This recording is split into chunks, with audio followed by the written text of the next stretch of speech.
Inspiring awe in all those who witnessed his passage, Han Li eventually arrived in the nearby seas of the heavenly Star City.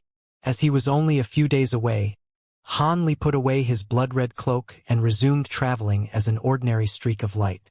Currently, the scattered star seas were in disarray, and it was possible that a nascent soul cultivator would be nearby.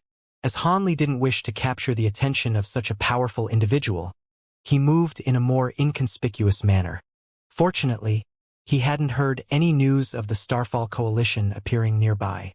Much to his relief, it seemed he had managed to arrive in time. He had arrived at the outskirts of the last intermediary island before Heavenly Star City. Although it wasn't large, it held many cultivators from the Star Palace. It seemed they were the forward sentries for Heavenly Star City. In the past, the island would have boats of all sizes flowing in and out of its harbor, with cultivators and mortals leaving and arriving at the island en masse. But now, when Han Li swept his gaze past the island, he only spotted a few small boats. As for cultivators, he would only occasionally come across them. It seemed both the mortals and cultivators knew that a war was imminent and meekly avoided the area for the time being. The only cultivators that dared to come to the island were mostly from factions wishing to scour through the rumors. Having traveled for such a long period, Han Li felt somewhat fatigued and decided to stop over at the island for the time being. Not only to rest, but to visit the island's market in preparation for his long excursion in the outer star seas. After all, he didn't know how things currently were in Heavenly Star City. As such, it would be best for him to make his preparations here and avoid any mishaps from catching him unprepared. When Han Li descended within range of the island, he was able to sense that South Clear Island was on far greater alert than during his previous visits. Just as he entered the scope of the island's spell formation, he was able to feel the spiritual sense of 3 core formation cultivators sweep past him. They had even lingered on him for quite some time until they had deemed him unsuspicious. It was clear that the Star Palace was guarding itself against any sudden attacks by the Starfall Coalition. At that moment, Han Li was calmly heading towards the island's market.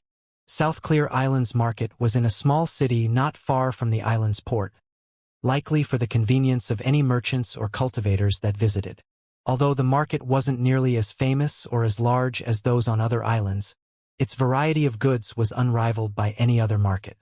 More importantly, its prices were cheaper than in Heavenly Star City. This was because a majority of Heavenly Star City's goods were directly shipped over from this island. Han Li didn't have any time to dawdle. Just as he entered the market, he took out the Bone Sage's 9-curl ginseng pill formula and read through it.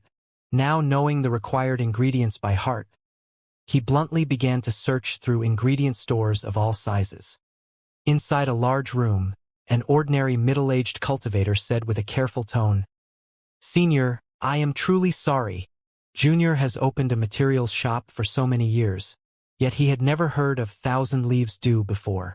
As for agate horn, it is the horn that is grown off of the rare agate beast. Few cultivators ever get to see it.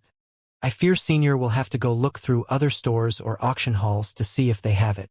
This is the largest materials shop on the island. If you don't have it, then the other shops won't either. As for the auction halls, I currently do not have the time for them." Han Li frowned and sat down in the chair across from the middle-aged cultivator. He softly tapped his finger against the side of the chair in annoyance. The middle-aged cultivator revealed slight embarrassment at Han Li's words. However, he was being honest when he said that he had no way of acquiring the items that Han Li wanted. As such, he could only continue to ingratiatingly smile. After all, he was in the presence of a rarely seen core formation expert. He could not afford to offend him. When Han Li saw the shopkeeper's attitude, he knew that he truly didn't have the 2 items. With a sigh, Han Li stood up and walked out. It seemed that he would have to think of other methods to find the last 2 ingredients for the 9-curl spirit ginseng. Fortunately, he was still quite a long way from the peak of core formation. As the medicine could only be used upon the formation of a nascent soul, he wasn't in any rush. Just as the middle-aged cultivator was about to respectfully send Han Li off from the entrance, he suddenly thought of something and hesitated for a moment before saying, "While you might know of its name as the 1,000 Leaves Due, it may be known by another name. A strange light flickered from Han Li's eyes and he stopped, curiously asking, "Oh? What does that mean?" The middle-aged man honestly replied, "Not to boast, but this junior has spent over 100 years managing this ingredient store. I've seen all sorts of bizarre and rare ingredients. If there is an ingredient I haven't heard of, it is likely being referred to by the name passed down from ancient cultivators. In current times, it may be known by another title. This was something that I have encountered several times before. This 1,000 leaves dew might actually be a rather common medicinal ingredient." Han Li's heart stirred. He felt that the man's words made much sense. After all, the 9-curl spirit ginseng was an item from legend. It made sense for its formula to be passed down from antiquity. It seems he would have to examine a few ancient records to find out its true identity. With that thought, Han Li nodded with a relaxed expression and silently left the store. Afterwards, Han Li sifted through all of his pill formulas suitable for core formation cultivators and made preparations for his future pill refinement. Han Li especially stocked up on the supplementary ingredients that couldn't be grown with the liquid from his small bottle. The current journey to the outer star seas would take a long while without doubt. Han Li didn't wish for his mass creation of pills to fail because of a shortage of common materials, and slow down his own progress in cultivation as a result. With his current collection of magic treasures along with the aid of a few flag formations, he should be able to handle grade 7 demon beasts without question. Naturally, if he were to come across any grade 8 demon beasts, he would have no choice but to flee. Once demon beasts reached grade 8, it is said that their wisdom would be far greater than ordinary humans and their bodies are able to take human-like forms. Due to their exceedingly powerful innate skills, they would have a tremendous advantage over nascent soul cultivators of the same rank. Several hours later, Han Li managed to gather everything together and left the market city in the direction of the port. At that moment, the sky suddenly filled with black clouds, turning the sky into the image of a cloudy night. A short moment later, a relentless barrage of light shot towards the island from the horizon, leaving roars of thunder in its wake. Han Li's expression suddenly changed and he hastily strained his magic power, tearing through the sky in an azure streak.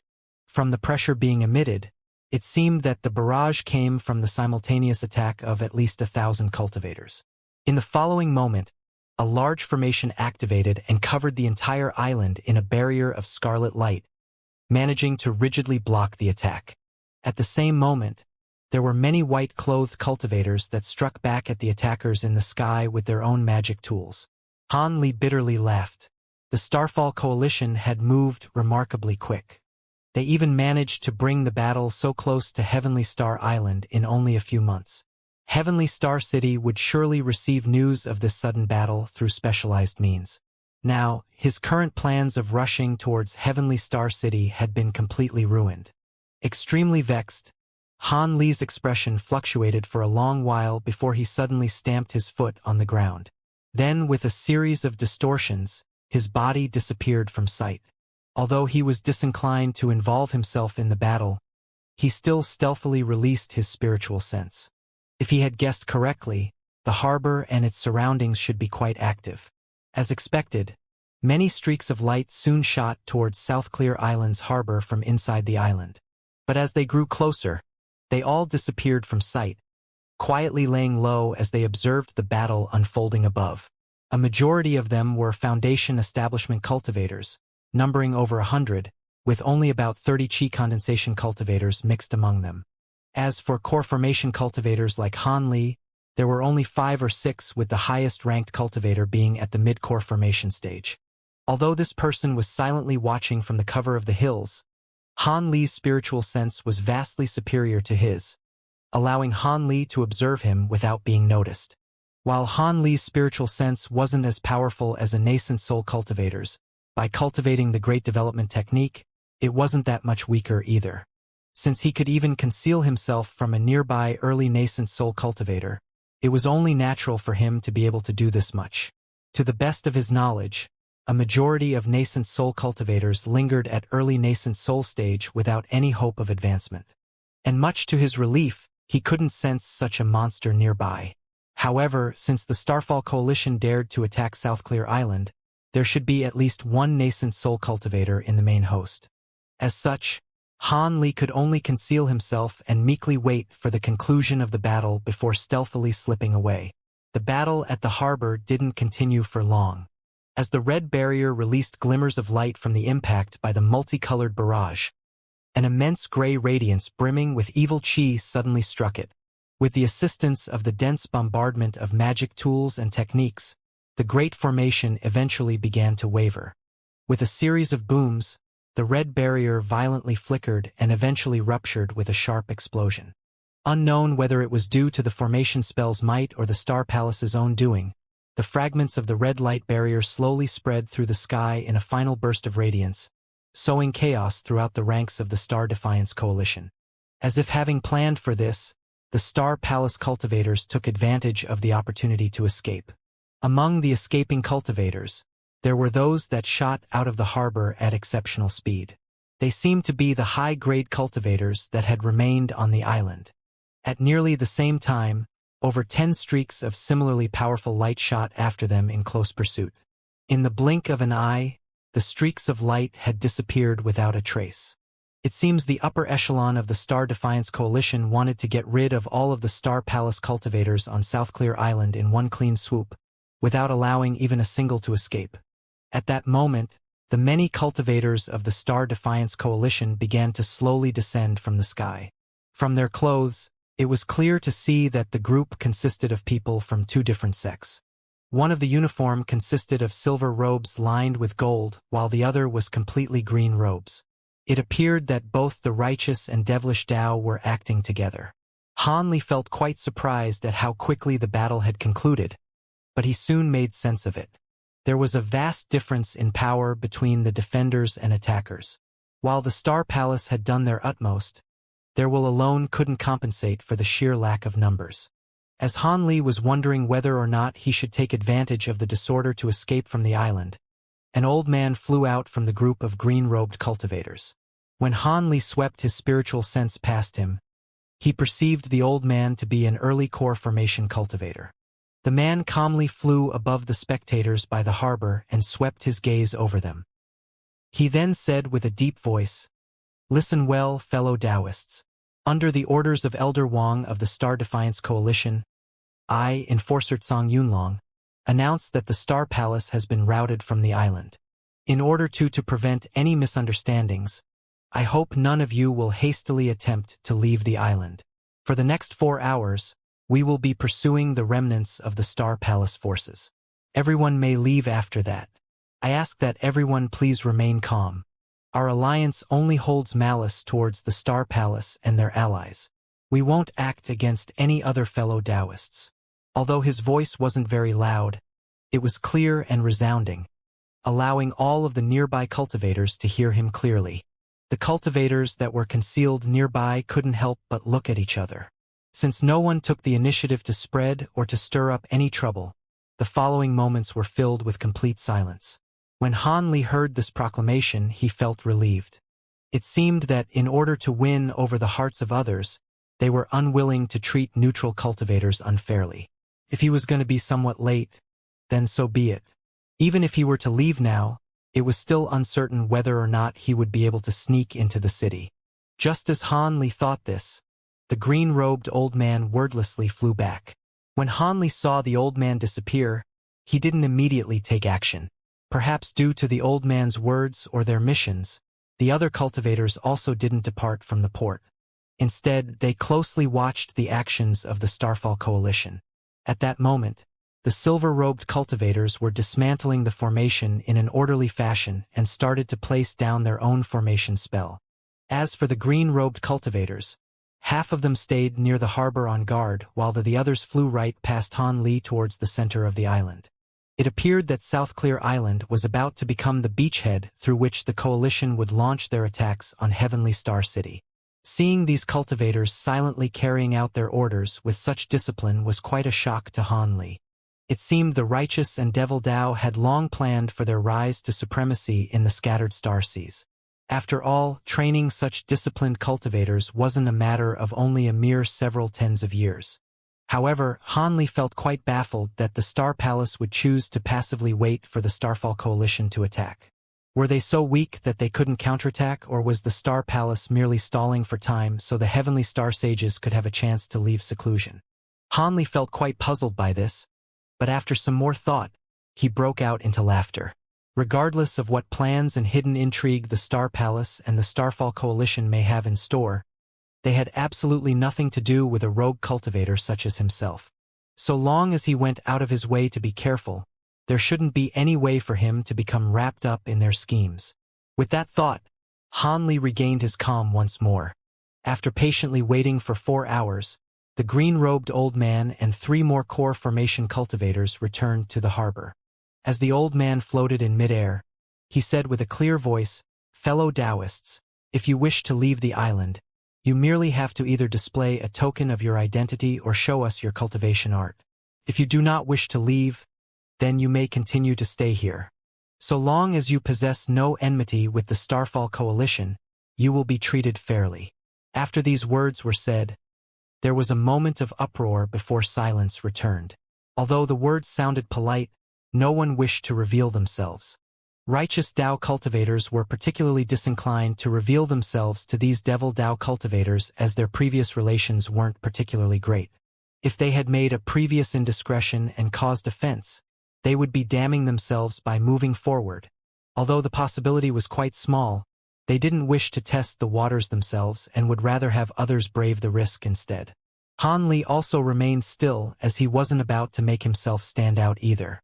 As the opposition was only core formation cultivators, he could remain concealed with ease as their spiritual sense was incapable of detecting him. After a long moment of silence, when the green-robed man started to appear gloomy, a white streak of light eventually flew towards him. A young man obediently flew before the old man and respectfully saluted him.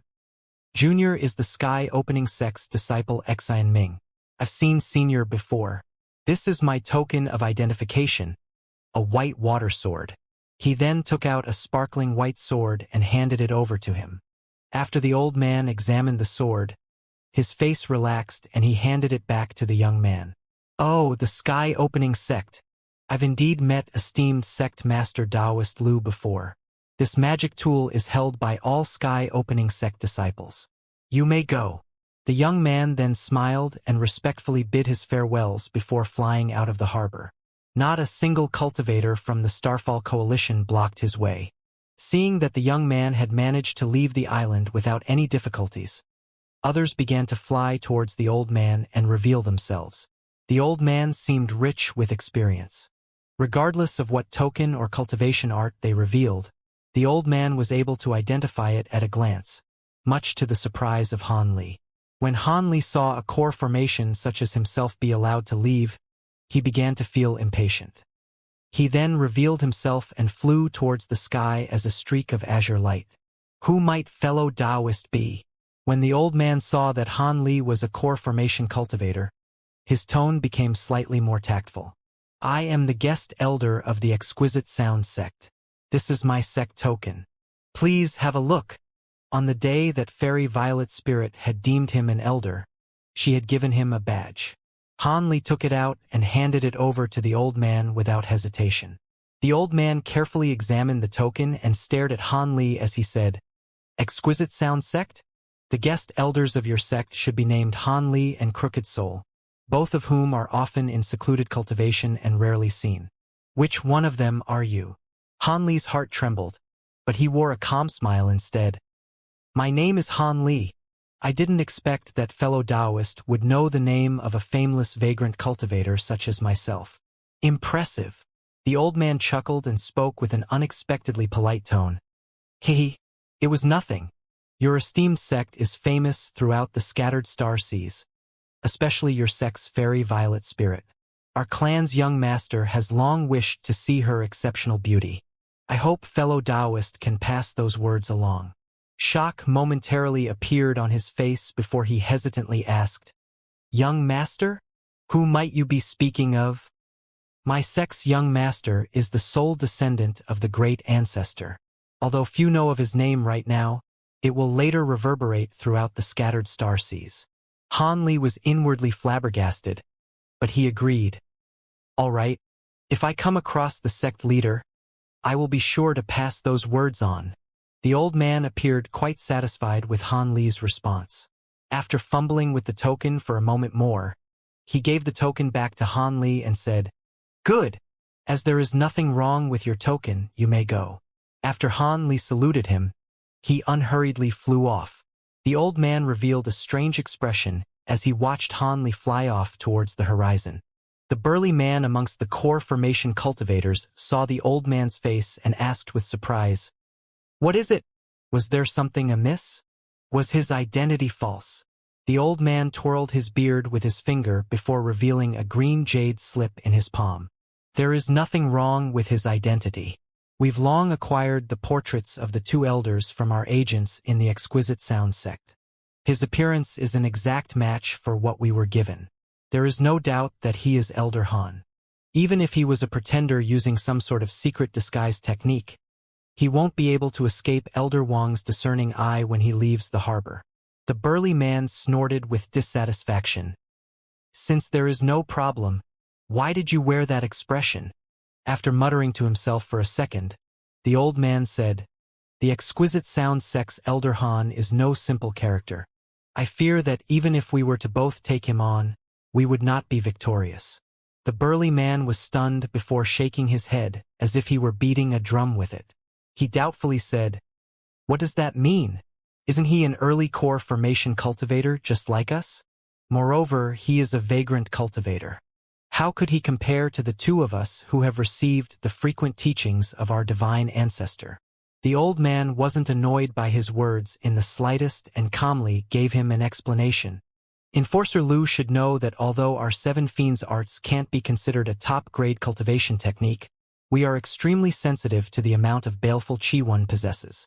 The baleful chi that he possesses is the heaviest I've ever seen from a core formation cultivator. No small number of cultivators has died by his hand." The burly man objected, "That's nothing. So what if he killed a few low-grade cultivators? I could do that too. It's not the same. Although you can accumulate a bit of weak baleful chi from that, it would last for but a short moment and would easily disappear. As for this person, not only is his baleful chi exceedingly dense, but it is also extremely cold. This is something that can only be developed by killing a great number of cultivators of similar rank or higher. Unless he uses a few specific secret techniques to rid himself of the baleful chi, it will forever haunt his body."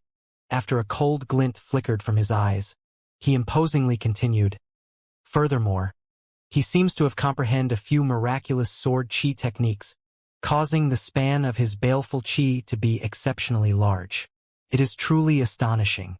If an ordinary cultivator were to fight him, not only would their bewitchment and illusionary techniques be weakened, but if his baleful chi were to be fully cultivated, his opponents could temporarily lose their will to fight if they do not protect against it.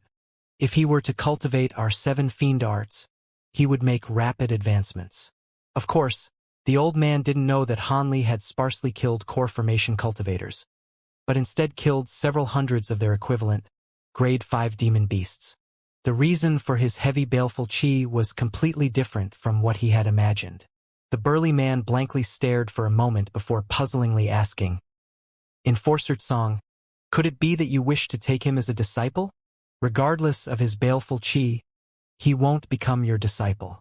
Don't forget that he is a core formation cultivator as well." The old man calmly said, "Take him in as a disciple? Of course not. I was merely interested in the method he used to accumulate such strong baleful chi. He must have a secret." Having heard that, the burly man lost interest. He reckoned that in the entire scattered star seas, any cultivation arts that draw on support from the baleful chi to progress all belong to renegade sections. As his own cultivation art was not one of them, he felt disinterested. But the burly man soon thought of something and asked with a puzzled expression, "You said that the young master was interested in the Exquisite Sound sect's fairy violet spirit. Why haven't I heard of this before? Could he have told you in private?" "Hee. The young master need not tell me anything. You should know the cultivation art that the young master cultivates. With the widespread fame of fairy violet spirit's beauty, If we are able to present the woman to our young master, there will be many rewards. The young master has just reached late core formation stage. With the sacred ancestors' pointers and protection, I reckon that he will become a nascent soul cultivator in less than 100 years. The burly man was rendered speechless for a moment before he excitedly nodded his head. The burly man then rubbed his hands with a sinister smile and said, "Then when should we act? It appears that the young master is about to leave seclusion." The old man calmly said, "There is no need to rush. It would be best to do this after the next great battle. After all, it would be better to act after we have displayed the might of our Starfall coalition. If they are unwilling to yield when the time comes, we'll be able to seize her under the pretext of that she possesses secret ties to the Star Palace. As she established her sect in Heavenly Star City, she will have to obediently comply." The burly man rejoiced and laughed. "Good! Since they only have 2 early core formation elders, they won't dare to stop our scheme. Fellow Taoist Song is truly clever." The old man smiled upon hearing him. At the same time, he contentedly thought, "Like this, I will be able to pressure the exquisite sound sex Elder Han into obediently handing over his secret for accumulating baleful chi. 2 birds with 1 stone." With that thought, the old man narrowed his eyes and wore a strange expression. Han Li had now reached the end of the harbor. After taking a few glances at the bustling Starfall Coalition cultivators on the island, he decided to speed up. But at that moment, a formidable spiritual sense suddenly enveloped him without restraint. Han Li was startled, but he soon stopped and remained floating in the sky. This was something that he had earlier anticipated. How could the Starfall Coalition allow core formation cultivators to be released on something as simple as a token? Han Li reckoned that the owner of the spiritual sense was their leader, a nascent soul eccentric, using his spiritual sense to examine him. It seemed this was a measure to prevent core formation cultivators from using secret techniques to alter their appearance and escape the island with a false identity. Han Li's expression was completely calm and didn't reveal the slightest panic. He hadn't even bothered to consider using a false identity from the very beginning. This was because these techniques could be seen through by those with formidable spiritual sense, unless one used a legendary technique from antiquity or an extremely precious magic treasure. Had he superficially changed his appearance and used a false identity, he would appear quite suspicious were he to be caught, causing a huge backlash. Instead, he would rather take advantage of his status as an elder of the exquisite sound sect and take the risk of leaving a trail behind for Zenith Een and the others. By the time the eccentrics tracked him down, he would already be in the outer star seas and be completely untouchable. With that in mind, Han Li calmly allowed the nascent soul cultivator to examine him with his spiritual sense. As expected, the spiritual sense soon disappeared without leaving a mark on his body. Han Li let out a long sigh and calmly flew towards the sea. Not long after Han Li left the island, he began to fly at his top speed. As the blood-red cloak would attract too much attention near the conflict, he could only fly through normal means. Half a day later, Han Li was wondering how he should enter the city while he flew when he came to a sudden stop. He frowned and examined his surroundings with a puzzled gaze. His expression suddenly stiffened as he gazed into the distance. He enveloped his body in a layer of faint azure light and motionlessly floated in place. After a short moment, a blue and a red streak of light flew towards him with the speed of lightning. The lights arrived in front of Han Li in an instant, fading away to reveal 2 middle-aged cultivators wearing silver robes with gold lining. Starfall Coalition cultivators. Both of the men were early core formation cultivators. One of them appeared scholarly, possessing a pale face and no beard. The other was a rather robust man with tan skin. Since they had both appeared, they just coldly stared at Han Li without a word. Their spiritual senses were obviously locked onto Han Li as if they were about to take action. Han Li's expression stirred for a moment. He then asked them with a deep voice, "What business do you two have? I am in a hurry. If you have nothing to say, then I will take my leave." "Wrong. You will be coming with us." The robust man icily spoke with a commanding tone. Han Li scowled and his eyes coldly glinted. "Have I offended you too? or has the Starfall Coalition taken to tyrannically arresting people as they please? Fellow Taoist, please do not be angry. We are under orders to pursue and eliminate any Star Palace remnants. We managed to wound a Star Palace cultivator just recently, but he managed to escape in this direction using a strange technique. It just so happened we found you while in pursuit of him. According to our knowledge, the Star Palace cultivators possesses face-changing techniques. As we are unable to tell if your appearance is genuine, we must ask you to accompany us until we find the cultivator that escaped. The scholarly middle-aged man spoke quite politely, but he obviously had no intention of letting Han Li go. Han Li grew silent in response to the scholarly man's words, and his expression continuously shifted as he considered his options. The two righteous Dao cultivators tacitly glanced at each other before vigilantly watching Han Li. Han Li smiled and serenely said, "All right, since I have no immediate affairs, I will accompany you too." The two men's expressions immediately relaxed. A trace of satisfaction appeared on the scholarly man's face as he opened his mouth to say something. At that moment, Han Li struck. His right hand suddenly emerged from his sleeve, silently shooting 6 streaks of azure light towards the large man. At the same time, he waved his left hand, summoning a chain of 5 colored copper bands in his palm. It started to release a muffled hum. "You dare to attack?" The scholarly man quickly reacted. Upon seeing Han Li attack, he immediately spat out a square magic treasure several inches wide. It was flat and pitch black, appearing to be an inkstone of sorts. The robust man quickly moved as well and released a white jade stamp that glowed with white light. The magic treasure immediately increased several times in size as it met the 6 streaks of azure light. At that moment, the scholarly man saw the copper bands in Han Li's hand and shouted out a warning, "Be careful of the copper bands." The large man was unable to utter a response. The 6 streaks of azure light had released a clear ring before splitting into 12 identical sword lights. 6 of the 12 lights then suddenly merged into a huge sword and fiercely cut down upon the white jade stamp. The other 6 streaks of sword light then changed direction and swiftly arced off to the side. The large man was greatly alarmed. Without the time to think, he hastily formed an incantation gesture. Bursts of blue light with vivid talisman characters contained within them flourished around him. The flourishes of blue light wildly expanded and formed a barrier of blue light around the large man. The large man intended to directly receive the attack of Han Li's bamboo cloud's warm swords. Of course, the scholarly man didn't stay still as all of this happened.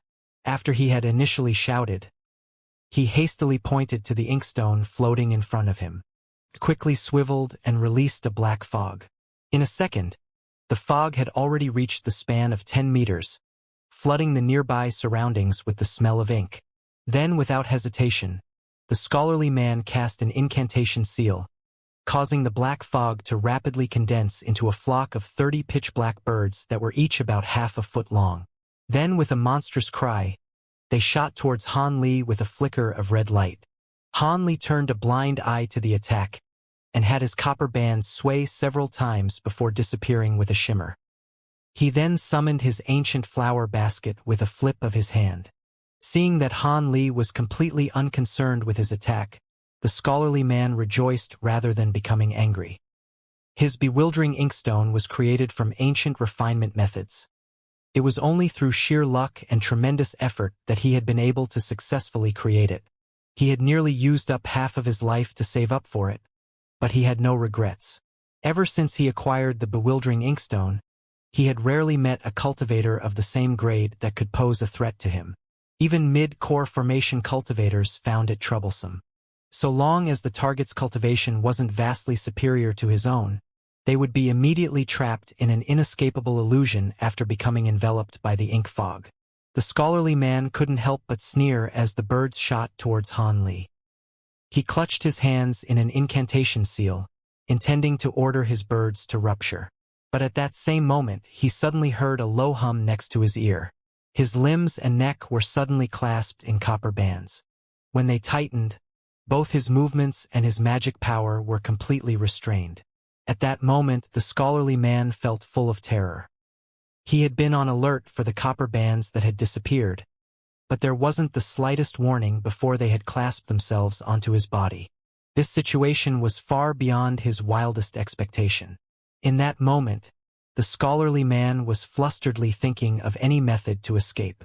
On the other side of the battle, azure light and white chi interweaved amongst each other as the huge azure sword and the large stamp block collided with a boom.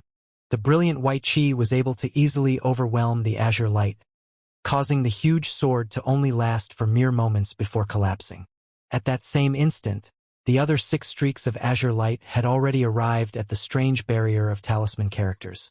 Muffled bangs sounded out as the 6 streaks of azure light collided against the blue barrier. Although the blue barrier flickered upon impact, it was still able to endure. Han Li felt slightly surprised by this. It seemed that without the divine Devilbane lightning, his bamboo cloudswarm swords were somewhat lacking in strength due to how little time he had spent tempering them. But before he could think any further, the black birds arrived before him. Although they didn't have the support of the scholarly man's magic power, the inkstone magic treasure was still linked to his spiritual sense. Their attack hadn't relented in the slightest. Han Li coldly snorted and the flower basket bloomed with light. The light wildly expanded and enveloped all of the birds without exception.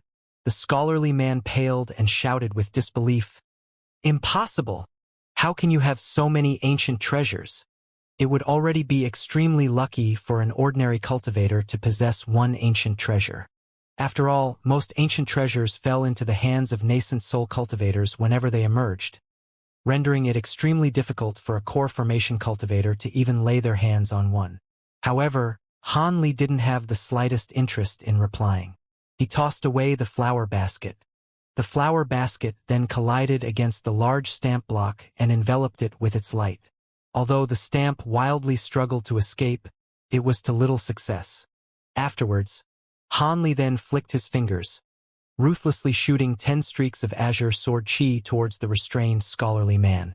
"Nu!" The scholarly man could only shout in terror before his body swayed from the impact of the sword chi. With his body torn to shreds, his life quickly faded away. As the 5 element bands had sealed his true essence and cultivation, his doom was all but assured. Then with a gesture, the 5 element bands disappeared with a shimmer before reappearing into Han Li's hand. Han Li's gaze coldly turned to the side. Head laced with sweat, the large man clutched an incantation gesture in an attempt to retrieve his stamp as the 6 azure swords continued to hammer down on his blue talisman barrier. Of course, his effort was in vain.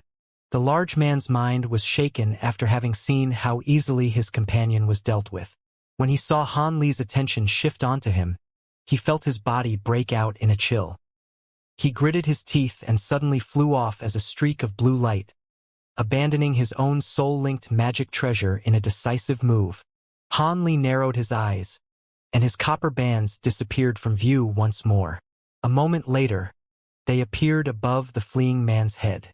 The large man couldn't believe his eyes as the 5 copper bands locked onto his body, passing through his blue barrier as if there was nothing there. At that same moment, the blue light surrounding him suddenly disappeared as he fell from the sky with a tumble. A cold glint flashed from Han Li's eyes. A streak of azure light fell from the sky and wound around the large man several times, cutting him into pieces. Both of the 2 Starfall Coalition cultivators had already been slain by Han Li's hand.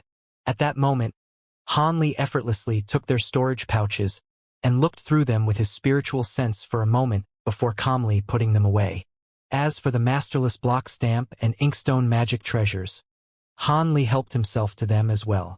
With his hands behind his back, Han Li then lowered his head towards the ocean and said, "Fellow Taoist has been stealthily watching for quite some time. How about you come out for a fresh breath of air?" Although his voice wasn't very loud, it could be clearly heard from a kilometer away. A sea breeze blew past Han Li before the area returned to silence once more. Han Li sighed upon seeing this. With a sullen expression, he said with an irritated tone, "Must I drag your esteemed self out from the sea myself?" With Han Li having discovered his hiding spot, the concealed individual couldn't help but flusteredly say, "Fellow Taoist, please wait. I am coming out right now." Han Li felt somewhat astonished upon hearing the person's voice. The sea beneath him rippled and flashed with white light before revealing a cultivator slowly flying out from the sea.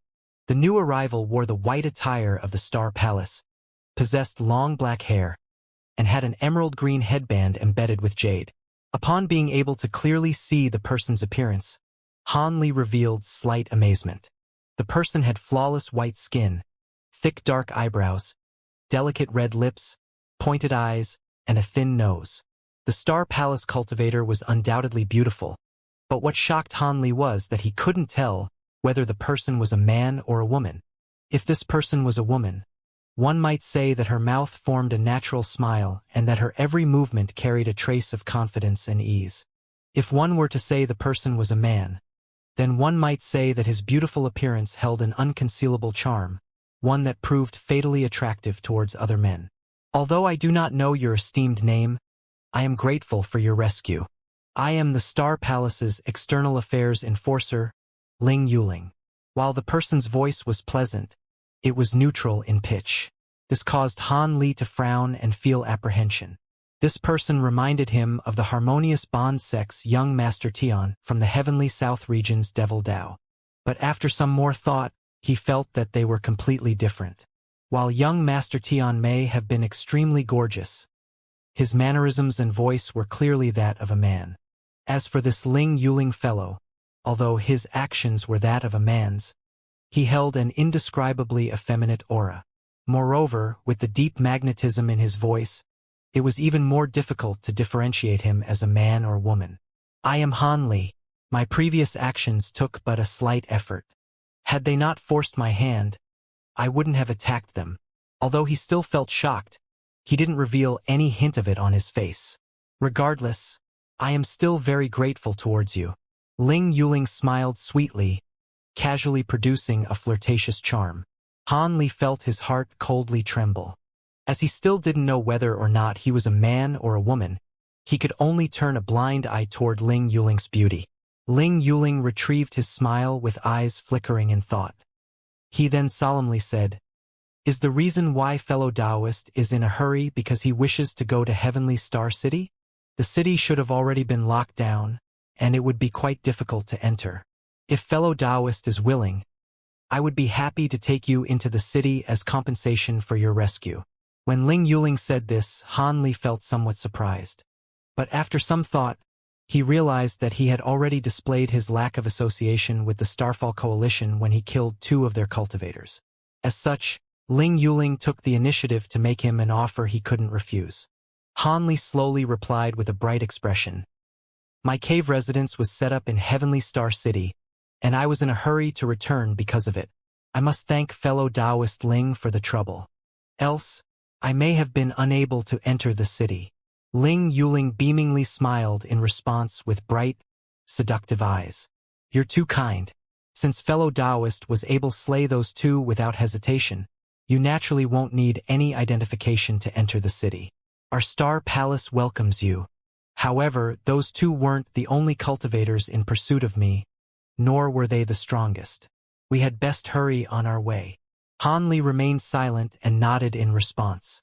The 2 then flew off towards Heaven Star City as streaks of light. Along the way, Han Li curiously examined the other cultivator. As Ling Yuling's white clothes were slightly loose, Han Li wasn't able to make out any female or male characteristics from the outside. Upon closer inspection, he discovered that Ling Yuling didn't have a protrusion from his throat. However, this wasn't enough to definitely prove that he was a woman. To the best of his knowledge, there were a few peculiar cultivation arts that reversed one's yin and yang, altering portions of one's gender characteristics. This person wouldn't be cultivating such a technique, right? Han Li strangely thought. Having noticed Han Li's gaze, the beautiful person charmingly smiled towards Han Li, causing him to turn his head away in embarrassment. Fellow Taoist possesses 2 ancient treasures, and seems to be favored by the heavens. Although I've had the fortune to see many magic treasures, I've never seen one with abilities such as your copper bands. I wonder what are their origins. As Ling Yuling flew in a streak of light, he casually mentioned Han Li's ancient treasures for some reason. Han Li replied vaguely, It's nothing. I have merely had more opportunities than ordinary cultivators. There was no way he would so easily divulge the truth. But fellow Taoist did kill 2 similar grade cultivators by himself and can't possibly be a common character. Would you be interested in joining our Star Palace? I can give you a recommendation. Seeing that Han Li didn't want to answer, he didn't push the issue and casually changed the subject to recruiting him instead. When Han Li heard this, he couldn't help but frown. This Ling Yuling was quite difficult to handle. They had yet to arrive at the city and he'd already started to raise some serious questions. Any cultivators that joined the Star Palace now would become cannon fodder, but if he refused, would he still be granted access into the city? His own words would ensnare him. After a moment of thought, Han Li sighed and spoke with deliberation. Although I've looked up to the Star Palace for quite some time, the exquisite sound sect has treated me exceptionally well. I'm afraid I cannot leave my post as the exquisite sound sect's guest elder in the coming years. I am truly sorry. Han Li shamelessly used the exquisite sound sect as an excuse to refuse. It is no matter. I feel much admiration towards fellow Taoist Han's exceptional loyalty. However, our Star Palace will always be willing to welcome individuals, such as yourself, into our ranks. Ling Yuling didn't reveal any dissatisfaction at Han Li's tactful refusal. Instead, he faintly smiled and started to chat with Han Li about a few hidden rumors and interesting stories of the scattered star seas. He tactfully avoided re-mentioning any matters pertaining to the Star Palace and Starfall Coalition. Han Li was quite happy at Lin Yuling's quick change in attitude, allowing him some time to relax. As they idly chatted on their way, they eventually spotted Heavenly Star City and rejoiced. But before they managed to get close to the island, a squad of 5 cultivators appeared before them from seemingly out of nowhere. Their leader was a sallow-faced, middle-aged, early core formation cultivator.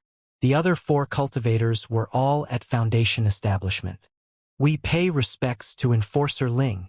Upon recognizing Ling Yuling, the 4 Foundation establishment cultivators flew forwards and respectfully saluted him. It seemed this androgynous person held quite the reputation in the Star Palace. The sallow-faced cultivator revealed pleasant surprise and asked, "Junior Marshal Brother Ling, are you all right?" Senior Marshal Brother was quite worried upon hearing that South Clear Island had been ambushed. Who might this fellow Taoist be? The sallow-faced cultivator then turned his sights on Han Li and suspiciously examined him. Ling Yuling spoke with a serene expression. "I was pursued by 2 Starfall Coalition cultivators along the way, but thankfully, fellow Taoist Han came to my rescue. As fellow Taoist Han's cave residence was established in Heavenly Star City, I've brought him back here. There should be no problem in allowing fellow Taoist Han into the city." Yes. Not knowing whether it was due to fatigue from the rush to the city or some internal injuries, Han Li saw that Ling Yuling's face had grown somewhat pale, causing him to appear somewhat fragile. Since he is someone who saved the life of Junior Marshal Brother Ling, this will be no problem at all. "Junior Marshal Brother Ling? Are you injured?" When Han Li saw the sallow-faced cultivator's extremely concerned expression, his heart stirred. "It is nothing. Although they struck me with a magic treasure, I had the protection of my heavenly fragrance chain and didn't suffer much damage." Ling Yuling's beautiful face faintly blushed, but his expression still remained calm. After a moment of hesitation, the sallow-faced man took a small bottle from his body and politely passed it over to him. "I have a heaven spirit pill that was refined from a secret formula. Junior Marshal Brother Ling, please take it and prevent any lasting damage to your vital energies." When Ling Yuling saw this, his expression sank as if he were about to become angry. But he soon thought of something and instead smiled with passionate eyes, saying, "Then Junior Marital Brother must thank Senior Marshal Brother for the medicine. I must first head into the palace and report on South Clear Island. I'm afraid I must ask Senior Marital Brother to help fellow Taoist Han into the city. As he is my savior, Senior Marshal Brother must treat him properly." Ling Yuling then smiled, taking the bottle with his slim, flawless hand in a very graceful manner. In that moment it appeared he was undoubtedly a woman. The sallow-faced cultivator revealed excitement as if he were honored to hear Ling Yuling's pleasant words. "It is not a problem. Since Elder Wang is on duty, he won't make things difficult for junior martial brother. He then slapped his chest and pledged, "Please don't hesitate to leave fellow Taoist Han with me." When Han Li saw this, a strange expression flickered from his eyes. Was this person a woman or not? Why else would the sallow-faced man appear so infatuated with Ling Yuling? Han Li's heart was in great turbulence. For a long while, the sallow-faced cultivator gazed in the direction that Ling Yuling had flown off in. He eventually turned his gaze back to Han Li and calmly said, "Although fellow Taoist did assist junior martial brother Ling, there are still a few questions I must ask you. As these are trying times, I hope fellow Taoist will cooperate." Han Li calmly replied, "If fellow Taoist has any questions, please don't hesitate to ask." The sallow-faced cultivator nodded his head and said, "Good. First, tell me your identity. I will be verifying whether or not it is true." Han Li smiled upon hearing this. "I am an elder of the Exquisite Sound sect. This is my badge, and this is the restriction control medallion to my cave residence in the city. I'm sure that fellow Taoist will know whether it is genuine or fake." Exquisite Sound sect? Take a look and see if the Exquisite Sound sect has an elder named Han. The sallow-faced cultivator bluntly took both of the medallions and gave an order to those behind him without turning his head. "Yes." When the dainty female cultivator heard him, she hastily rummaged through her storage pouch before taking out a jade slip and immersing her spiritual sense within it. Afterwards, she glanced at Han Li several times before speaking with a respectful tone. "Enforcer Zhao, the Exquisite Sound sect does have an elder named Han Li, and his appearance is exactly the same as is recorded." When the sallow-faced cultivator heard this, he expressionlessly nodded his head. "Oh, these two medallions are genuine as well. There seems to be no problem with your identity." The sallow-faced cultivator tossed the medallions back to Han Li. "All right, you four continue on your patrol. I will be bringing this fellow Taoist into the city." The four behind him shouted in acknowledgement, "Yes." Afterwards, the sallow-faced cultivator wordlessly beckoned to Han Li and flew off toward Heavenly Star City. Han Li closely flew after him as a streak of azure light. Not long after, the sallow-faced cultivator brought Han Li to the high walls of the city before flying up towards a city gate. Although there was no further interrogation, Han Li released his spiritual sense to examine his surroundings, discovering at least 6 hidden cultivators along the way. Although they were mostly Foundation establishment cultivators, there were 2 core formation cultivators that remained unseen. Although his face remained calm, his heart trembled. It seemed the attack on South Clear Island had prompted Heavenly Star City to introduce greatly increased security as he had expected. Had he not been given a referral, he feared it wouldn't have been an easy task to enter the city. The city gates appeared quite desolate. Apart from the tens of white-clothed cultivators standing guard outside of it, there was no one else present. In addition, as Han Li came closer to the city, he discovered that the walls and the gate were glowing with faint white light as if they were under the effects of a restriction. After the sallow-faced cultivator landed on the gate, he headed straight towards an old man that was reclining in a bamboo chair. He had a short beard and whiskers all over his face. He saluted the old man and spoke with a respectful tone. "Enforcer Yu, this is the Exquisite Sound sect's Elder Han. I've already inspected his identity and command medallion, and I've found no problems. I must trouble Enforcer Yu to explain the procedure for entering the city. I cannot stay much longer as I must continue on my patrol." Han Li's gaze fell onto the old man and he immediately put his guard up. It was no wonder that the sallow-faced cultivator was so polite to him. He was a mid-core formation cultivator. The old man slowly opened his eyes as if he were still half asleep. "Exquisite Sound sect?" After a moment of hesitation, he somewhat reluctantly added on, "That's right," and he righteously assisted junior martial brother Ling as well. A cold glint flickered in the old man's eyes, faintly revealing a spirited energy before it immediately disappeared. Then, with a powerless voice, he lazily said, "Oh, that is strange. All right, I understand. Fellow Taoist Zhao may return." The sallow-faced cultivator seemed to not mind the old man's mannerisms and saluted him before flying off.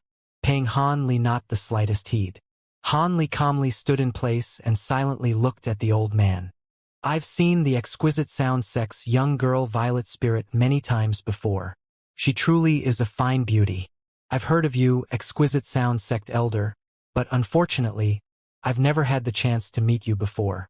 It seems from your youthful appearance that you also cultivate a technique that halts the aging of your appearance, much like our fellow Taoistling. To the best of my knowledge, these cultivation techniques are all extreme in nature. There are little benefits if a man were to cultivate it. With serene calm, Han Li asked, "Do your words mean that fellow Taoistling is a man? As for my appearance, that is the result of a face-setting pill that I took long ago, not a cultivation technique." The old man let out a muffled chuckle before speaking with an impressive lack of speed. "Even our star palace is unsure of whether fellow Taoistling is a male or female, let alone me. However, it is undoubtable that he cultivates a technique that halts his appearance." "Ha. It seems fellow Taoist Han's luck is quite good to come across an opportunity to consume a rare medicine pill." Han Li felt astonished. The old man continued, "All right, I won't dwell on the matter. Since your identity has already been examined, this old man won't bother to do so. However, as the times are unordinary, the rules will be as well. Fellow Taoist, listen well to what I have to say." Han Li raised his eyebrows and remained silent. The old man's expression grew sullen, and he said with an icy tone, "Right now, fellow Taoist has two options.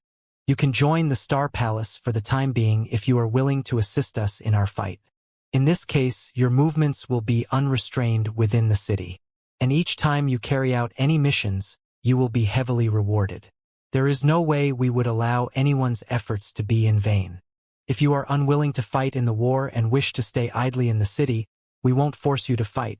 But as the city is currently under martial law, no one is allowed to casually leave their residence unless it is during a specified time. Our enforcement squads in the city will slay anyone who does not follow these rules.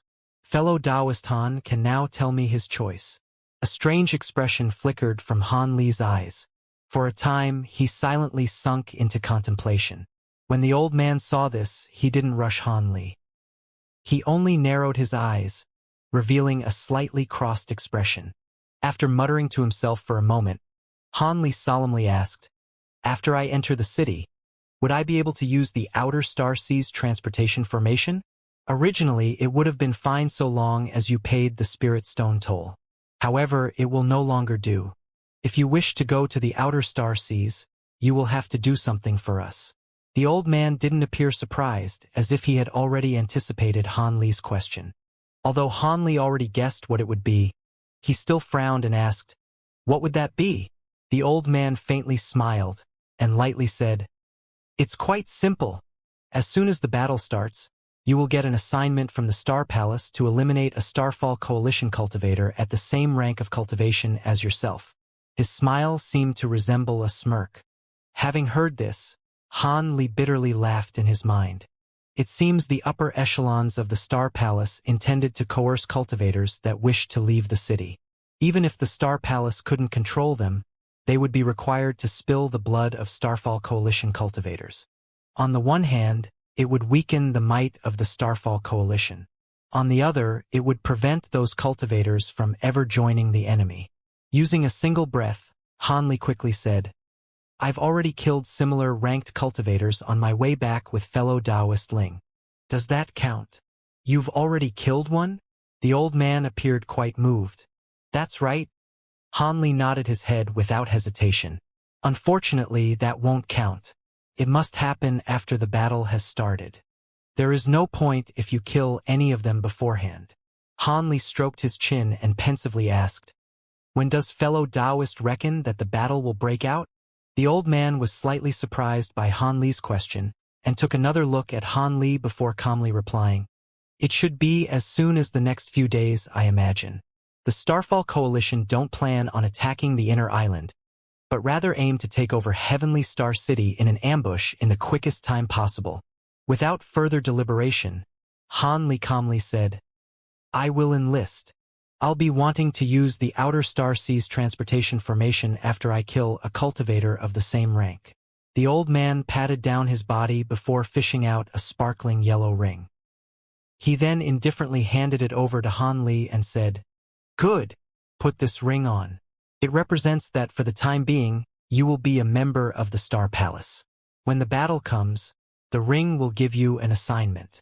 Han Li received the ring and put it on without hesitation. The old man smiled and said, "Good.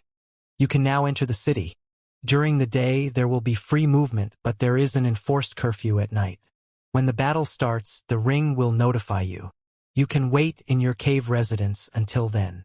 After he finished speaking, he slowly closed his eyes once more and appeared to drift off.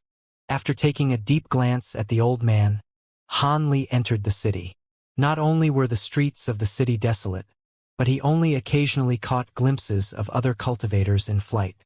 The empty city made for dreary scenery. Han Li's expression remained calm, but he inwardly rejoiced. From the apparent circumstances, the city market must certainly have been shut down. Had he not taken the time to make his preparations in South Clear Island, he would have surely suffered quite the headache.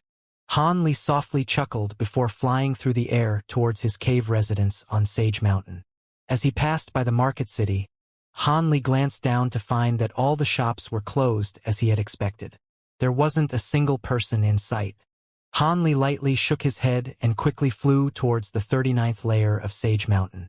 Upon entering Sage Mountain, Han Li keenly felt that the security on the mountain was far denser than the outer city. He was able to notice over 10 different ripples through the air with his spiritual sense alone. But with the yellow ring on hand, the ripples in the air made way for Han Li. Despite all of this, there were no guards who appeared to question Han Li. But what made Han Li frown was the late core formation cultivator that swept his spiritual sense past him. Han Li feigned ignorance of this as he flew towards his cave residence. When he arrived, he examined the restrictions to find that nothing had been changed. However, Han Li blankly stood outside the restrictions for a moment before letting out a sigh. He hadn't been gone for long, but he had encountered many close brushes with death, and now, he had no choice but to discard his cave residence of nearly 100 years. This caused Han Li to feel somewhat sentimental. He used his restriction control medallion to open the restrictions and slowly walked in, finding that everything was the same as he had left it. Han Li first attended to the most important matter at hand, the gold-devouring beetles. After making certain that the gold-devouring beetles were sound, Han Li felt genuinely relieved. He immediately placed all of them in a spirit beast pouch that he had prepared earlier, and turned towards his medicine garden and placed everything into his storage pouch. After this, Han Li decided to relax for the time being and slowly walked to the bedroom. He laid down on the bed and started to ponder about his plans for the future. He was required to kill a Starfall Coalition cultivator of the same rank as him if he wanted to use the transportation formation to the outer star seas. While this condition wasn't difficult for him to fulfill, Han Li was worried that before the battle started, the Star Palace would somehow learn that the Heaven Void Cauldron had fallen into his hands. After all, he had no way of knowing when those nascent soul eccentrics would leave Heaven Void Hall. If one of those old eccentrics were to divulge this information, it would be disastrous for him. In addition to this, he had other misgivings. It was possible that after he fulfilled their condition, the upper echelon of the Star Palace would make up a frivolous reason to shamelessly deny him access to the transportation formation. After all, what could the recruited cultivators possibly do, even if the Star Palace reneged on their agreement? Although he had calmly agreed to the Star Palace's agreement at the entrance, he never intended on sincerely awaiting the Star Palace's orders. He prepared to explore the surroundings of the transportation formation and see whether or not he could stealthily use it. If the security was lacking, he would seize the first opportunity to use it. As for whether or not he offended the colossal Star Palace, he didn't care in the least. In the end, he would still be pursued by those nascent soul eccentrics. With those reassuring thoughts in mind, Han Li dozed off to sleep. The numerous surprises on the past excursions had left Han Li quite fatigued. On the next day, Han Li awoke with roused spirits.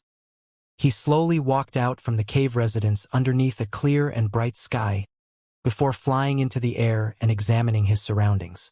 Although there weren't as many cultivators outside compared to during peacetime, it was completely different from yesterday. It seemed that this was the time where free movement was allowed. Han Li first flew around his surroundings in a circle. After seeing that no one was monitoring him or paying any attention, he shot towards the 50th floor of Sage Mountain without any hesitation. Security was tighter as he went deeper into the mountain.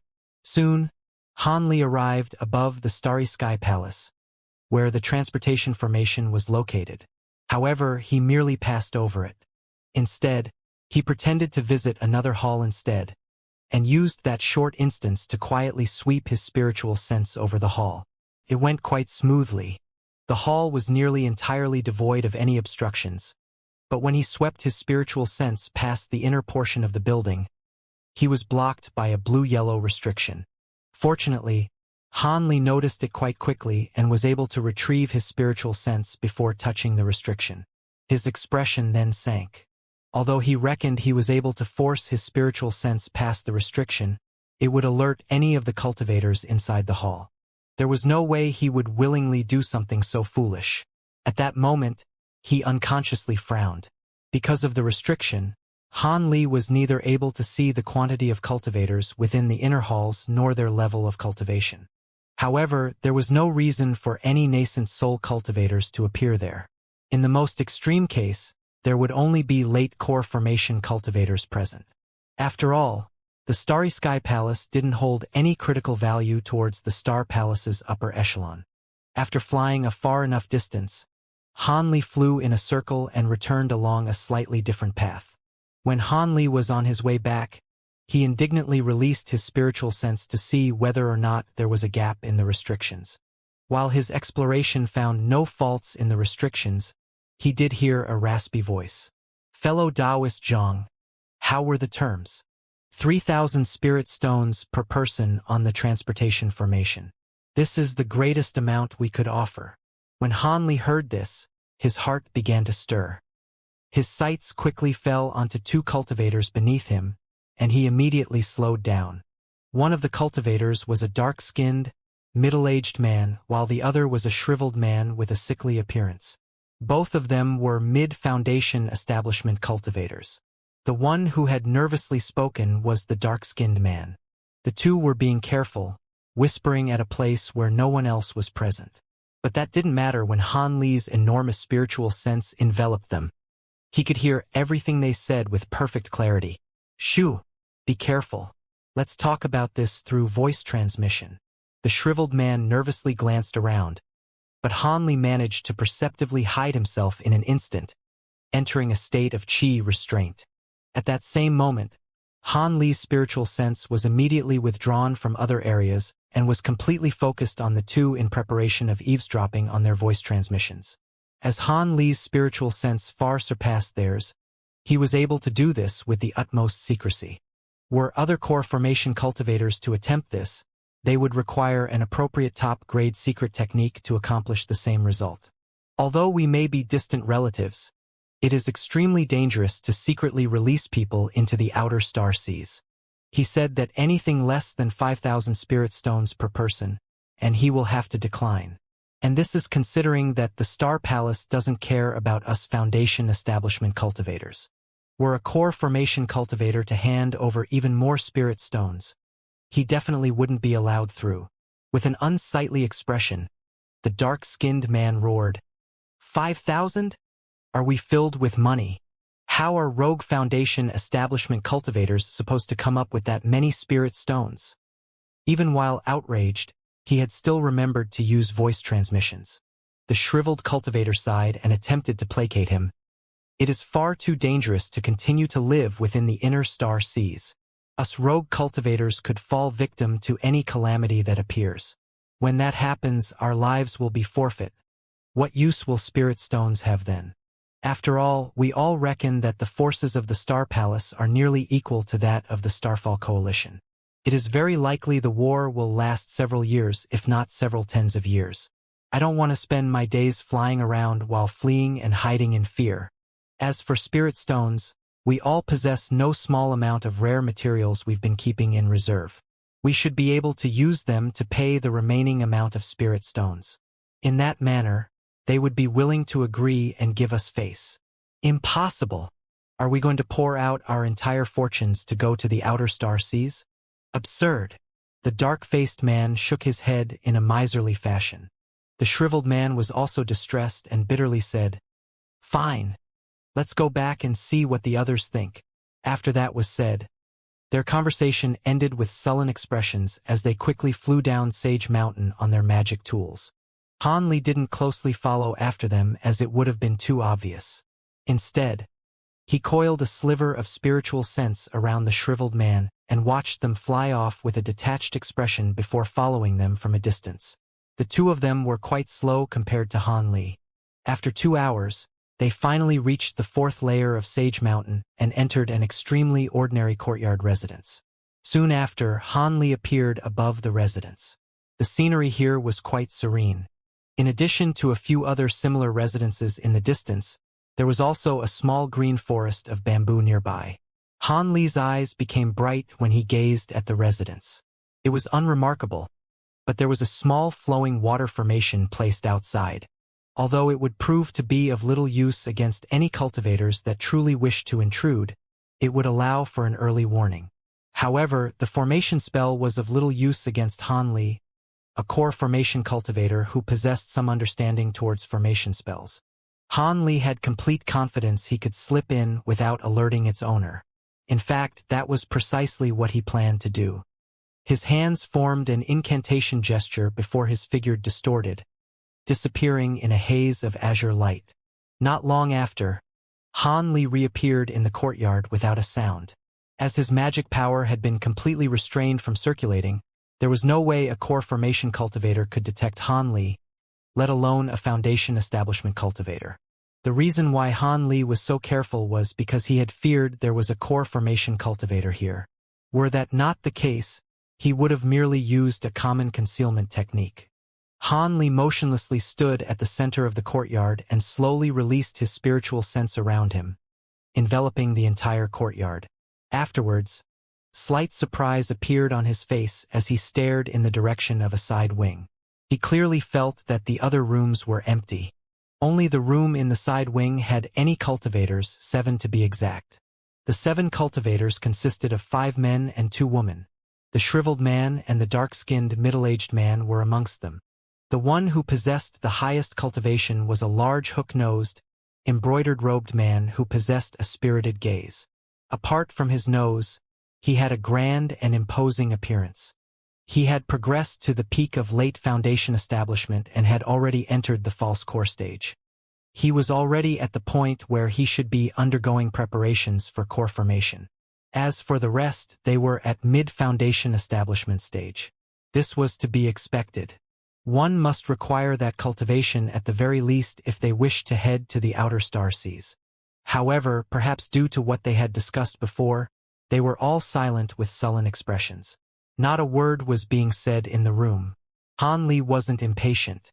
He quietly stood in place and waited. He was confident that their following chat was sure to give him some useful information and bring him closer to being able to form a plan. After the time it took to finish a cup of tea, a middle-aged woman lost her patience and anxiously said, "Brother E, fellow Taoist Huang, had brought back word that they want 5,000 spirit stones per person before allowing us to teleport to the outer star seas. In that case, we would be fairly relieved of our assignments to the Star Palace after handing over the spirit stones. What does Brother E think? After all, once the battle occurs, it will be too late to leave." The pale-skinned, middle-aged woman that sat at her side scowled and spoke with a hostile tone. "Lady Lu, from your tone, you seem quite willing to let go of your spirit stones. But did you not think that your fellow Taoists aren't able to casually spend such an amount? My husband and I wouldn't be able to produce that sum even with all of our possessions. Could it be that fellow Taoist wishes to leave alone?" When the other woman heard her, she revealed a trace of annoyance and asked, "When did I say that I was going alone? How about we just ask Brother E? You are very experienced and have the highest cultivation among us. Surely you can give us a proper analysis of the pros and cons."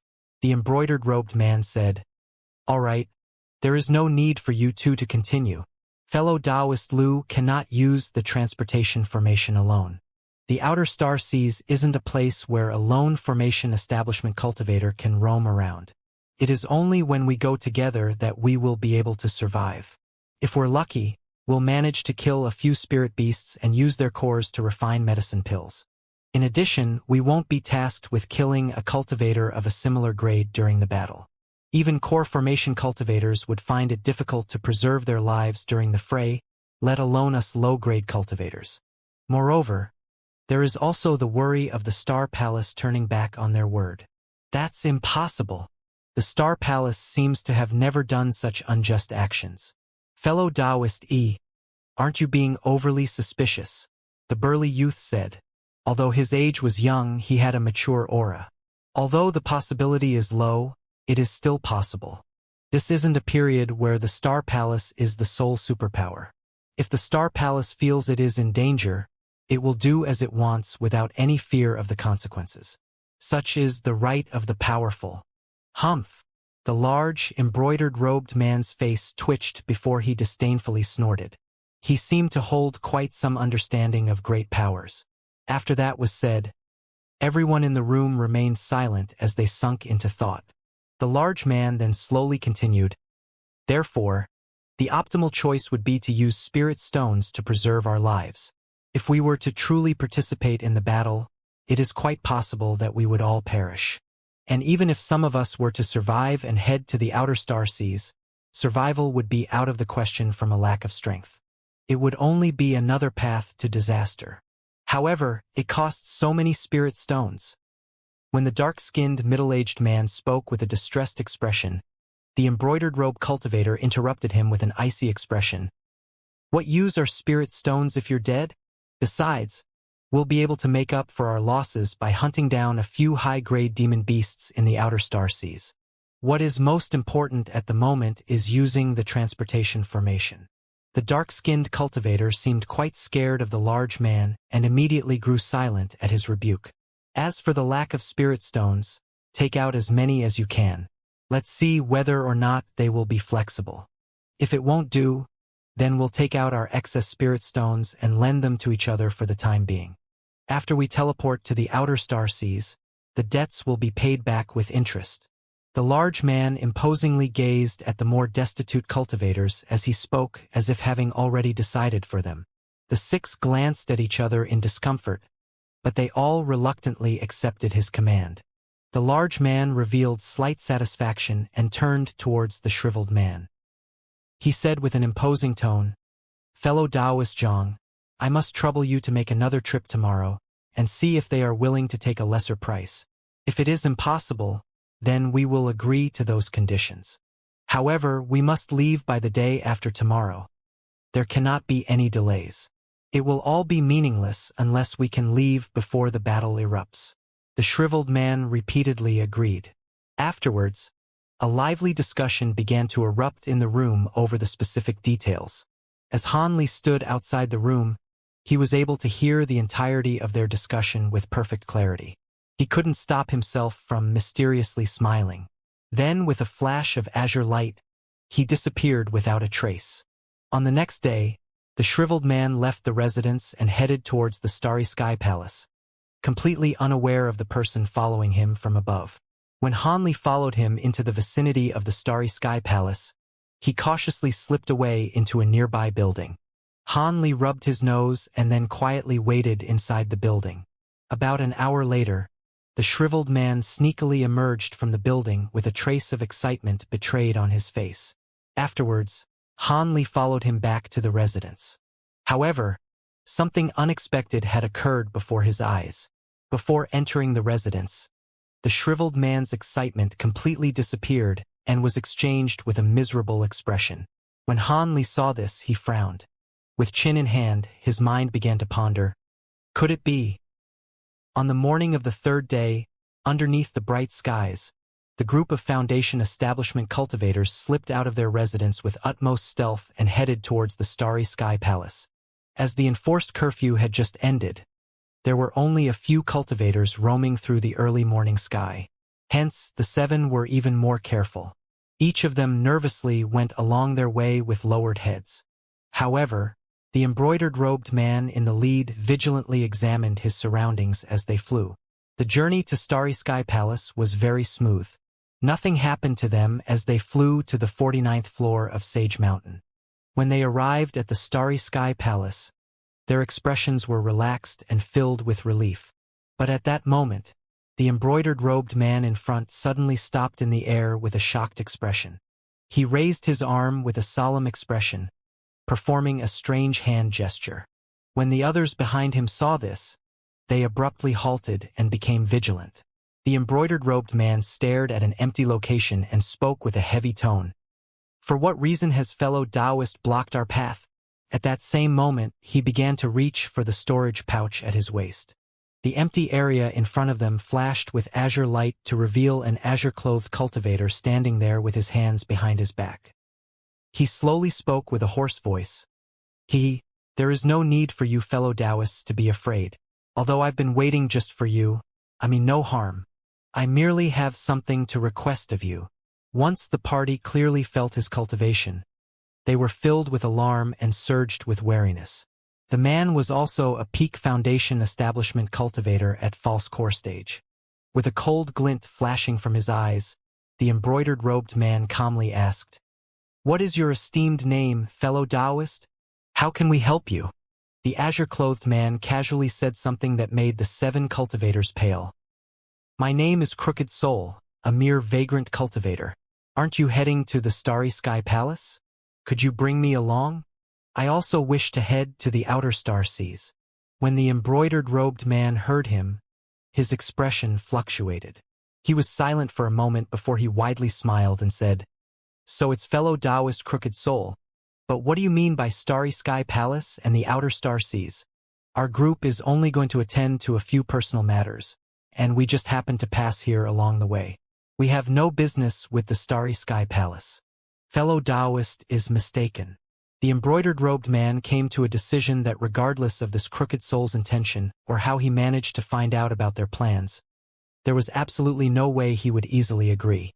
The others remained silent as well as if they were leaving the matter entirely up to the large man. Crooked Soul chuckled and casually said, "There is no need for fellow Taoist to be so suspicious. Since I've already arrived here, how could I be fooled just like that?" The embroidered-robed man's heart trembled and he snorted, "Humph! So it seems you know my identity and have a clear understanding of our plans." He then unconsciously clutched his storage pouch with veins protruding from his hands. Having received an unknown command, the other cultivators suddenly dispersed in great coordination and surrounded the azure-clothed man. The azure-clothed man ignored their movements and spoke with great leisure. "You don't want to try and kill me. I don't mean to boast, but with my cultivation you wouldn't be able to kill me quickly. If I were to yell and call for the Star Palace, I wonder what would happen." After that was said, the group of cultivators glanced at each other before turning their gazes to the large, embroidered-robed man. The large man's expression became unsightly. Although he had yet to reach core formation, he had always boasted of his exceptional shrewdness, making him a menace among Foundation establishment cultivators. However, he clearly understood that the man's threats were no joke. After a moment of deliberation, he could only suppress his anger and coldly ask, "What does fellow Taoist want us to help you with? We've already said that we would take only 7 people. Moreover, the transportation formation can only take 7 cultivators at a time. They would certainly refuse if we were to add another." The azure-clothed man smiled. "Be at ease. I won't make things hard for you. So long as I enter the hall, I'll have my own methods for persuading them. If an agreement can't be reached, I will neither force the issue nor ruin your fortuitous affair." "Only that." The large man frowned and wore a trace of doubt. "Only that." The azure-clothed man spoke with certainty. The large man muttered to himself for a moment before eventually gritting his teeth. "Fine, if it's only to give you an introduction, then we're willing to agree, if only barely." With a calm expression, as if having anticipated the large man's concession, the azure-robed man saluted and said, "Then I must give you my thanks." The shriveled man raised his head to look at the sky and anxiously urged, "Since fellow Taoist wishes to head to the Starry Sky Palace, let us go quickly. We're already running late." They may become impatient. The azure-clothed man glanced at the shriveled man in silence, but the embroidered-robed man wordlessly raised his hand and they continue on their way. They moved in a formation that kept the azure-robed cultivator at their center. It seemed they were quite wary of him. Still, the azure-clothed cultivator calmly followed after them. Of course, this azure-clothed cultivator was actually Han Li. He had restrained his magic power fluctuations to the level of a peak foundation establishment cultivator and had disguised his appearance. The remaining distance from the Starry Sky Hall wasn't long. After only a short moment, the party arrived in front of the Starry Sky Palace.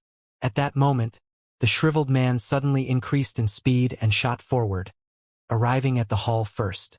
The embroidered-robed man and the others didn't find this odd in the slightest. After all, the shriveled man was the one who had relations with the Starry Sky Palace in the first place. Now that they arrived, it was only natural that he led the way, lest any misunderstandings occur.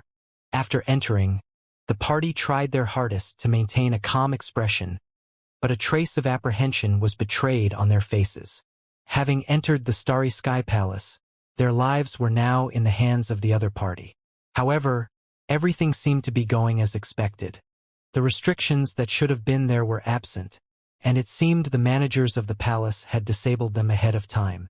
When Han Li saw this, a strange expression momentarily appeared on his face. But what comforted the party the most was the sight of two white-clothed Star Palace core formation cultivators waiting for them in the hall with the transportation formations. When the shriveled man saw the two, he immediately broke into a smile and walked forward several steps to respectfully greet them. "Senior Gu? Senior Qian, we've arrived. Have you finished the preparations on your end?" Among the two, the bald old man nodded his head, slowly saying, "We're ready on our side. Hand over the spirit stones, and we'll give each person a displacement talisman. You can leave as soon as possible, but the spirit stones had better not be short." The embroidered-robed man stepped forward and respectfully said, "Be at ease, Senior. We've brought along the agreed amount of spirit stones." The bald old man examined him several times before speaking with a polite tone. "So, your fellow Taoist E. As expected, your cultivation is exceptional." But when his sights fell upon Han Li, his expression sunk. The bald old man's expression became gloomy and his voice was filled with suspicion.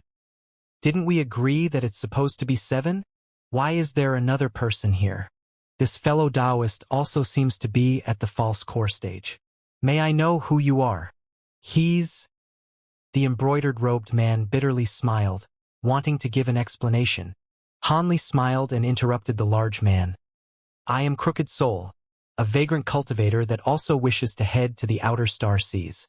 I've heard that fellow Taoist E and the others had a connection, and chose to deliberately seek them out.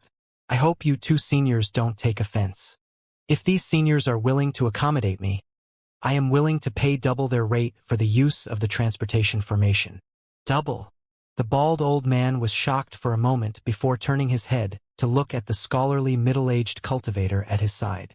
The middle-aged man frowned and slowly said, "Even if you pay double, the largest number of people that can be sent in a single teleportation is 7. Also, we can only use the transportation formation once, so it is impossible to allow a teleportation for your use alone. Otherwise, it will be difficult to conceal our activities from the upper echelon. Junior has considered that, so he won't make it difficult for Senior." Han Li smiled and suddenly turned to the side, speaking without a trace of politeness. "Therefore, how about fellow Taoist temporarily hand over his spot?" The person Han Li was requesting a spot from was the shriveled man. "What did you say?" Alarm flickered across the shriveled man's face, soon to be replaced with anger. The others glanced at each other, not knowing what Han Li intended. Han Li calmly said, "Be at ease, fellow Taoist. I won't allow you to do this in vain. I have 2 grade 5 demon beast cores. Take it as payment for your spot. Surely fellow Taoist won't turn his back on me."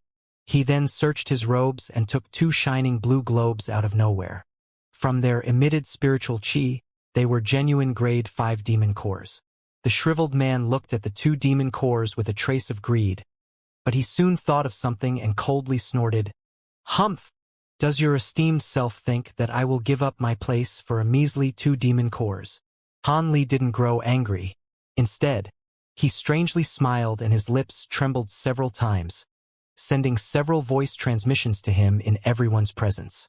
The shriveled man suddenly paled after hearing them. Han Li then spoke to him with a leisurely tone without using a voice transmission. With this, there should be no way fellow Taoist could possibly refuse this trade. Am I correct?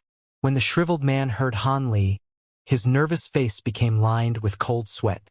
After fiercely glaring at Han Li for a moment, the shriveled man's face twitched as he clenched his teeth and said, "Fine.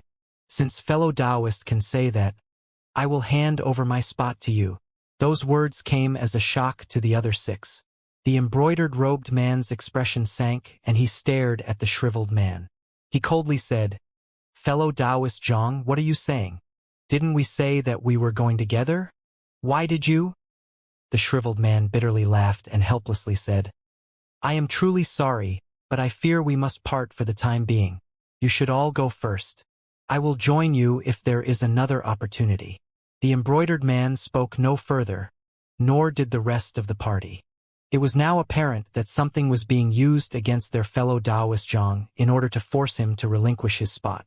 Hence, there was no point in continuing the discussion. Fortunately, a lack of one person didn't make too much of a difference in their plans. The bald old man frowned and imposingly glared at the shriveled man. "Humph! Who said you could exchange people as you wished? Senior Gu, I—" The shriveled man was startled and thought to mutter an explanation, but he couldn't come up with anything. But at that moment, Han Li produced 2 jade boxes with a flick of his hand, tossing one each to the bald old man and the scholarly man at his side. When the 2 saw the jade boxes, they unconsciously caught them and calmly gazed at Han Li. Han Li spoke with a serene appearance. The boxes contained 2 treasures that Junior unexpectedly acquired.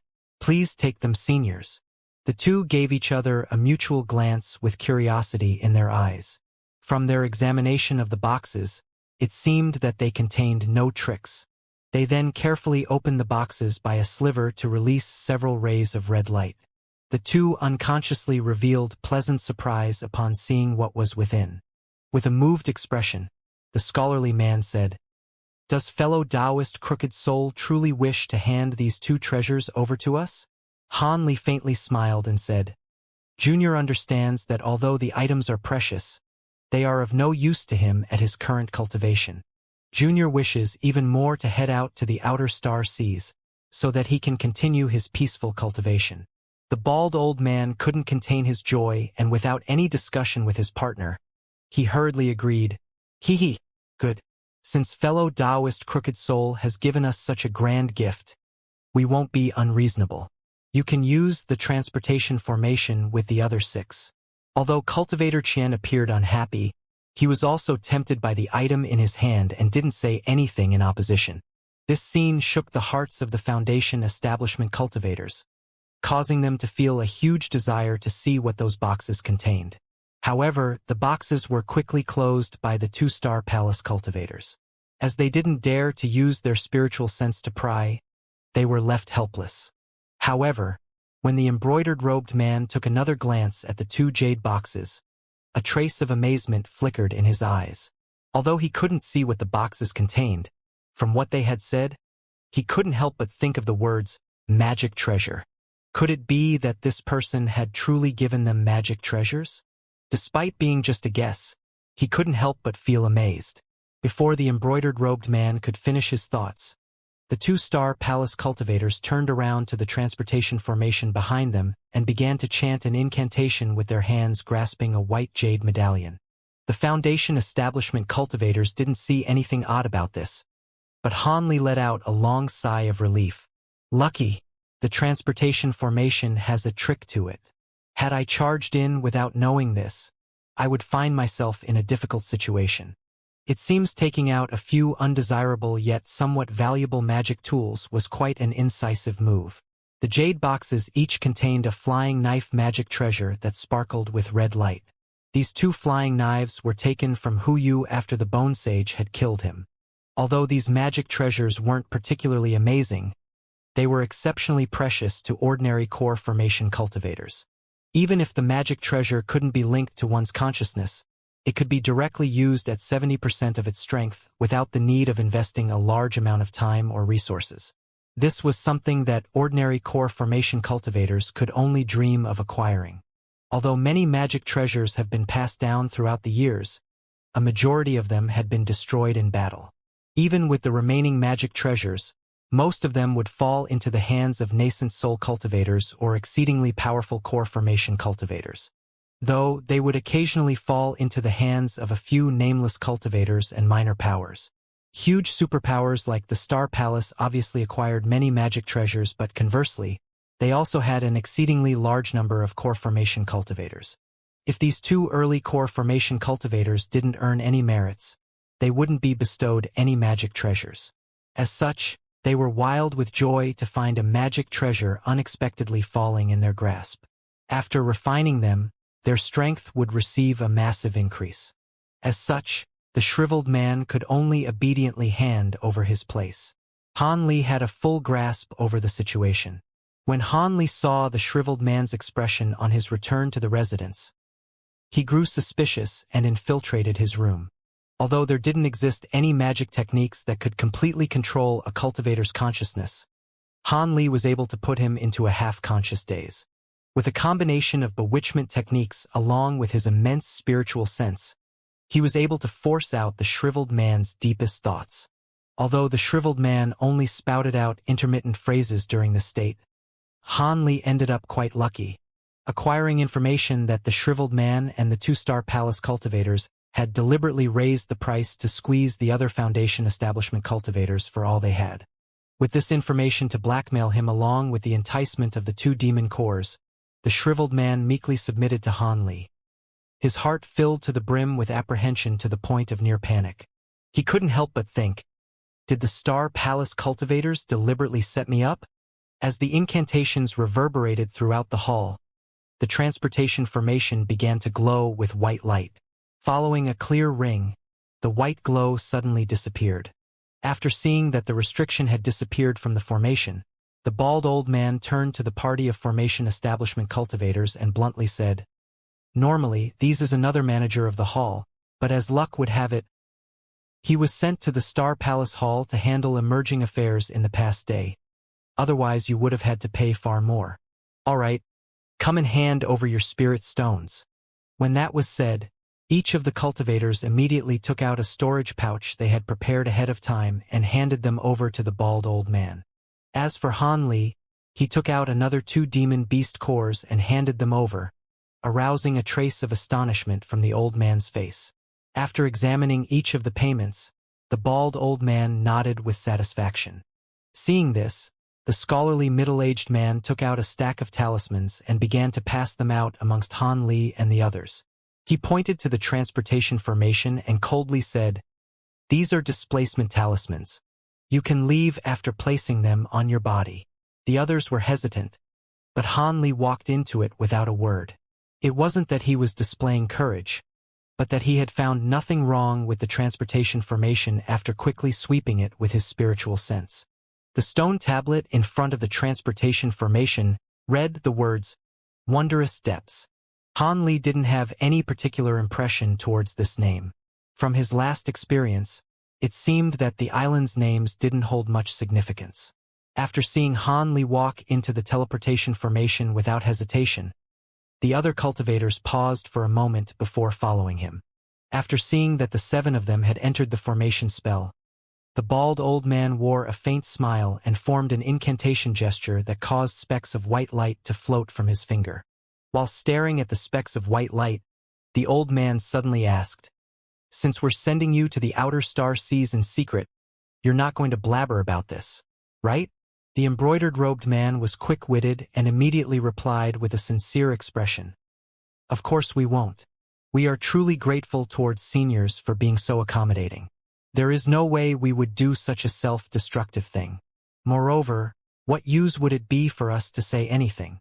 Staring at the embroidered-robed man, he coldly said, "If you understand, then good. As there are few people in the Star Palace with our position, we'd receive a stern warning at the worst." But if some rumors do arrive, then fellow Taoist Gu and I won't be so forgiving. Additionally, we heard you feared a sudden falling out and all carried response beads. Thorough but unnecessary. We aren't about to soil our reputations over a few spirit stones. He then swept his gaze past the other cultivators before falling onto Han Li. Senior truly is a reasonable person. Junior is but a knave that can only think of others in regards to his own desires. The embroidered-robed man forced a smile but faintly felt a chill run down his back. Humph! No need to speak any nonsense. You're now on your own. The bald old man didn't say anything further and flicked his finger, activating the transportation formation with a faint white magic seal. Suddenly, the spirit stones around the magic formation flourished with white light, causing the 7 to disappear. When the bald old man saw them successively teleport away, his expression suddenly changed and he bewilderedly asked, "What's going on? Didn't you say that you were going to give them false displacement talismans? Why did you give them real ones? This wasn't what we previously agreed upon." The scholarly cultivator coldly snorted and spoke with a grimace. "If I truly took out false displacement talismans, do you really believe we would have been let off? The person who gave us the magic treasures was a nascent soul eccentric. If we took out false talismans, he would have killed us in a fit of anger." He then took out a white cloth and wiped the cold sweat off of his head. The bald old man said with a shocked expression, "Nascent soul cultivator? Brother Qian, are you joking? That person was clearly a late Foundation establishment cultivator." The shriveled man that was left behind was at a loss. "Brother Gu should know that my spirit beast, a soul hair, has no skills apart from being able to keenly sense another's spiritual sense." The scholarly man then flipped his hand to reveal an animal that strongly resembled a kitten. The spirit beast had ears as slender as a rabbit's and sparkling green eyes that continuously darted around. It appeared to be a rather adorable spirit beast. As he caressed the soul hair, he said, although he managed to conceal his aura with some sort of exceptional restraint technique, concealing himself from even the soul hair, he stealthily swept his spiritual sense past the formation spell after we dissolved the restrictions on it. This gave my soul hair the opportunity to detect something was amiss. My soul hair is able to give an appropriate reaction towards mid-core formation and even late-core formation cultivators. However, it didn't give a reaction, but merely continued to shiver inside my sleeve. It can only mean that his spiritual sense was unfathomably profound, but it has only ever given this response when we visit the elders. A trace of fear was contained in his voice. If that's the case, then he must be a nascent soul cultivator. Sweat started to line the bald old man's head. Even if he wasn't, then he must be a late core formation cultivator.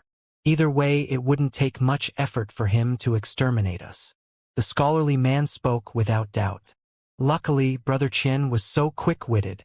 If we took out false talismans, we would have brought about our own destruction. I had originally thought he was quite an eccentric individual to give us each a magic treasure without the slightest heartache.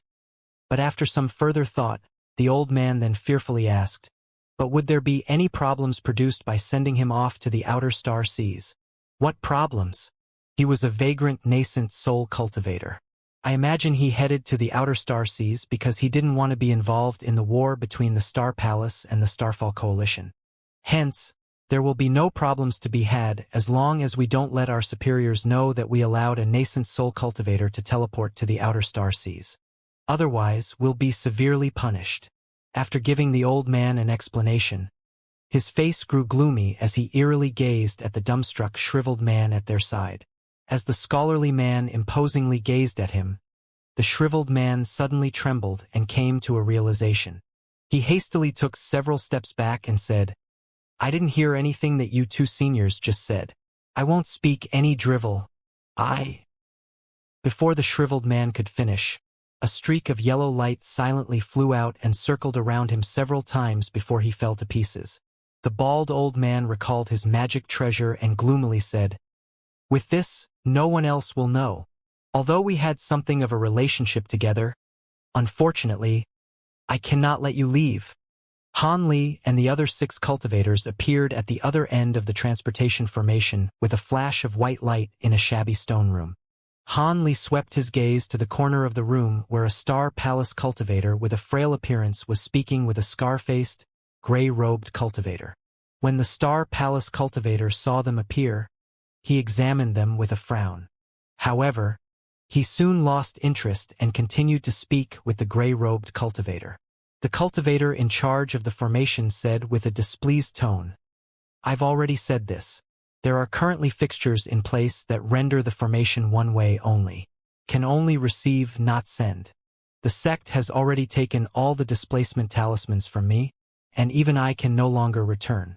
There is no point in fellow Taoist trying to force me." The gray-robed cultivator shouted out with fury, "Nonsense! There were several people that went back several days ago. How can the transportation formation have changed so quickly? Humph! I've already explained it many times, but you just love to ignore me. I no longer have any obligation to speak any further." The Star Palace cultivator glared at the man before sitting down and closing his eyes. "You?" When the gray-robed cultivator saw that he was being ignored, his complexion turned bright red, but he didn't take the slightest action. He didn't have the courage to act against a Star Palace cultivator. He turned around in place with great agitation, but when his expression immediately fell upon Han Li and the others that had arrived, his face suddenly grew joyful. He walked towards them before stopping several steps ahead of them and saluted the embroidered-clothed man, who obviously appeared to be the leader of the group, before politely asking, "Did you fellow Taoists come from Heavenly Star City?"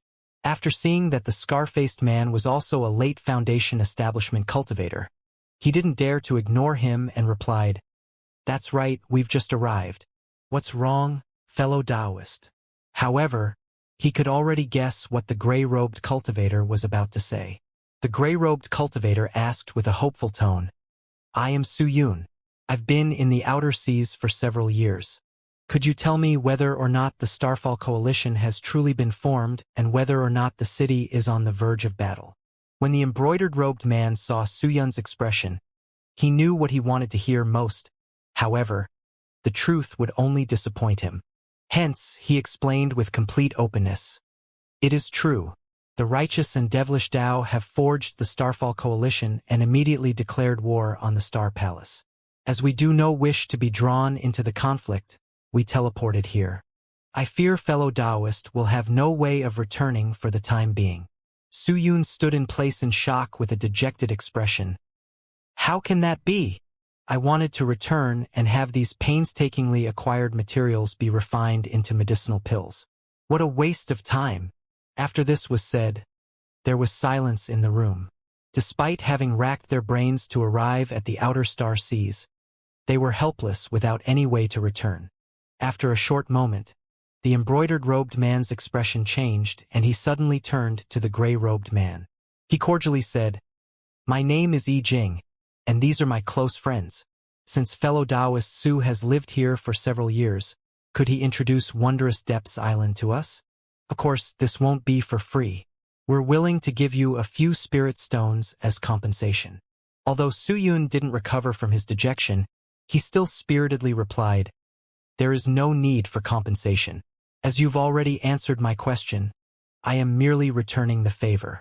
Please don't hesitate to ask any questions you may have, and I'll answer to the best of my knowledge."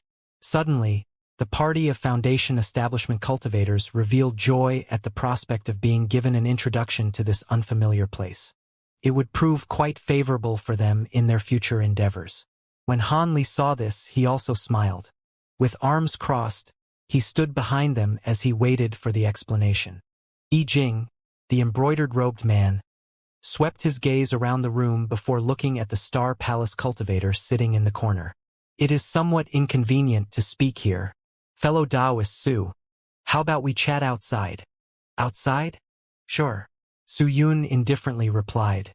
Yi Jing rejoiced, but he soon thought of something and turned his head around and widely smiled towards Han Li. "Brother Crooked Soul, wouldn't it be better to come along with us and listen? Better yet, we can work together." Han Li blankly stared for a moment before smiling. "All right, I did want to hear his explanation as well. Han Li then casually followed after them. What? That fellow Taoist isn't part of your group? Suyun was quite surprised. The dark-skinned, middle-aged man suddenly shouted out with a trace of hostility. He did teleport along with us, but before that, we were strangers. Yijing frowned in response but didn't say anything. Suyun wordlessly nodded. After they all walked out of the stone room, the newcomers surveyed their surroundings with amazement. The scene was entirely different from what Han Li had seen on Deep Jade Island. They emerged within a small market city. Although it appeared crude and only spanned about 10 kilometers, the city was created entirely out of black stone. The shabby building that housed the transportation formation lay at the center of the city. It was propped up by a tall altar-like platform with steps descending from every side. Due to the height of the surrounding terrain, they were able to have a clear view of the surrounding city. The city seemed to be surrounded by 12-meter-tall stone walls along with a dense white sparkling barrier. However, there were tall buildings of varying sizes behind the walls. Strangely enough, none of them had pointed roofs. They were all flat. At first glance, although the city was full of buildings, few of them were independently constructed. It wasn't just a string of stone buildings joined together, but rather, frequent masses of stone buildings were lined up together. What shocked Han Li the most was that a few mortals were mingling amongst the cultivators on the crude black stone road, occasionally rushing in and out of the stone buildings. But this wasn't enough to shock Han Li by itself. It was the fact that a majority of the mortals were young, beautiful women. As for the other mortals, they were burly men and delicate youths. When Yijing's party saw this, they were just as shocked as Han Li. Since they wanted to travel to the outer star seas, it was only natural to do research on the islands in advance. However, this scene was completely contrary to the information they had acquired. A strange expression momentarily appeared on the Yijing's face. He then said with a deep voice, "Fellow Taoist Lu, take another look at the jade slip containing information on Wondrous Depths Island. Could it be that we were mistaken?" I'll take another look at it." The woman surnamed Lu hastily looked through her storage pouch. Suyun waved his arm and stopped the woman from finding the jade slip. "There is no need to look for the information on Wondrous Depths Island. Since most of it is false, it is natural to feel surprised." Yijing's expression changed. "False? What is that supposed to mean?" "It is quite simple. Wondrous Depths Island is quite different from other Demon Beast Islands. All cultivators are given a gag order prior to their return, allowing them to only leak certain information. Else, they would suffer great punishment. It's hard to say whether or not it will prove fortunate that you've arrived at this island." "Certain information? Could it be due to the Star Palace?" Lady Lu appeared disturbed. Suyun sighed and said, "It isn't the Star Palace, but the various united powers that reign over this island. Even the Star Palace is unwilling to lightly offend this faction." When those words were said, Han Li raised his eyebrows while the others looked at each other in dismay. Suyun chuckled and spoke with a loud, alluring tone. This place isn't too different from what you've imagined. In fact, to some cultivators, it is a place they could only dream of. Blackrock City has the soul market and is the only city on Wondrous Depths Island. So long as you have spirit stones or demon cores, it is a cultivator's paradise. You can purchase items that cannot be acquired from other Demon Beast Islands. Regardless of whether it's top-grade cultivation vessels, formidable magic treasures, priceless spirit beasts, or exceedingly rare materials, this place has it all. The nearby cultivators and mortals glanced over due to his loud voice, but they soon averted their eyes and went on their way. When Yijing heard this, he became especially bewildered. As for Han Li, he continued to look around with a calm expression, as if he hadn't heard what Suyun had said. When Suyun saw this, he glanced at Han Li with slight surprise. Yijing let out a long sigh and asked with a heavy voice, "Could Brother Su give us an introduction of this place?" Suyun seemed to have completely recovered from his low spirits and candidly said, "Of course I can. Since I can't leave for the time being, how about I give you an explanation of the city while we stroll around?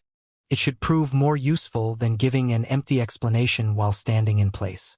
However, if anyone has any windfalls in the future, please don't forget about me. Then I must thank you, Brother Su. This city appears quite different from others. Yi Jing then looked at a male cultivator with a trace of amazement.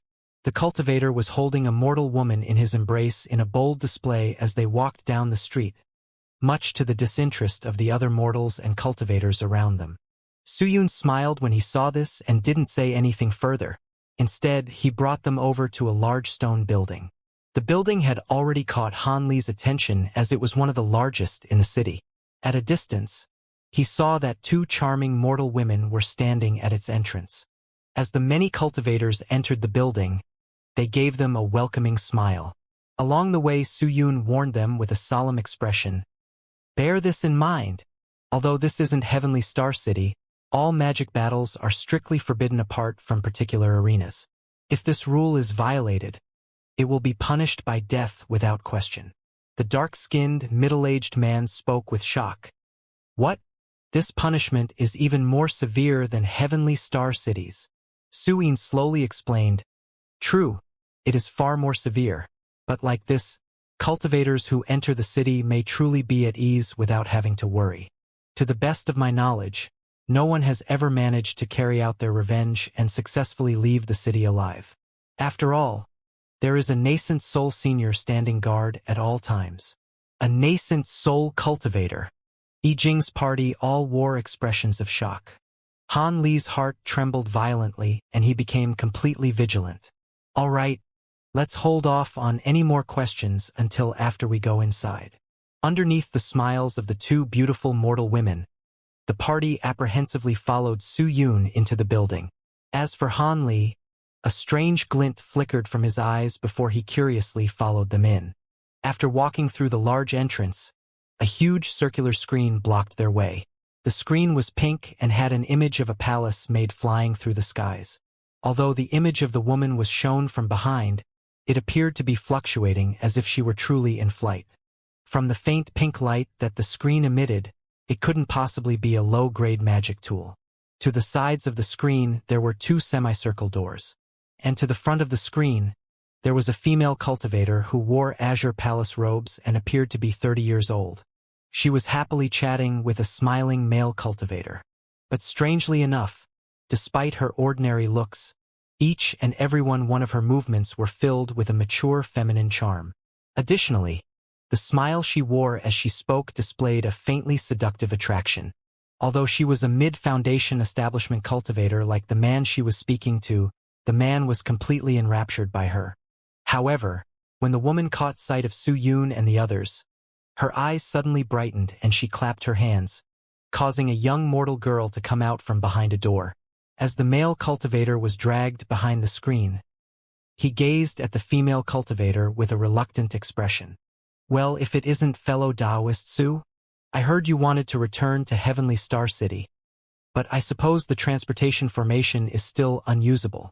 The woman's voice was soft and alluring, bringing forth a sense of comfort to those that heard it. Han Li unconsciously frowned and bitterly laughed in his mind. It seemed a majority of the female cultivators that he met cultivated some sort of secret bewitchment technique. Although this woman's bewitchment techniques were far inferior to Fairy Violet Spirits and Yuan Yao's, it was more than enough to easily capture the minds of a few low-grade male cultivators. With that thought, Han Li swept his gaze across the party of cultivators. Yi Jing and Su Yun were able to keep their expressions straight, but the other male cultivators had unnatural expressions. Their gazes unconsciously wandered across the woman's body. These cultivators are new arrivals. I've brought them along to take a look, Su Yun then said with a resentful tone. As for returning to Heavenly Star City, I'm afraid that won't be happening for a while. I didn't expect the news to be true. A battle is about to occur. With luminous eyes, the woman enchantingly covered her smile and said, It's still good that you will remain here. If you were to leave, I'd be losing a dear customer. The woman's mature charm had fully captured the vulnerable men of the party, leaving the two women among them flushed red with anger. Annoyed at the woman's use of her bewitchment technique, Su Yun called out to her, Lady Ming, they are my guests. A badge, please. Hee, all right. But it seems that these fellow Taoists should have no problem on this island. Their cultivation isn't inferior to yours. Lady Ming chuckled and then glanced at Han Li and Yi Jing before erasing her bewitchment technique, returning her appearance to that of an ordinary woman. The change occurred quickly, causing the others to pause for a moment before revealing embarrassment.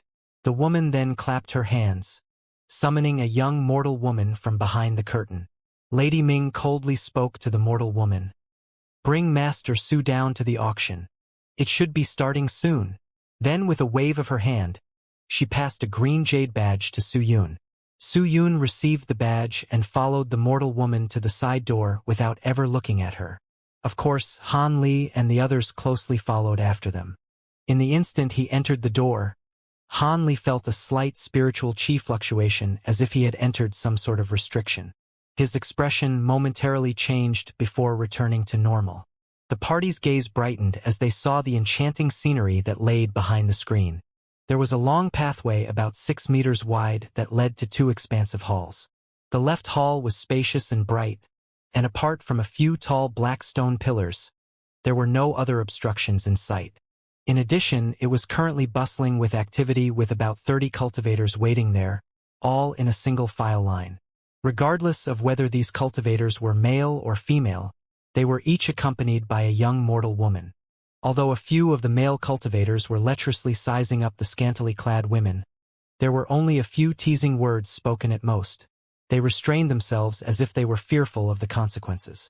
At the end of the line, there was a small room that had a door shining with white light. When the cultivators in line pressed their jade badge against the door, it opened and allowed only one person inside. As for the large hall on the right, it was covered in a barrier of faint blue light, blocking it entirely from sight. This place is called the Bright Gem Pavilion. It is specialized in selling off harvests from the outer seas. Particularly valuable items may also be auctioned off here after being appropriately appraised. There are several similar businesses that operate in the city, but they are ran by differing powers, each backed by a nascent soul cultivator. Of course, at least that much is required to be doing business in a place as untamed as the outer seas. When Lady Lu heard this, she took in a cold breath of air and muttered, "So many nascent soul cultivators. Could they be from the Four Elements Merchant Union?" Su Yun calmly said, "The Four Elements Merchant Union? They have no power here. While they hold dominance over the other Demon Beast Islands, Wondrous Depths Island is the sole island where multiple factions joined hands to control it. While these powers alone cannot compete with the Four Elements Merchant Union in the inner star seas, when joined together here, even the Star Palace dare not treat them lightly. However, this is only limited to Wondrous Depths Island." From Brother Su's tone, there seems to be something unique about Wondrous Depths Island. For what reason would so many powers dare to oppose the Four Elements Merchant Union? As Yi Jing was a shrewd and cunning sort, he heard something amiss from his words. With an ordinary expression, Su Yun explained, "He, Brother Yi guessed correctly. The name Wondrous Depths is due to the nearby seas being unfathomably deep and filled with demon beasts. Rare high-grade demon beasts are often seen in those depths. It is said that demon beasts of even grade 8 and higher appear there. It is for these high-grade demon beasts that these various nascent soul experts stand in opposition against the Four Elements Merchant Union, forbidding them from gaining dominance of the island. It is said that when these depths were discovered, many battles erupted between the Four Elements Merchant Union and the various powers before the Star Palace later intervened to act as a mediator. After some unknown conditions were reached, the island was handed over to the various powers to jointly administer. It was at that time that it became forbidden to spread the truth of Profound Depths Island to the inner star seas. Otherwise, one would find themselves wanted dead by the joint powers. Han Li was quite amazed at this. As for the others, they felt even more shocked. Demon beasts of grade 8 or higher are existences equivalent to nascent soul cultivators. They truly exist here. Yi Jing was unable to keep his calm. "I'm not too sure. I've never personally seen them. However, there truly are people that hunt grade 7 demon beasts. The Bright Gem Pavilion sells grade 7 demon cores where nascent soul cultivators compete at extraordinary prices." Su Yun then clicked his tongue in admiration. "Han Li, who had kept silent until now, frowned and asked, "Does fellow Taoist Su mean that demon beasts are easier to find in the depths?" Su Yun glanced at Han Li in surprise. After pausing in thought, he said, "Demon beasts are slightly easier to find in the depths. However, due to the frequent appearances of high-grade demon beasts there are also countless cultivators that meet their end." As Yi Jing's group had never previously visited another demon beast island, they were somewhat skeptical of these words. But Han Li managed to gain some understanding towards the depths. It seems that this was a place where danger came hand in hand with riches. So that's why this place was so odd. The party grew silent before the mortal woman guiding them respectfully asked, "Masters, do you wish to first go to the treasure viewing hall or the treasure rest hall?" There is nothing to see at the treasure viewing hall. It is only some appraisal masters looking at unidentified items before offering to exchange them for spirit stones or put them up for auction. Let's go to the treasure rest hall instead. The items there will expand the perspective of all fellow Taoists. Su Yun was clearly familiar with this place. Without waiting for the mortal woman to lead the way, he walked into the right hall. When he approached the light barrier, he wordlessly pressed the jade badge against it, causing a circular opening to appear. He then beckoned to the rest of the party before walking in. When Yi Jing and the others saw this, they simply entered in a line. When Han Li saw this, he noticed the mortal woman respectfully waiting outside and curiously asked her, "You don't need to go inside?" The mortal woman widely smiled at Han Li and explained, "Us mortals aren't allowed to enter the treasure rest hall. This servant will be waiting for you outside." Han Li nodded and walked through the blue light barrier without another word. The light barrier then closed by itself. The interior was quite crude and simple. Apart from some wooden chairs, there was just a 10-meter wide stage at the end of the hall. There was an old man standing at the back of the stage, eloquently speaking into a shining blue stone that he was holding in his hand. About 30 cultivators of varying grades stood below him, consisting of both Qi condensation and foundation establishment cultivators. There were no core formation cultivators among them. The old man respectfully said, "This blue light stone is a fire attribute magic tool refined from exceptional materials. Its owner is putting it up for bid starting at 500 spirit stones. According to long-established rules, each increasing bid must be at least 30 spirit stones more. Let us start the bid. 530 spirit stones. 570. 600. After the old man finished, many cultivators began to shout out bids. Although the bids couldn't be said to be fiery, the final bid still managed to reach close to 700 spirit stones. A young foundation establishment cultivator then walked up and bought the magic tool using solely spirit stones before immediately taking it away. Next up, we have an earth attribute magic tool. The old man continued to auction off the next item without any delay. Han Li naturally had no interests in magic tools, and swept his gaze past the scene instead. He saw Su Yun whispering to the rest of the party at a corner of the hall. Han Li then walked over with an unchanged expression. Lady Lu doubtfully said to Su Yun, "This seems no different from ordinary auctions. Are we truly going to see any exceptional items here?" Su Yun said with a mysterious expression, "Relax. Although auctions frequently take place, occurring anywhere from one every several days to half a month, each auction will always show some exceptional items. Although they aren't auctioning off the most precious materials, they are still rarely seen in the inner star seas." He then saw Han Li walk over and gave him a smile. Han Li casually nodded his head and asked a question that left them somewhat surprised. "Fellow Taoist Su, how many cultivators are there in Blackrock City?" "There don't seem to be many to people present," Su Yun calmly admitted. "Brother Crooked Soul is truly discerning. Although there are temporary residences such as inns in Blackstone City, there are no permanent residences for foreign cultivators. High-grade cultivators may possess their own cave residence on another island. As for low-grade cultivators, they may take shelter in the small villages and towns on other islands with mortals. While all cultivators come to Blackstone City to do business, low-grade cultivators are by far the most commonly found." Yi Jing paused for a moment before asking a question that puzzled even Han Li. But mustn't one be at least foundation establishment to survive in the outer seas? Why are there so many mortals and chi condensation cultivators here? Su Yun calmly replied, Brother Yi's question strikes at the most crucial point, which is the greatest difference between Wondrous Depths Island and the other Demon Beast Islands. For other Demon Beast Islands, a few high-grade cultivators go there to hunt demon beasts before returning after accumulating enough materials. But for Wondrous Depths Island, a few years after the various powers settled here, several spirit stone mines were discovered in some of the nearby islands, and a few production sites for required cultivation materials were established as well, causing the island to become entirely self-sufficient. As such, a few cultivators made a living here and dragged along their families, eventually producing the many mortals and low-grade cultivators in this city. I also heard that the powers administering Blackstone City are slowly transporting their main forces over to this city. I reckon in a couple tens of thousands of years, this place will become a second inner star seas. However, apart from Blackstone City, the villages on the other islands can't be considered safe in the least. Those small villages are often exterminated by sudden attacks from high-grade demon beasts. This current situation in this place quite resembles how the inner star seas first came to be. After that was said, the party was left dumbstruck. Yi Jing let out a deep breath before pensively asking, Why aren't the Star Palace and the other powers involved with this place? Su Yun coldly snorted and said, This place is far from being anywhere near as prosperous as the inner star seas.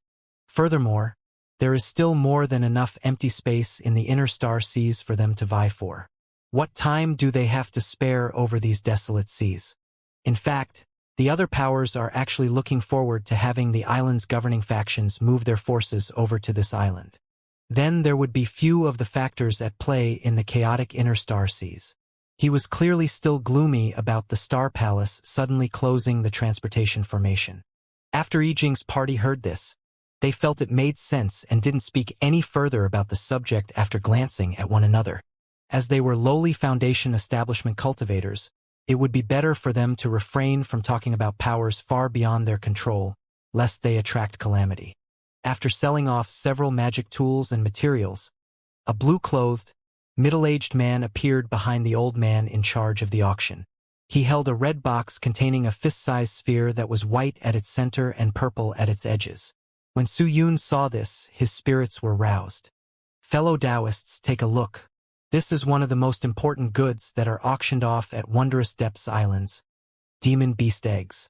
There is no lack of such valuable treasures. These items fetch astronomical prices in the inner star seas, but they can be found for much cheaper on Profound Depths Island. This is because apart from a few particular beast eggs, a majority of them are incapable of being transferred over through the teleportation formation. When they are teleported over, most eggs die. That is why whenever a rare demon beast egg appears, the spirit beast is usually hatched and nurtured until it can tolerate the transportation formation before being brought back to the inner star seas. This is, of course, after high-grade cultivators bid copious amounts of spirit stones for it. Demon beast egg. Yi Jing's eyes brightened. He had always dreamed of raising a high-grade demon beast. The others also revealed expressions of pleasant surprise. With that said, they would later have the opportunity to acquire their own spirit beast. In the inner star seas, finding a good spirit beast was an extremely difficult matter. This is the egg of a violet cloud eagle. Upon reaching maturity, it becomes a grade 4 demon beast. Although it only knows simple defensive magic techniques, it has a body of steel-like feathers and is faster than top-grade flying magic tools. With talons that can easily tear through the defenses of a foundation establishment cultivator, it can be considered a rare demon beast and undoubtedly an optimal choice for foundation establishment cultivators. The starting price is 2,000 spirit stones. Each bid must increase by at least 100. The bid will now start. The old man seemed quite confident about the popularity of the demon beast egg. After only giving a quick introduction, he started the bid without any delay. When the cultivators beneath him heard that the bidding had started, they immediately started calling out their prices. Although grade 4 demon beasts held little interest to core formation cultivators, they're quite suitable for foundation establishment cultivators. This is because not only do higher grade spirit beasts cost far more, but the time it takes for them to mature was also far too long. Even if they used secret techniques to hasten their aging, it would still take far too long for a foundation establishment cultivator. 2,500 spirit stones. 2,700. 3,000. The violet cloud eagle's egg quickly broke 3,000 spirit stones before finally topping off at 3,300 spirit stones by an excited female cultivator. The dark-skinned, middle-aged man gazed at the egg in the woman's hand and muttered, "It truly is far cheaper than the inner star seas. If this were Heavenly Star City, this kind of flying spirit beast would easily fetch over 5,000 spirit stones." Apart from Han Li, all the others watched this scene with bright eyes. When Su Yun saw this, he knowingly smiled. Up next, the old man auctioned off a grade 3 spirit beast egg followed by a grade 4 demon beast, both at a considerable price before concluding the spirit beast egg auction. Upon seeing what was auctioned next, Lady Lu couldn't help but wear a face of shock. What's going on? The others in her party also looked surprised. Two beautiful women that appeared to be around 20 years old stood at the old man's side. Although they only had cultivations at the third layer of chi condensation, they were both genuine cultivators. From their submissive attitude while being brought on stage, it seemed the two female cultivators were the goods to be auctioned.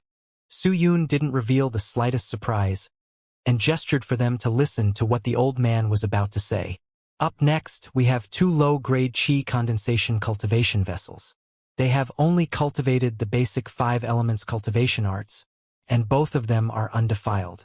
According to their requests, only a mid-foundation establishment cultivator or higher may bid on them. The starting bid on each of them is 2,000 spirit stones.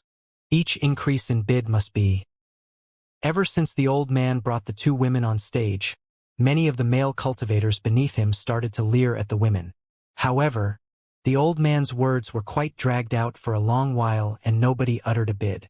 Two male cultivators that sat in front of the group even began to have a whispered discussion. 2,000 spirit stones to buy a third-layer female cultivation vessel. If you really wanted a concubine, wouldn't you want to go elsewhere and buy a mortal girl? When they grow old, you could just pass them spirit stones and have them leave. If it were a foundation establishment vessel, I'd be more than willing to spend more spirit stones. You're dreaming. Do you think you're a core formation cultivator? Don't forget the customs here. Foundation establishment vessels aren't something that the likes of us could ever afford. At that amount of spirit stones, it'd be more profitable to buy a spirit beast egg. When Han Li heard their chatter, although he felt amazed, any sign of it soon disappeared from his face. He had long ago heard rumors of a few powers secretly nurturing some young female cultivators for the sole purpose of being cultivation vessels. There were even a few high-grade cultivators that bestowed female cultivators as gifts. But regardless of how it was said, open auctions of female cultivation vessels never occurred in the inner star seas.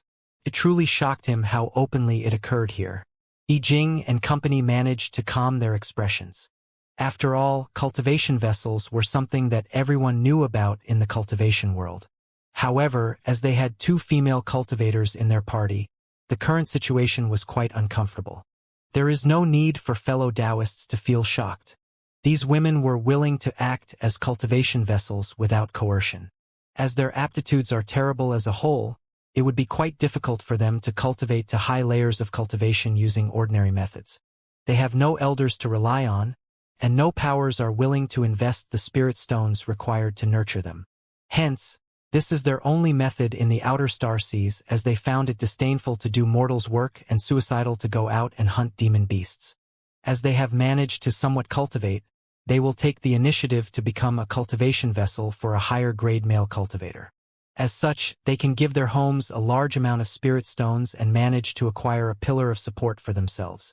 If they are able to acquire the favor of a male cultivator, they will be able to become a concubine or have an opportunity to become something greater. Naturally, there are even high-grade female cultivators that take the initiative to become cultivation vessels for other reasons. But in that case, lower-grade male cultivators are forbidden from bidding. That is to be expected. Su Yun slowly explained this as if he were long accustomed to the sight. The others responded to Su Yun's explanation of the purchasing of cultivation vessels with silence. After all, with two female cultivator companions currently at their side, it was difficult to speak further on the topic. Han Li stroked his chin without showing the slightest change in expression. He didn't require a vessel to increase his cultivation, nor could he afford to keep something so cumbersome by his side. Although these female cultivator vessels aroused a feeling of discomfort and pity in him, he turned a blind eye as he was disinclined to take action. At that moment, the two female cultivators on stage wore an expression of disappointment upon not receiving a single bid. Seeing this, Su Yun gave an explanation with a faint smile. Their cultivation is a bit too shallow. Although they were willing to become a cultivation vessel, they can't provide much assistance towards higher-grade cultivators. As such, no one was willing to take them. However, it isn't necessarily absolute. If by chance a foundation establishment cultivator were to fancy their appearance, it wouldn't be rare for them to later be bought at a high price. Yijing forced a chuckle and didn't say anything further. Su Yun calmly smiled and didn't seem to mind. The following items up for auction were more items that were rarely seen in the inner star seas. However, Han Li revealed a lazy expression, unwilling to waste more of his time looking at them. Just as he was coming up with an excuse to leave, Su Yun seemed to have noticed Han Li's impatience and took the initiative to say, "While this auction doesn't have any finer goods, the annual combined auction has some truly rare items appear. Fellow Taoists should take a look at it when it comes around. For now, I'll introduce you to the other areas of Blackrock City."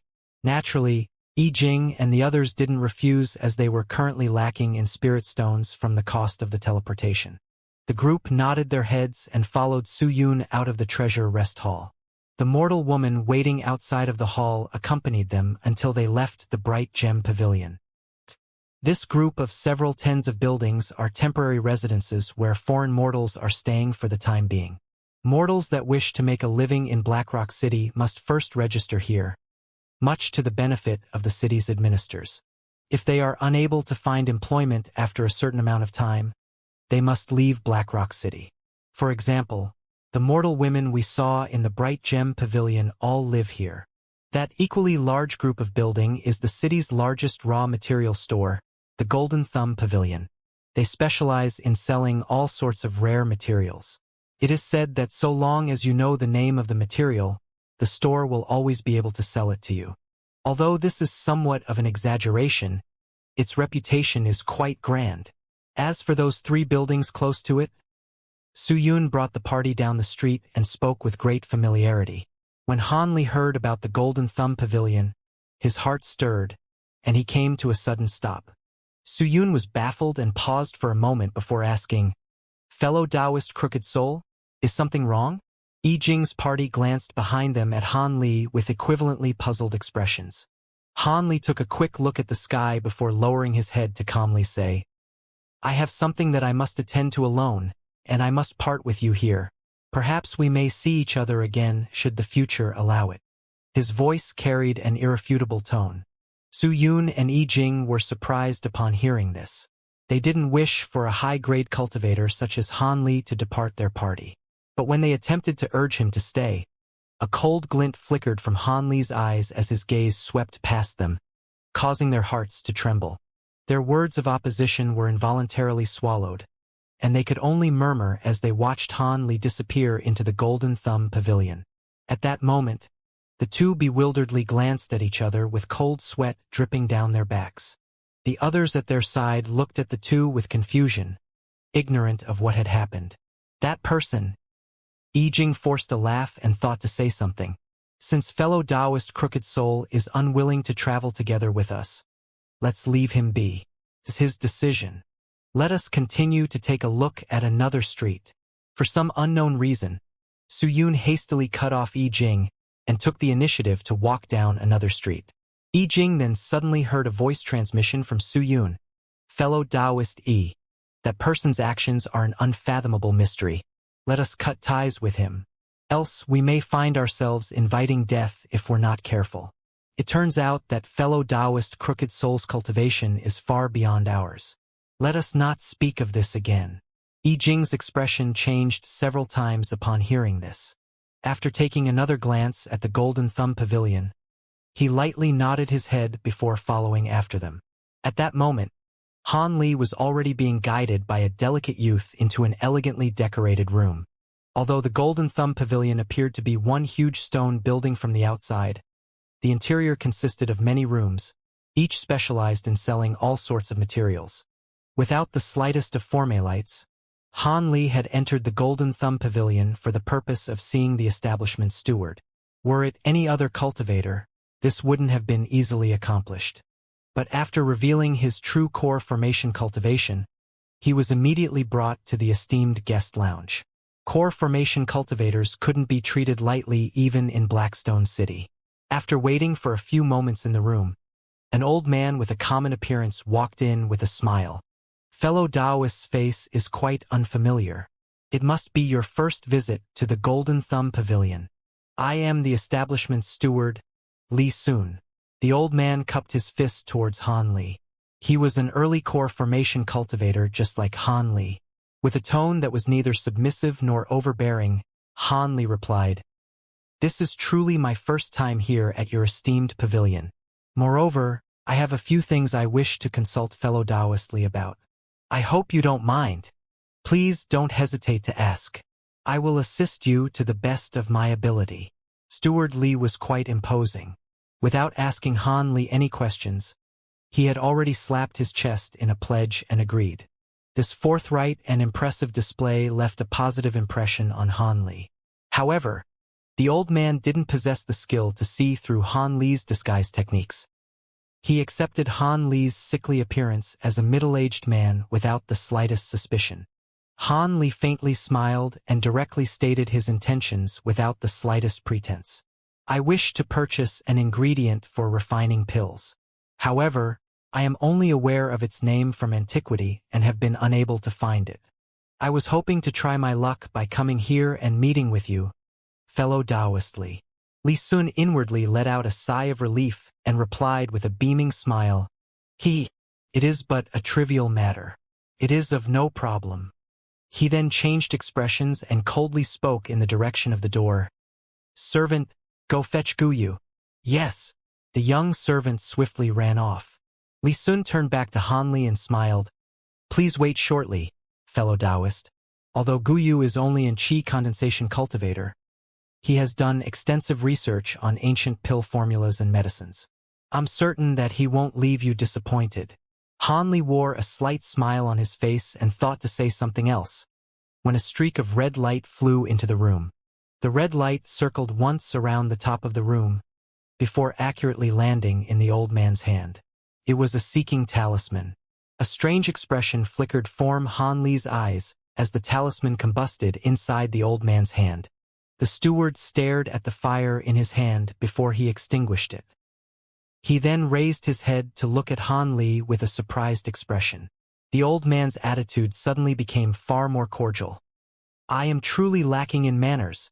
I didn't expect Brother Crooked Soul to have just arrived at Blackrock City today. This store owner should be treating you with the utmost respect." In that short moment, he had managed to discover Han Li's general origins, much to Han Li's shock. However, his expression maintained a calm smile, revealing none of his inner thoughts. Han Li played it down. "Fellow Taoist is too polite. I had to use many tricks in order to arrive at Wondrous Depths Island. I didn't mean to attract so much attention." The old man was able to see that Han Li didn't wish to further speak of the matter and tactfully changed the topic. He then chatted about a few interesting tales about Wondrous Depths Island, much to Han Li's interest. At that moment, a middle-aged scholarly man entered the room and deeply saluted the two. He respectfully said, "Guyu pays his respects to these seniors. Junior awaits your instructions." His appearance was elegant with a somewhat sophisticated aura.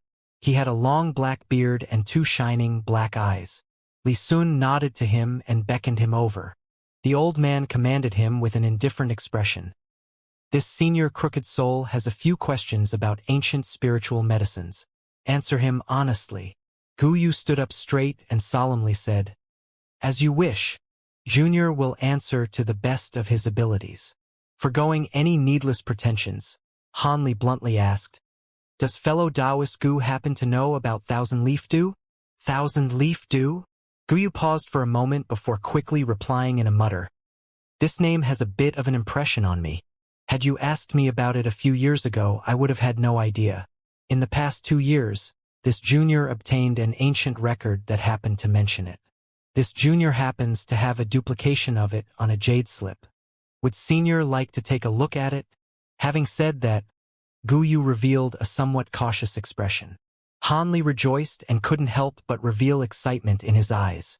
Suppressing the excitement in his heart, Hanli smiled and said, "It is even better that you have the records. If I do find it, then I must truly thank you." Guyu was also quite pleased. Being able to receive the favor of a core formation cultivator was a truly fortunate matter. He quickly patted down his body before taking out a yellow jade slip and presenting to Han Li with both hands. Guyu respectfully said, "This is the jade slip. Please examine it, senior." Han Li bluntly accepted the jade slip and quickly immersed his spiritual sense into it. In a mere moment, Han Li's expression changed from excitement to doubt and then contemplation.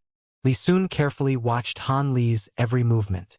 Upon seeing Han Li's expression change several times, an indescribable emotion flickered from his eyes. Guyu was particularly apprehensive, fearing that the Thousand Leaves Dew that was mentioned in the jade slip wasn't the item Han Li was searching for. Han Li eventually recalled his spiritual sense from the jade slip and slowly said, "Yes, this is the item." However, the excitement in his eyes had greatly faded. After the old man's gaze flickered, he probed, "What is it? Is there something troublesome about the Thousand Leaves Dew?" Han Li bitterly smiled. "I didn't expect that this item would be so troublesome to acquire. It's closely related to grade 8 demon beasts." Li Sun shockingly glanced at Han Li with an expression of disbelief. "Grade 8 demon beasts?" Han Li sighed and helplessly explained, "That's right. The Thousand Leaves Dew is actually an extract of demon echo grass. To be more exact, from demon echo grass that grows close to grade 8 demon beasts." Li Sun was left speechless by Han Li's words. He naturally knew what demon echo grass was. It was something that often grew near demon beast nests as it required long years of exposure to demonic chi to grow and sustain itself. However, demon echo grass found near the den of a grade 8 demon beast was an entirely different matter altogether. Although it was rumored that grade 9 and even grade 10 demon beasts had been sighted in the outer star seas, at the end of the day, they had only appeared in rumors. As for the old man, the highest grade demon beast he had seen at Blackrock City was a grade 7 demon beast, let alone a grade 8 demon beast. Li soon saw that Han Li's gaze held a trace of astonishment and discouragement. Just what kind of precious medicine pill did he plan on refining to actually require such an incredulous material? After toying with the jade slip in his hand, he revealed a trace of hesitation before saying something to Guyu that surprised him. "This jade slip has some records that I may need to further examine in the future. Would it be acceptable for fellow Taoist Gu to give this jade slip to me?" Guyu paused for a moment and then frankly said, "If senior has a use for it, then please feel free to take it." Seeing that Guyu was being quite agreeable, Han Li nodded his head and flipped his hand, summoning a small bottle and a talisman with a drawing of a small yellow sword on it. "As your senior, I naturally can't let you come out of this empty-handed. The bottle has some medicine pills that can increase your cultivation, and this is a treasure talisman. Go ahead and take them." Han Li then casually tossed the items over to him. "Many thanks for senior's generosity." After receiving the items, Guyu was unable to contain his joy and repeatedly thanked Han Li. To a chi condensation cultivator like himself, these items were truly precious. "Since Senior Crooked Soul has already bestowed treasures upon you, you may leave for the time being, Guyu." Li Su was quite shocked at Han Li's display of generosity, but he still remembered to dismiss Guyu with a calm expression. In the blink of an eye, they were once again the only two people in the room. "Is there anything else that I may assist you with apart from that matter? Please don't hesitate to ask." Li Sun spoke in an exceptionally forthright manner. "Since that's the case, there is one other thing that I wish to trouble you with. Might you be selling the horn of an agate beast?" "Hehe." Fellow Taoist came to the right place. Although agate beast horn is an exceptionally rare material, I managed to purchase 2 such horns last month. If fellow Taoist desires it, I can sell one to you right away. The old man clapped his hands with a smile and immediately gave the order for it to be delivered without a moment of pause. Pleasant surprise appeared on Han Li's face as he repeatedly expressed his thanks. Not long after, a young servant entered the room while carrying an exquisite wooden box on a silver plate. Fellow Taoist, take a look. Does this agate horn fulfill your expectations? Han Li solemnly nodded his head and reached out to the wooden box. As soon as he opened the box, blue light was released, revealing a half-foot-long spiral horn. The sharp horn shined with a strikingly brilliant blue light. Han Li then closed the wooden box with a satisfied expression. Not bad. This will be quite suitable. Could fellow Taoist tell me how many spirit stones this will cost? Li Sun pleasantly smiled and said, this store acquired the horn for 5,000 spirit stones. Since fellow Taoist requires it, you only need to return the cost. Naturally, Han Li wasn't going to haggle over the price. He immediately expressed his thanks and took out the equivalent in mid-grade spirit stones before handing it over to the old man. The old man received the spirit stones with a wave of his sleeve and then asked with a wide smile, does fellow Taoist Crooked Soul have any plans in mind following his arrival on the island? Although fellow Taoist's magic power is profound, the demon beasts here are truly hard to handle. No small number of core formation cultivators have been seriously injured by tackling the seas alone.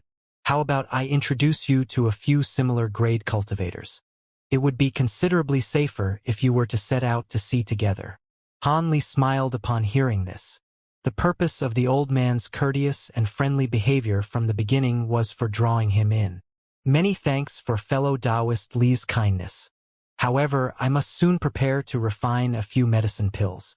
And after I consume the pills, I will have to enter seclusion for some time. I won't be heading out to hunt demon beasts in the near future. Han Li gave a smooth refusal with an embarrassed expression, but in truth, he was absolutely unwilling to travel out to sea with unfamiliar cultivators. Although a trace of disappointment flickered across his face, he immediately continued without a care. That is fine too. It is considerably safer to first increase one's cultivation and one's familiarity with the region. However, if fellow Taoist Crooked Soul does later wish to find companions, please don't forget about me. Han Li naturally agreed and further chatted with the old man for a moment before taking his leave.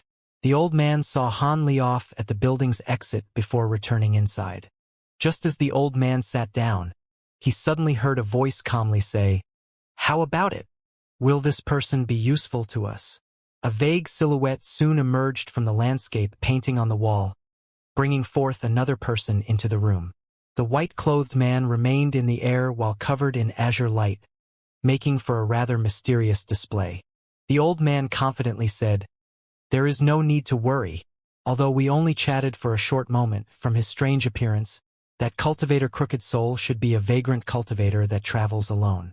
So long as he witnesses the dangers of traveling the depths alone, he will come to know the advantages of my offer.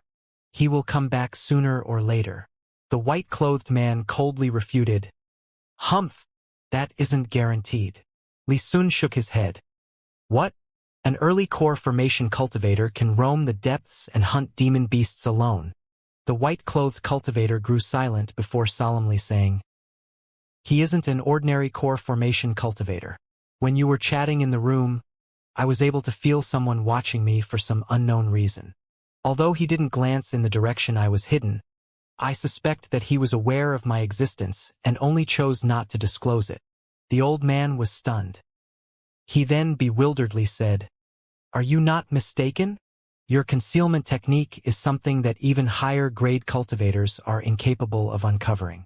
Don't tell me that this Crooked Soul fellow is actually a late core formation cultivator." The white-clothed man doubtfully said, "That's hard to say. It is quite possible that he cultivates an unusual cultivation art or possesses some peculiar treasure." After circling the room several times, the old man eventually frowned and said, "Leave it be. Regardless of whether this cultivator is exceptional or ordinary, We've already tried our hardest to befriend him. It was the correct decision either way. The white-clothed cultivator nodded in approval and spoke no further. By the time the white-robed cultivator and the old man finished their discussion, Han Li had already entered a nearby miscellaneous goods store near the Golden Thumb Pavilion. He purchased a map of the local seas and information on the demon beasts that roamed around there before leaving. After finding a secluded area, Han Li started to look through the information. After only a cursory glance, Han Li unconsciously frowned. There were truly far too many dangerous areas in the vicinity of Profound Depths Island. Could it be that high-grade demon beasts often roamed through these areas? As for the location of the famed depths, it wasn't too far away from the island.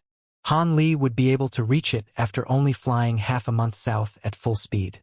However, the depths were truly vast, spanning over 5 million kilometers of jagged, uneven territory. This was without even mentioning the territory's unfathomable depths, as no one had yet to truly explore its farthest reaches.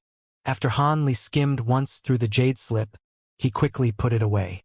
Standing in place with a solemn expression, he lowered his head as began to think deeply.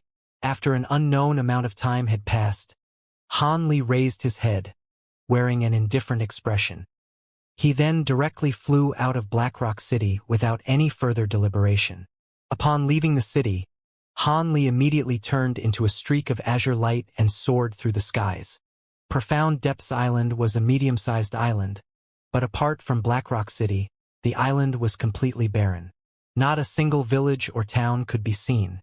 For some unknown reason, it seemed that both cultivators and mortals weren't setting up residence on the other parts of the island. Han Li quickly flew away from Wondrous Depths Island. After raising his head to the skies and determining his direction, he headed north. Currently, he wanted to find an island where cultivators scarcely appeared. He didn't want to be in a crowded area and attract attention. As a result, he deliberately chose to fly far away from the Wondrous Depths. There weren't many cultivators in the seas around Wondrous Depths Island. In addition, all those islands had cultivators and mortals residing on them. Han Li didn't bother to stop at any of them and shot past them without regard. It was clear that the northern seas had far fewer cultivators as he had expected. After flying for about 12 days, he sparsely saw any other cultivators. And when he did encounter them, the low-grade cultivators would immediately veer out of his way, and high-grade cultivators would watch him with vigilance. Like other demon beast islands, killing others for their treasures was a common occurrence. Han Li was particularly vigilant as well. After flying for another 2 days and finally seeing no trace of other cultivators, Han Li changed direction and started flying west. According to the map, there would be a few islands with small spirit veins in that direction. As the spirit veins on these islands were low-grade, and the distance from the Wondrous Depths was far, along with a complete lack of safety and other various reasons, very few cultivators resided there. In the case of mortals, they all took residence on the islands nearby Wondrous Depths Island, ensuring some degree of safety. Of course, Han Li didn't care about these conditions. He merely wanted to take a look and see if any of the islands were to his liking. About 30 kilometers ahead of him, Han Li spotted a small island. This would be the 4th uninhabited island with a spirit vein he had encountered so far. The island wasn't large, but its terrain was both uncommon and varied. There were barren landscapes, dense forests full of unknown trees, grasslands with beautiful flowers, and even a small mountain range. Han Li swept his spiritual sense over the island and found no traces of any other cultivators staying there. The spirit vein on this island wasn't low-grade. Despite its small size, it was actually a peak mid-grade spirit vein. While it couldn't be considered a top-grade spirit vein, it still released an abundance of spiritual qi. It seemed the reason why other cultivators had left this island alone wasn't due to the spirit vein, but rather the small island's exceptionally strange environment. However, there was something about the island that Han Li fancied in particular: the vast white mist that surrounded it. The mist wasn't natural. It was produced by a few nearby whirlpools. While the mist did cover the island's sides, it didn't surround it from above. Han Li was quite amazed by the sight, but when he dived into the nearby waters and saw the island from underwater, the source of the mist was made clear. At the bottom of the island, there were countless finger-sized holes along with thousands upon thousands of slender silver fish darting through them. While the fish appeared no different from common small fish, after catching one with his hands covered in spiritual power, Han Li discovered that it had no scales. Instead, it was covered in sharp spikes of silver bone. Had an ordinary person attempted to hold it, they would have been left with shredded hands. As Han Li looked at it, a thought suddenly came to mind. Sea shredder fish. This small fish is a low-grade one-demon beast that lives in large schools and spouts water out from the surface of the sea as a source of enjoyment. The source of its ridiculous name is likely due to the iron-like spikes protruding from its body. With so many sea shredder fish in the island's vicinity, they were able to spout out enough seawater to completely cover the entire island in mist. It made for a rare sight indeed. If Han Li hadn't encountered a silver-winged bird on his way and chased after it through the fog, he never would have found the island. He undoubtedly would have just brushed past the fog. Seeing a bit of sea mist in the distance was extremely common.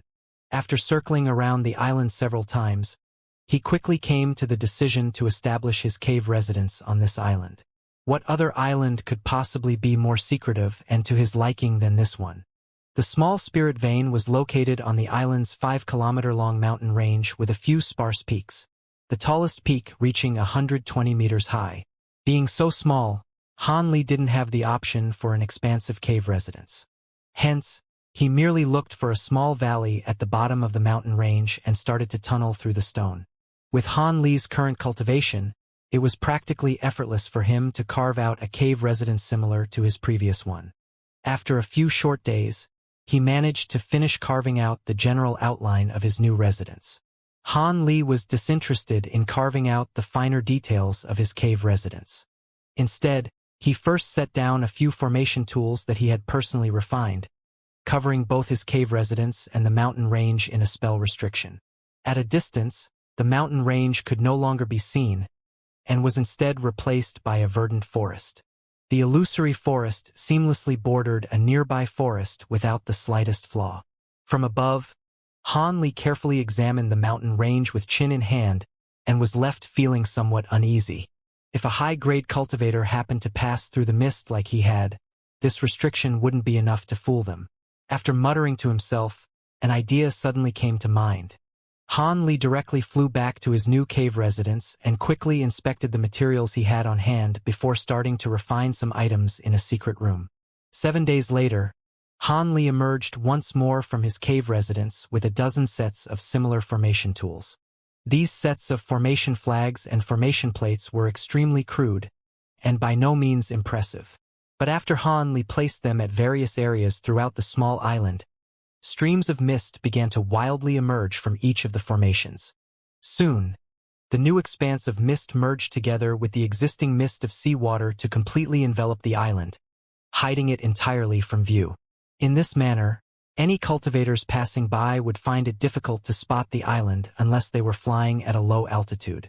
After examining it from every angle, Han Li finally felt at ease. Although he had spent no small number of spirit stones to activate so many formations, he didn't care in the least. He was more than willing to bankrupt himself to avoid any potential disasters. Han Li then returned to his cave residence with the utmost speed before hammering out some of the finer details of his cave residence, such as his insect room, herb garden, and so on. 2 days later, Han Li was sitting inside a stone room with a solemn expression. He was immersing his spiritual sense into the yellow jade slip that Gu Yu had given to him, carefully sifting through its content. With a twitch of his face, he extracted his spiritual sense from the jade slip and entered a state of deep contemplation. A moment later, he stood up and strolled around the stone room several times before wearing a heavier expression.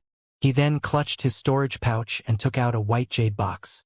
Han Li gazed at it for a moment before slowly opening the box to reveal a few small, rainbow-colored beads. Han Li nimbly grabbed one of the beads within the box and held it between his fingers close to his eye. After staring at it for a moment, Han Li slowly closed his eyes and reviewed the image of what he had seen in the jade slip. The image was of a fist-sized pearl that emitted rainbow light and had over 10 smaller beads floating around it. Those smaller pearls appeared exactly the same as the one currently in his hand. As for the large rainbow pearl, it was the Heavenmend pill that he had seen shooting out of the Heaven Void cauldron. This strange image had appeared in the jade slip without the slightest description, provoking an air of mystery. When Han Li had swept his mind past the image in the jade slip he had acquired from Guyu, he had been astonished. It was for that reason he had decided to add on a treasure talisman as payment for the jade slip. Were it not for this, he would have only given Guyu the medicine pills at most. The jade slip possessed many bizarre images, but each of them lacked any kind of description. There were pictures of magic tools and treasures, as well as many demon beasts and ghostly monstrosities that Han Li had never seen before. After seeing the picture of the Heavenmend pill among them, he felt that these images must be extremely significant. Han Li carefully committed these pictures to memory and would treat them with great importance should he see them in the future. However, Han Li glanced at the beads in the case with a trace of awkwardness. There was no doubt that these rainbow beads had a strong relationship with the Heavenmend pill. Why else would they appear together in the image? After considering that the beads had been refined from Zenith Brilliance's skeleton, he suddenly recalled Zenith Brilliance's blood jade spiders. Could it be that the Bone Sage's traitorous disciple had entered Heaven Void Hall with the spiders and acquired a Heavenmend pill? This was one possible explanation as to why Zenith Brilliance's bones had turned rainbow-colored and why they had formed into beads after being exposed to flames. From Han Li's experience with taking many medicine pills, the Heavenmend pill must have either not yet been fully refined, or its medicinal nature was so fierce that it required one to continue strenuously refining it after consumption. From these conjectures and its prominent appearance in the jade slip, it appeared like these rainbow beads held a significant relation towards the Heavenmend pearl. Although using a cultivator's body as a pill furnace to produce medicine pills was rarely seen in the cultivation world, Han Li had personally witnessed this once before. The Black Fiend School's blood congealed 5-element cores was one particularly bloody and tyrannical example. But with all this being said, it was only Han Li's wishful thinking in the end. He wasn't about to rashly swallow them without further deliberation. With some further thought, he decided to leave this hidden room and head towards the insect rooms. His current insect rooms weren't as simple as they had been in Heavenly Star City. They were split into 5 stone rooms of differing sizes. Among 2 of these rooms were Han Li's 2 separate groups of gold-devouring beetles. One of the swarms had followed Han Li through Heaven Void Hall in a display of amazing strength, with the tens of thousands gold-devouring beetles having consumed no small number of Ironfire ants. The other swarm was made up of the 1,000 elites he had left in his cave residence at Heavenly Star City. Perhaps due to eating a great number of Ironfire ants, the tens of thousands of gold-devouring beetles appeared to be on the verge of reproducing. They'd already started to devour one another, much to Han Li's pleasant surprise. As for the other stone rooms, one housed Han Li's sole remaining blood jade spider, while another room housed his perpetually sleeping weeping soul beast. The final room contained the gold-threaded silkworms he had acquired from Heaven Void Hall. Although Han Li had the weeping soul beast's control pearl in hand, he had always felt hesitant about refining it, and decided to put it away for the time being. Rather, his delay in refining it didn't seem to affect the spirit beast all that much. When Han Li's acquisition of the gold-threaded silkworms hadn't occurred on a whim, they had a position on the list of exotic insects despite being ranked quite low. Although they weren't a match for the blood jade spider, they had a seldomly known second evolution. Given enough time, they could possibly evolve into a flame mirage moth. While they would still be somewhat weaker than the gold-devouring beetles, ranking 17 on the list of exotic insects, they had an innate ability of transformation.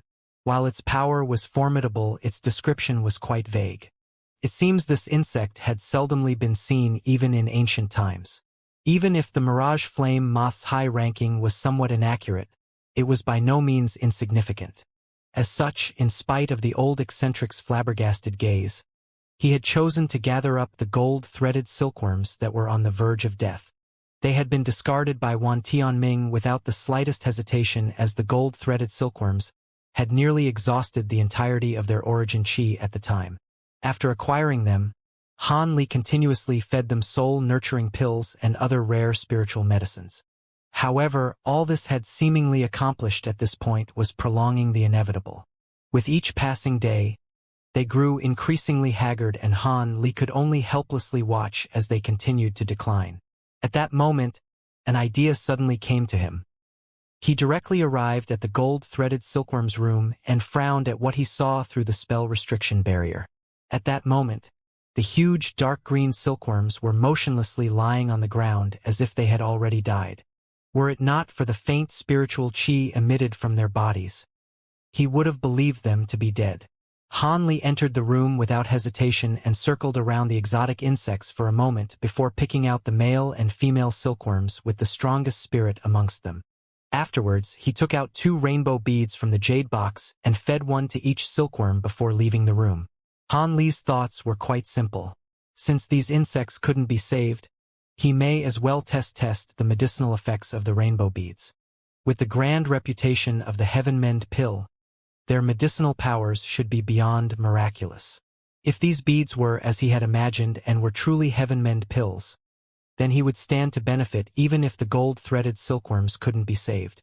Naturally, if the gold-threaded silkworms responded negatively to the beads, he would no longer pay any heed to the beads. The following days were spent looking after the 9-curl spirit ginseng with the utmost care. This unique root was of great importance to his later formation of a nascent soul. At the center of his medicinal garden, Han Li sectioned off a small piece of earth. After placing down formation flags that he had specifically refined for the task, the surrounding soil became an impenetrable layer of golden stone. With this, he could finally place the 9-curl spirit ginseng inside with confidence. As for the ginseng's white rabbit spirit incarnation, it was still trapped inside a jade box. Han Li had no intention of keeping it there for long. After all, it could have a negative effect on the spirit ginseng if they were separated for too long. Han Li then brought the talisman-clad jade box into the medicinal garden and placed it at the spirit ginseng side. After tearing off the talismans and opening the box, a streak of white light shot out of the box and circled around the 9-curl spirit ginseng before disappearing inside it. When Han Li saw this, he wore a knowing smile. It seemed the white rabbit incarnation was filled with trepidation since it had already been captured once before. It was quite timid. But when Han Li glanced at the 9-curl spirit ginseng's body, he began to ponder whether or not the green liquid would have any miraculous effects on it. He then put the thought aside for the time being. The spirit ginseng wasn't going anywhere, and the green liquid was required elsewhere. These tests would have to be saved for later. Furthermore, the green liquid might greatly increase the abilities of the 9-curl spirit ginseng, allowing it to possibly escape from the formation spell and leave him overcome with grief. This wasn't an ordinary plant, but a legendary divine medicinal plant. It was best to be careful. With that thought, Han Li no longer paid any attention to the 9-curl spirit ginseng after successfully containing it. As for the green liquid, Han Li was currently using all of it to mature the soul-nurturing tree, one of the renowned 3 divine woods. Although it was only a small root, Han Li was confident that within several years, it would regrow back into a 10,000-year tree. Originally, Han Li intended to study the Heaven Void Cauldron and see if he could find a way to open it. But in the process, he accidentally stumbled across the bone sage's small rib bone, diverting his interest for the time being. Since it was able to withstand the fearsome sacred azura flames, it should prove to be quite unordinary. Laying down on his bed, he toyed with the sparkling white item in his hand as he curiously glanced at it. The first thing Han Li realized about the rib bone was that it was obviously not the sage bone's true rib bone.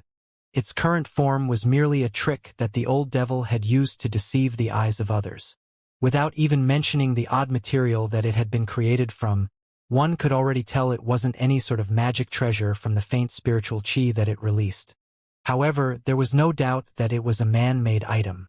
But regardless of whether Han Li immersed it with spiritual sense or spiritual power, the rib didn't respond in the slightest. Han Li furrowed his brow and immediately recalled that the old devil had tread the path of a demon ghost. Perhaps this item required Yin Soul Qi in order to control it. Although Han Li didn't possess any Yin Soul Qi himself, he did have the Soul Congregation Bowl 1 that he had acquired long ago. He had already consumed all of the Yin souls in order to refine his puppets, but the bowl itself still possessed a great amount of Yin Qi. He took out the soul congregation bowl from his spirit pouch, and casually stared at the pitch-black bowl in his hand before emitting a flash of blue light from his palm. A trace of Yin Qi then flowed into his body through his hand. After slowly circulating the Yin Qi throughout his body, he grasped the rib bone with his other hand. Han Li rigidly started at the rib bone as it quickly became enveloped in a ball of icy, black Yin Qi. The rib bone finally responded. The originally flawless white exterior of the rib bone started to turn black, absorbing the Yin Qi surrounding it, turning half white and half black. Han Li wasn't particularly surprised by this transformation. He merely raised his eyebrow at the sight. After closing his eyes in thought, Han Li sat up in his bed, suddenly emitting a blinding azure light from the hand holding the soul congregation bowl. At the same time, ghostly wails could be faintly heard from his other hand, gathering an even darker cloud of Yin Qi around the rib bone. The rib bone wildly devoured the Yin Qi without the slightest restraint. After the time it took to finish a cup of tea, the rib bone eventually turned completely black.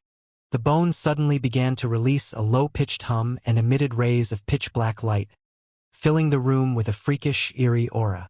Han Li hesitantly put away the soul congregation bowl and relaxed his grip on the bone, allowing it to float from his hand. The Yin Qi that had surrounded the bone was then dispersed by the shock of the black radiance that it suddenly emitted. Han Li's gaze continuously flickered as he watched the bizarre scene. Apart from the continuous low-pitched hums and flickers of radiance, the black bone no longer showed other changes. After a moment, Han Li's expression stirred, and he suddenly beckoned towards it. Whoosh! The bone flew into his grasp. After taking another look at it, he immersed his spiritual sense into it. This time, his spiritual sense was no longer obstructed, allowing him to easily enter the rib bone. As a result, black light flashed before his eyes, revealing a stream of huge ancient characters and pictures into his mind. Jade slip, Han Li muttered with an expression of shock. The bone was some sort of unique jade slip, something that he had previously guessed. After restraining the excitement in his heart, he started to earnestly analyze the words within. Profound Yin arts. Han Li read through the first half of the words and found them extremely familiar. He was certain that he had read them before. Although he hadn't personally cultivated this renowned devilish Dao cultivation art, his avatar Crooked Soul had refined a derivative of it, the divine bloodlight. After reading through it, Han Li came to the conclusion that while the cultivation arts had many minor differences, as a whole they were largely the same. The rib bone jade slip actually contained the so-called profound Yin scriptures. To tell the truth, Han Li was somewhat disappointed. Since he already cultivated the Azure Essence sword arts, he wasn't about to foolishly abandon them to recultivate with this technique even if it did possess an overbearing power. However, he didn't immediately withdraw his spiritual sense from the profound Yin scriptures. The Devil Dao secret techniques that were contained in the second half were something that he could possibly cultivate. Soon after Han Li read through each of the unbelievable secret techniques, his original disappointment turned into surprise, then slight solemnness, and finally, excitement. The secret techniques were powerful and truly inconceivable. He was confident that once he cultivated the 9th layer of the Azure Essence sword arts and the suitable secret techniques of the profound Yin scriptures, he would be able to escape from any nascent soul cultivator that crossed his path. No longer would he be doomed to helplessly accept death if he encountered any of those nascent soul eccentrics. Among these secret techniques were Zenith Yin's heaven-wide corpse fire. As for the heaven-wide demon corpse, they were merely refined corpses that happened to be produced in the process of refining the corpse fire. Unfortunately, these secret techniques required the profound Yin arts as a cultivation base and required a cultivation at the nascent soul stage or higher. Otherwise, he would have definitely attempted to refine it for himself.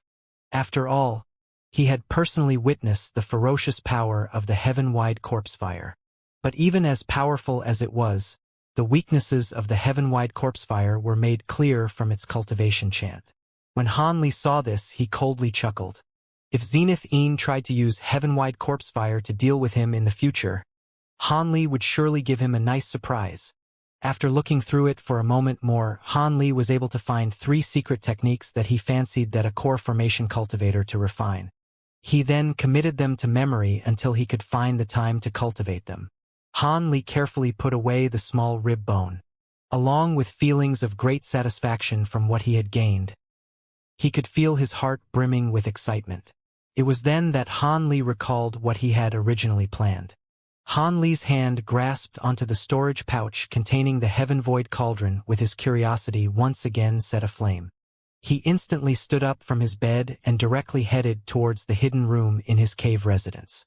If he could somehow manage to open the Heaven Void Cauldron, he could acquire many ancient treasures, not to mention Heavenmen pills. He would be able to substantially increase his strength. With those thoughts in mind, Han Li began a routine where he would observe the gold-threaded silkworms every day before spending the rest of the day studying the Heaven Void Cauldron. In addition, he would occasionally browse through all sorts of ancient jade slips in an attempt to find any hints regarding a way to open the cauldron. Unfortunately, after half a month passed, Han Li had exhausted all the methods he could think of. He had no choice but to concede that the Heaven Void Cauldron, the ranked 1 secret treasure in the scattered star seas, wasn't capable of being opened by a mere core formation cultivator such as himself. The cauldron was truly impressive. Be it heat, water, or any of the many treasures that Han Li had used, none of them were able to leave so much as a trace on the cauldron. Even a strike from his recently restored divine Devilbane lightning wasn't able to scratch the Heaven Void Cauldron. As for other unconventional methods of opening the Heaven Void Cauldron, Han Li had tried each and every one of them to only be met with failure. In the end, Han Li could only place the Heaven Void Cauldron back into his storage pouch and leave the matter be. As for Han Li's suspicion that the Heaven Void Cauldron could be opened with the Celestial Ice Pearl, he didn't dare to test it. The Celestial Ice Flames were an existence that inspired fear even in nascent soul cultivators. He fundamentally had no thoughts of attempting to refine and control the pearl until he reached either the nascent soul stage or perhaps late core formation. Han Li was still able to recognize his own limits. During that half-month, the 2 gold-threaded silkworms that consumed the rainbow beads showed no reaction in the slightest. They remained entirely the same, as if the beads possessed no medicinal qualities at all. As for the tens of thousands of gold-devouring beetles Han Li had brought back with him from Heaven Void Hall, they had already started cannibalizing each other en masse and were on the verge of laying new eggs, much to Han Li's delight. As of current, Han Li's next matter at hand would be tempering his 72 bamboo cloudswarm swords. He didn't plan on allowing the refined crystal that he had acquired on the path of molten rock to go to waste either. He wanted to temper traces of the crystal into each of his flying swords. While he wouldn't dare to proclaim his bamboo cloudswarm swords as indestructible after the inclusion of the refined crystal, the number of items that could damage them in this world would be very few. It would prove to be quite advantageous in his future battles against high-grade cultivators. However, processing the crystal was an extremely grueling process. As the item itself was an extraordinary material, Han Li reckoned that the crystal would require at least half a year to refine with the aid of formation spells. But if he were to run out of magic power halfway and interrupt the procedure, the crystal would be completely destroyed. This was no joking matter. Originally, he wouldn't have dared to make an attempt with his measly early core formation cultivation, even with the aid of spiritual medicines. However, he now had the myriad-year spirit milk.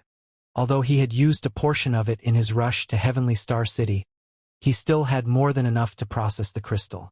Since he would encounter no small amount of danger in the nearby seas, it was imperative that Han Li tempered his flying swords so that he may withstand any dangers that he encountered. Naturally, Han Li had already constructed a tool refining room in his new cave residence. After placing down another concealment restriction, he brought the refined crystal and myriad-year spirit milk into the formation before tightly shutting the door to the room. The other operations in the cave residence were smoothly taken care of by the huge ape puppets he had left outside while he remained in seclusion.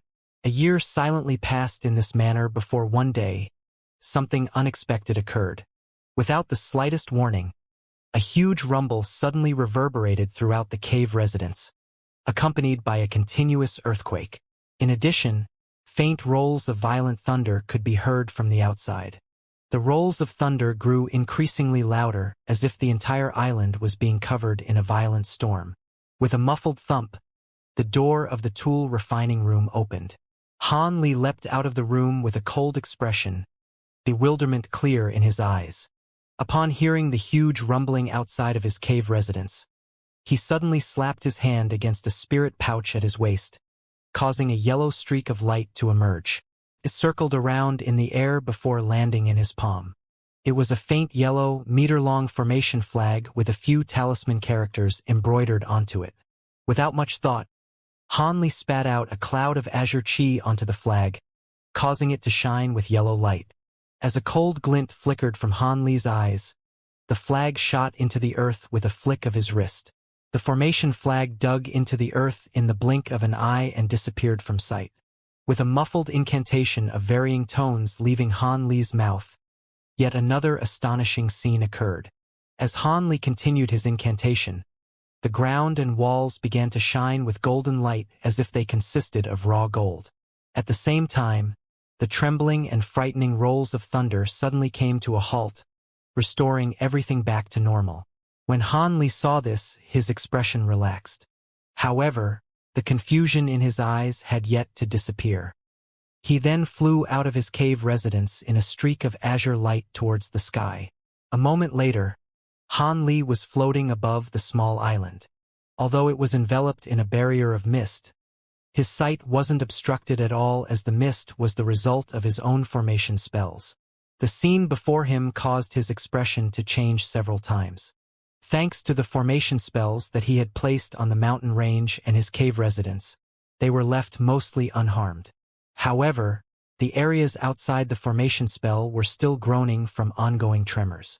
Not only were the hills and other tall masses of earth breaking into dust with huge cracks starting to appear throughout the island, but the vegetation had folded into the earth from the violent quaking as well. But that alone wasn't enough to cause Han Li to be at a loss.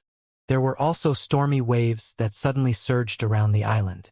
400-meter-tall waves continuously thrashed against the island and washed away the earth, turning nearly half the island into lakes and marshes. Out past the vast ocean mists in the direction of the huge waves, there were monstrous snarls that were inserted among the rolls of thunder, as if a mad beast was furiously thrashing about. Each of its roars was soon followed by thunder and a huge wave. Looking in the direction of the huge waves, Han Li thought, could it be that a high-grade demon beast is stirring up havoc nearby? From the earth-shattering scene, it was certain to be a demon beast that possessed a huge body. With that thought, Han Li's curiosity was on the rise. After muttering to himself for a short moment, he enveloped himself in azure radiance and flew straight into the fog towards the directions of the roars. For fear of being seen, Han Li restrained his chi and dimmed the radiance of his aura until it was no longer visible. In an instant, there was no longer any trace of him. After flying into the sea mist, Han Li managed to find his goal with a single glance. Nearby, there was an enormous demon beast wildly thrashing about. Although he had already anticipated this, Han Li took in a cold breath of fright at its size. This giant was the first tortoise-type demon beast he had ever seen. Its body spanned about 3 kilometers in area, and it seemed as if there was a huge mountain floating in the ocean. Its shell was pitch black, and it had huge pillar-like legs. It also had a 300-meter-long silver tail that continuously swept at the nearby sea. With the head of an azure flood dragon, the tortoise roared towards the sky. With each of its roars, huge waves and demonic white winds spread outward from its body, thoroughly enveloping the sea in its ongoing outbursts. But what shocked Han Li the most wasn't this, but the dense black clouds that the tortoise was roaring at tens of thousands of miles in the sky. Dense, overlapping bolts of lightning struck down from the black skies to form fearsome webs of lightning around the demon tortoise, continuously striking at it. The tortoise relied on the huge waves and demonic winds to forcibly block the strikes of the heavenly lightning. Although it managed to remain unharmed, it became increasingly violent as the barrage continued, gradually turning its originally emerald green eyes to red. Metamorphosis tribulation. Han Li muttered to himself with a bewildered expression. He blinked in shock. The metamorphosis tribulation is a tribulation of heavenly lightning that all demon beasts experience when they ascend from grade 7 to grade 8. After experiencing this tribulation, the demon beast will be able to shed off its beastral form and change into a more human-like form. And as their cultivation grows deeper, so will the intensity of their transformation as well. It was said that when a demon beast reached grade 10, they were completely indistinguishable from a human. Although Han Li had encountered this information many times in jade slips, he was now witnessing the scene with his own eyes. He didn't know whether he should consider himself fortunate or unlucky. Its appearance could be considered fortunate as it answered Han Li's doubts about whether or not grade 8 demon beasts resided near Wondrous Depths Island. This gave him hope of finding Thousand Leaves Due later on. Unfortunately, after its tribulation, the demon beast would likely set up its nest in the nearby water. Han Li had no interest in becoming neighbors with a grade 8 demon beast. It may be a grade 8 demon beast that had just ascended, but it would still be quite difficult for Han Li to evade its notice.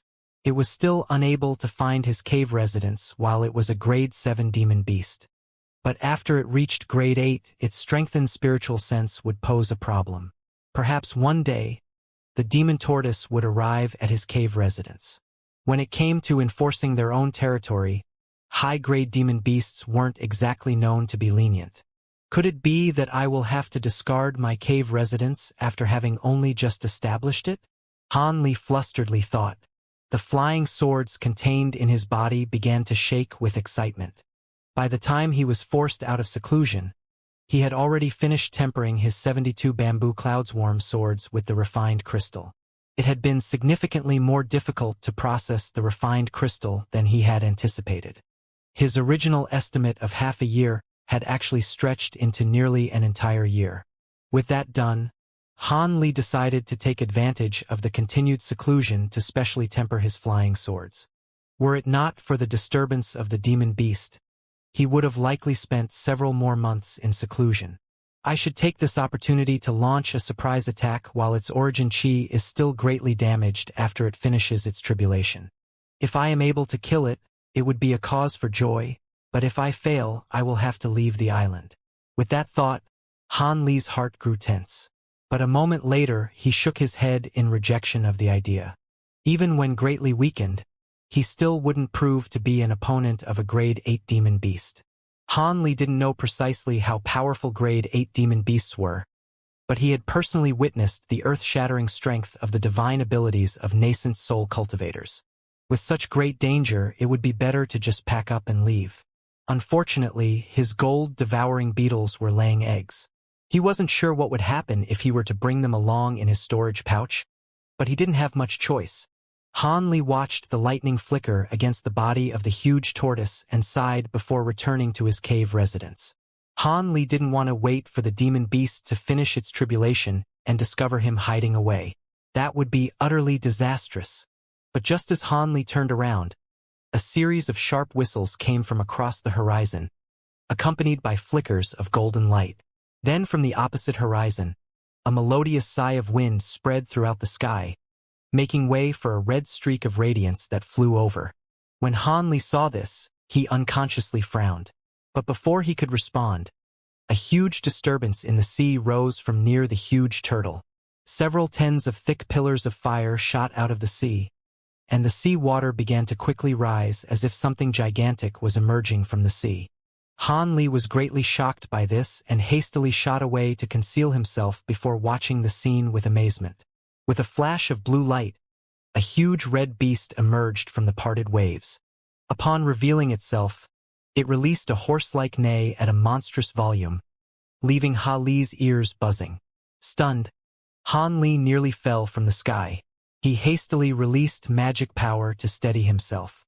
As he quickly circulated his great development arts throughout his body, Han Li stared at the strange demon beast with a pale face full of awe. Savage flood dragon, Han Li inwardly shouted with an expression of rarely seen fear. This scarlet demon beast had a body that stretched out to 400 meters and appeared similar to the inky flood dragon that he had seen before. Furthermore, It was one of the more fearsome types of flood dragons amongst its kind. Judging by the congealed essence that was displayed by the light wandering across its scarlet scales, it appeared to be a genuine grade 8 demon beast. The demon beast emitted a pressure that Han Li had only experienced from nascent soul cultivators. Flood dragons were one of the few primordial demon beasts that remained in this world since the ages of antiquity. Not only did these demon beasts cultivate far faster than others, but their magic power would also greatly exceed that of other demon beasts of similar ranking. It wasn't impossible for a flood dragon to even defeat an opponent that was of a superior grade. If what the ancient record said was true, then the grade 8 savage flood dragon should be an equal match for average grade 9 demon beasts. This knowledge caused Han Li to turn pale from shock. He immediately wanted to run, but he still managed to retain enough reason to not make any rash movements. There were still 2 more streaks of light flying across the sky towards them. It seemed they came with hostile intentions since they were flying over without the slightest attempt at concealment. As these developments occurred, Han Li placed the blood-red cloak on his body as stealthily as possible. At the same time, he also summoned the 5 element bands and the flower basket into his hands. With these at the ready, Han Li felt far more at ease. By this point, the savage flood dragon had already let out a long hiss. It turned its long head towards the huge turtle resisting the lightning with all its strength, watching it with a strange expression. Soon, the flood dragon's body emitted a frightening blue light, causing his body to suddenly shrink. After only a short moment, the flood dragon's body had assumed a form that was close in size and shape to a human. Its head was still that of a fierce flood dragon, but its limbs appeared to be that of a human, apart from the scarlet scales that covered its body. It also had a thick scaly tail that continuously whipped around. The flood dragon's transformation left Han Li dumbstruck. The flood dragon stood idly on top of the raging seas as if he were standing on land, not swaying in the slightest. However, after he transformed, his eyes unconsciously swept towards Han Li's direction, and its gaze became icy. Han Li suddenly felt his body break out into a chill as he tightly grabbed onto his ancient treasures with sweaty palms. Fortunately, the golden light and red brilliance had just arrived during that time. The savage flood dragon immediately lost interest in Han Li as its cold gaze swept past the 3 people that had appeared before it. The golden light was revealed to be an old Taoist with the appearance of a sage. He carried a saber on his back and a horsetail whisk in his hand and wore a brilliant gold Taoist's robe containing the 8 trigrams.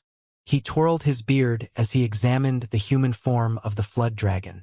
While his face showed shock, his eyes surprisingly contained a trace of greed. Not far away from the old Taoist stood 2 middle-aged men with identical appearances. Their skin appeared as ashen as corpses and they wore brilliant fire-red robes. The only difference between them that Han Li could distinguish was that one of them held a 3-meter-long ghost head staff, while the other wore a massive red gourd on their back. They first glanced at the huge turtle beneath them before turning their eyes to the savage flood dragon and the old Taoist. They were both silent and expressionless. The old man appeared to only possess an early nascent soul cultivation, and the 2 middle-aged men appeared to only be late core formation cultivators. But Han Li was baffled to see that the 2 red-robed middle-aged men were able to face the immense pressure from both the flood dragon and the old nascent soul Taoist without showing the slightest fear. After the old man's eyes wandered several times around the 2, he suddenly smiled at them and said, "Hee hee, I didn't think that I'd encounter the Ho brothers. This humble Taoist apologizes for not recognizing you sooner." The face of the red-robed man with the gourd on his back twitched. He then expressionlessly said, "We also didn't expect to find Senior Xianxia here. If Senior wishes to exterminate the 2 demon beasts beneath us, we would be glad to work together." When the old Taoist heard this, he felt gloomy. The flood dragon was an existence that was equivalent to a grade 9 demon beast. He wasn't so arrogant to believe that he could handle it alone. Were it not for the confidence he held in his incisive magic treasures, he wouldn't even consider fighting it. After the old Taoist frowned, he dryly coughed several times before bluntly saying, "You fellow Taoists must be joking. This humble Taoist wouldn't be able to deal with the savage flood dragon by himself. Likewise, neither could the two of you restrain it. But together we might have a chance at success. Perhaps you fellow Taoists would be interested in giving it a try? It's been quite a while since a grade 8 demon beast has been seen. If we were to join hands, we might be able to luckily succeed. In that case, I will only require the flood dragon's soul. I have no need of its demon core. Taoist Xianxia stared at the two red-robed men as he spoke. The old Taoist's words seemed to run contrary to the two red-robed men's expectations. But after they glanced at each other, clearly communicating through some unknown method, the middle-aged man holding the ghost head staff briefly nodded and replied, "Fine. We'll agree to seniors' conditions. Us juniors don't wish to relinquish this opportunity and will strive our hardest." When that was said, his companion had already taken the fire-red gourd into his hand. When the old Taoist heard this, he rejoiced. He raised his arm and flung out an azure jade ring from his sleeve. It flew downwards, leaving a strange cry in its wake. The savage flood dragon stared coldly at the three as if it understood their words. A fierce expression flickered from his face as he opened his mouth, shooting a beam of scarlet light towards the old Taoist. Its silhouette then flickered and disappeared from sight. In the following moment, the savage flood dragon reappeared behind the two red-robed men in a flash. With fingers wrapped in blue light, it fiercely swiped its claws down to be met with a clang. The ghost head staff in one of their hands had automatically taken the shape of a 3-meter-tall malevolent spirit and blocked the strike, saving their lives. When this occurred, the brothers surnamed Hua were greatly frightened. Their stiff, corpse-like faces were now overwhelmed with shock. At that same moment, the large red gourd lightly shook. With a howl of wind, countless grains of red crystal rushed out of the gourd, enveloping an area of over 300 meters, turning it into a realm of blazing fire and trapping the savage flood dragon within it. As for the scarlet ray of light that the flood dragon had released, it was currently tangling with the old Taoist's jade ring as if it were alive. The old Taoist's expression was quite solemn, and he did his utmost to prevent the scarlet light from nearing his body. He knew that the scarlet light was not to be underestimated. The savage flood dragon was suppressing the two late core formation cultivators in a clear attempt to allow the demon tortoise to finish its tribulation. Conversely, the old Taoist and the red-robed man feared the escape of the savage flood dragon and rejoiced at every bit of magic power that the demon beast wasted. It would save them quite a bit of trouble later on. As for the huge tortoise, even if its tribulation was completed, its origin chi would be greatly damaged, and it wouldn't pose much of a threat.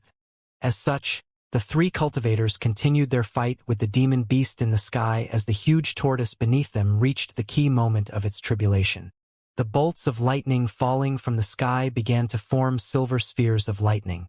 Each strike caused the huge tortoise to tremble and was met with wild roars. Han Li rejoiced at the sight. Naturally, he had no thoughts to take advantage of the situation. A battle at this level was beyond what he could handle. But either way, regardless of which side won, it would be more than enough to solve Han Li's cave resident's predicament. As of now, an elusive opportunity for escape had finally showed itself.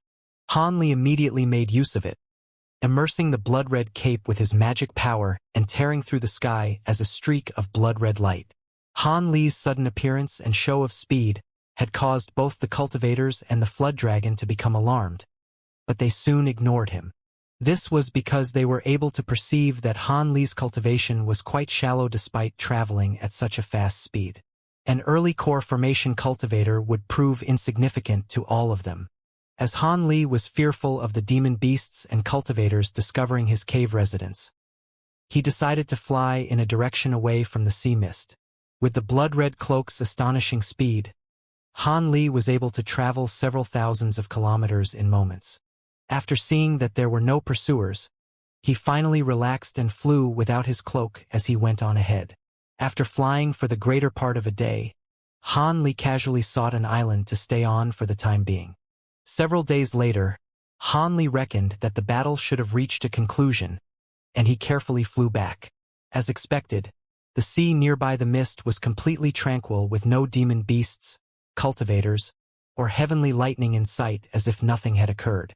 Han Li floated above the nearby seas and muttered to himself for a moment before slowly releasing his spiritual sense into the nearby seas. His body then suddenly blurred with a flash of azure light as he dived into the sea. In the time it took to finish a meal, Han Li emerged, holding something in each of his hands. One of the items Han Li found in the sea below where the previous battle occurred was about 10 meters long and sparkled with silver light. It appeared to be a portion of the huge tortoise's tail. The other item was half of the ghost head staff. It still contained a significant amount of spiritual qi. It was quite difficult to make out who had won the battle based on these two items. After the tribulation had concluded, it was even possible that the battle had moved to a different section of the sea. After all, battles at the nascent soul and grade 8 demon beast stage weren't matters that could be easily concluded, regardless of whether it were a cultivator wanting to slay a demon beast for their core, or a demon beast wishing to devour a cultivator's nascent soul. Either way, it would prove quite easy for the weaker party to escape. Han Li looked at the two items in his hands with narrowed eyes. After some further thought, he tossed the two items back into the sea. Although it wasn't likely that someone would pursue these two items, Han Li was unwilling to invite any disaster to his doorstep. After carefully examining his surroundings for a moment and making certain that there were no concealed cultivators or demon beasts in the vicinity, he flew into the sea mist without any further hesitation. When Han Li saw that the restrictions outside his cave residence were untouched, he finally felt his worries dissipate as he hurriedly entered. Before the battle had erupted, Han Li had originally planned to abandon the island. But afterwards he changed his mind. Even if the demon tortoise survived the battle and its nest was in the nearby seas, it definitely would have received heavy wounds. On the other hand, after going through such a grave experience, it most likely would have left. Moreover, finding another hidden island wasn't going to be an easy matter. And even if he did find another, who knew if there would be yet another high-grade demon beast lurking nearby? Hence, it was much safer to stay. However, Han Li didn't dare to let down his guard, and immediately prioritized putting down many more illusion formations on the small island. He also carved out 2 false cave residences on other parts of the island, and placed separate concealment restrictions on them. With this, if any powerful enemies were to attack, he would be given an opportunity to escape. With all of that done, Han Li finally felt at ease. However, Han Li was unaware that the battle that had occurred that day was actually the spark that would lead to a huge battle between cultivators and demon beasts a few days later. The enraged flood dragons of the outer star seas had all joined together to form a man-hunting party, sowing calamity amongst human cultivators. Han Li, who had spent several days in peace in his cave residence, had already thrown the recent battle to the back of his head. He was currently refining a few sets of enemy entrapment formation tools for his future demon beast hunts. As he was planning to hunt down grade 6 and 7 demon beasts, he couldn't afford to be careless. During this time, the gold-devouring beetles finally finished laying their eggs. As Han Li was joyously observing the beetle eggs, his face suddenly revealed amazement. Although the eggs were shiny silver as expected, the eggs also had rather eye-catching specks of black on them as well. After looking at this, Han Li's first thought was that the gold-devouring beetles had somehow ascended in grade. But Han Li soon rejected this idea. Although the gold-devouring beetles were quite powerful, they were nowhere near as indestructible as the legends had described their matured form to be. There was no way they could have matured so quickly. Hence, after some further thought, Han Li recalled the countless ironfire ants that they had devoured. Could it be that the gold-devouring beetles had consumed so many ironfire ants that they underwent an unexpected mutation? Han Li's curiosity was piqued. However, from his previous experiences, it would take about a year for the eggs to hatch. As such, he forcefully suppressed his anticipation as he placed down a soul control formation around the eggs, placing a drop of blood into it so that they would recognize him as their master. Afterwards, Han Li took a look at the gold-threaded silkworms while he was at the insect rooms. As of current, apart from the 2 gold-threaded silkworms that had taken the rainbow beads, the rest of gold-threaded silkworms had slowly deteriorated before inevitably perishing, even with the support of spirit medicines. Likewise, The two survivors showed no signs of improving despite having already survived for so long and being given so much medicine. At that moment, Han Li had entirely given up on preserving them and had specially prepared some rainbow skirt grass for the two gold-threaded silkworms. He wanted to see whether or not it had a similar effect like on his beetles and would cause them to lay eggs. With these results, Han Li was certain that while the rainbow beads weren't on par with the Heavenmen pills, they only possessed positive effects and weren't harmful to the user. After half a month, Han Li had finished constructing his sets of formation spell setup tools and had fed the rainbow skirt grass to the gold-threaded silkworms. He was now planning to head into seclusion and consume the rainbow beads. Minusing the 2 beads he had given to the silkworms, Han Li still had 6 on hand. Han Li sat cross-legged at the center of the room and stared at the box containing the beads with an appearance of great tranquility. Since he already came to a decision, he wasn't going to cowardly back down now. He swiftly picked up a bead and placed it in his mouth. Soon, Han Li wore an expression of astonishment. The originally solid bead turned incredibly soft upon entering his mouth. It was somewhat bitter, but it was easily swallowed. After entering his stomach, he began to feel a strange warmth from his dantian. Han Li frowned and immersed his spiritual sense within himself. The rainbow bead was completely intact within his stomach and emitted a faint glow. He muttered to himself for a moment after seeing this and soon clutched his hands in an incantation gesture. A thin thread of azure flame spouted out from his golden core and enveloped the bead before slowly refining it. In an instant, the warmth became scorching hot. Han Li then closed his eyes and began to meditate. 2 months later, Han Li had completely refined the bead with his core fire, but he didn't feel any immediate changes. After some hesitation, he began to refine the second one. Nearly a year passed by in the blink of an eye. Han Li emerged from seclusion with all 6 rainbow beads having been cleanly consumed. He could now feel a slight change and was now absorbing spiritual qi and producing spiritual power at a slightly faster rate. Although the effects weren't very obvious, Han Li was wild with joy. After all, the effects of the rainbow beads had yet to be fully displayed. However, Han Li's cheerful mood was soon dampened by a cold reality. After the gold-threaded silkworms ate the rainbow skirt grass, they had laid eggs as expected, over 100 even.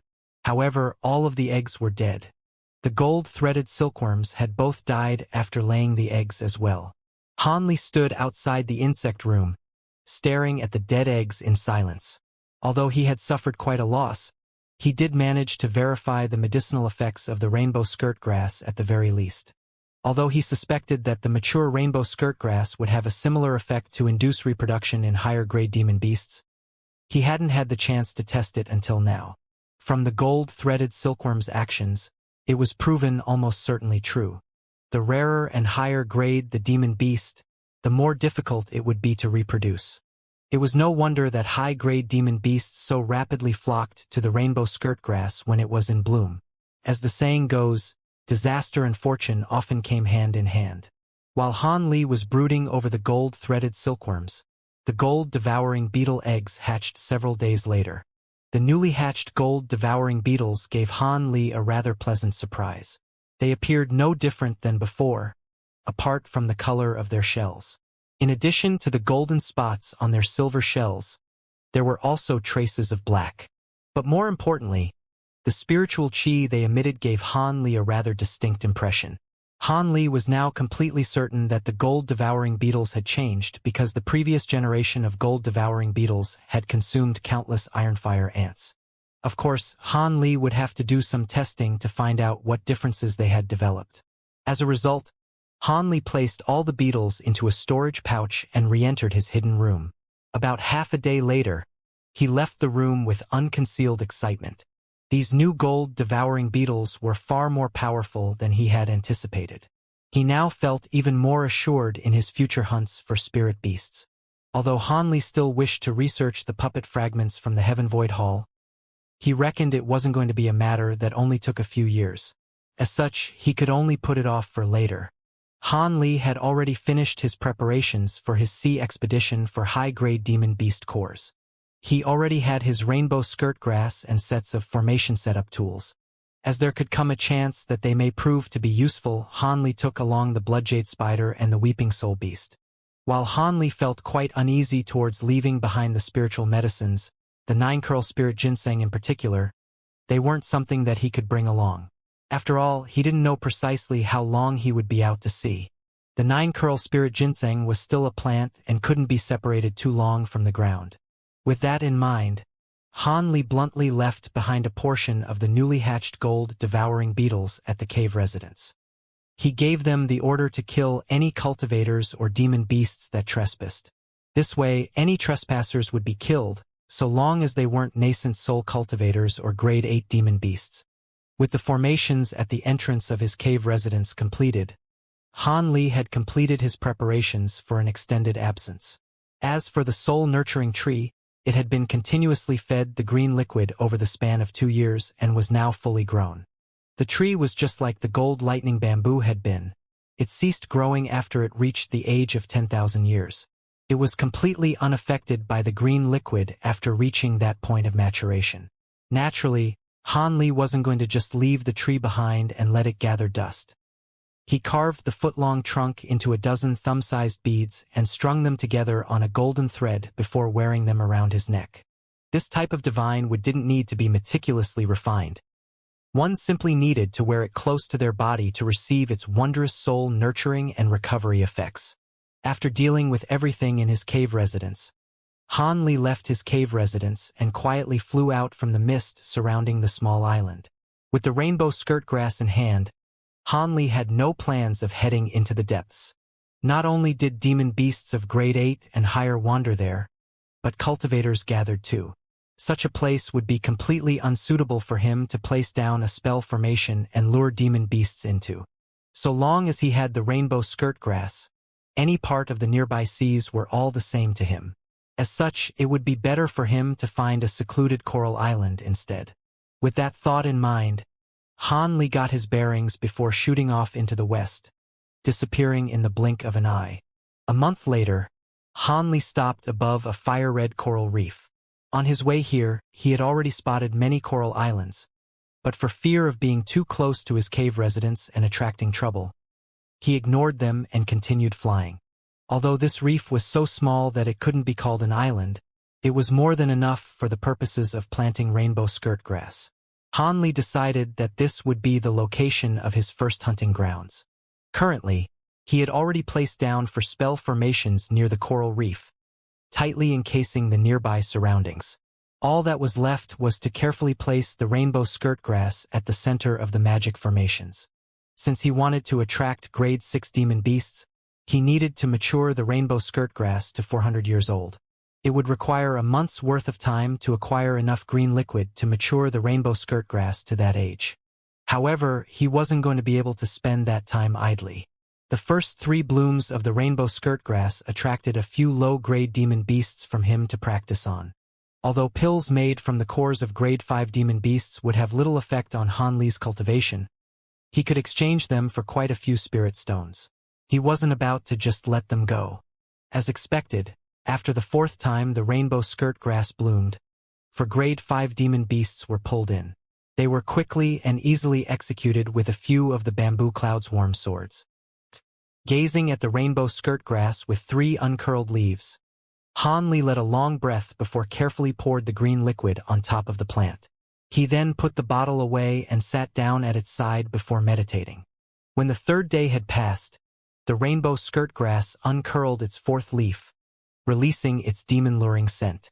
Han Li had spent the past 2 days honing his strength in silent meditation. Although killing grade 5 and 6 demon beasts should pose no problem to him, at the end of the day he was still a lone person deep at sea. It was better to be safe than sorry.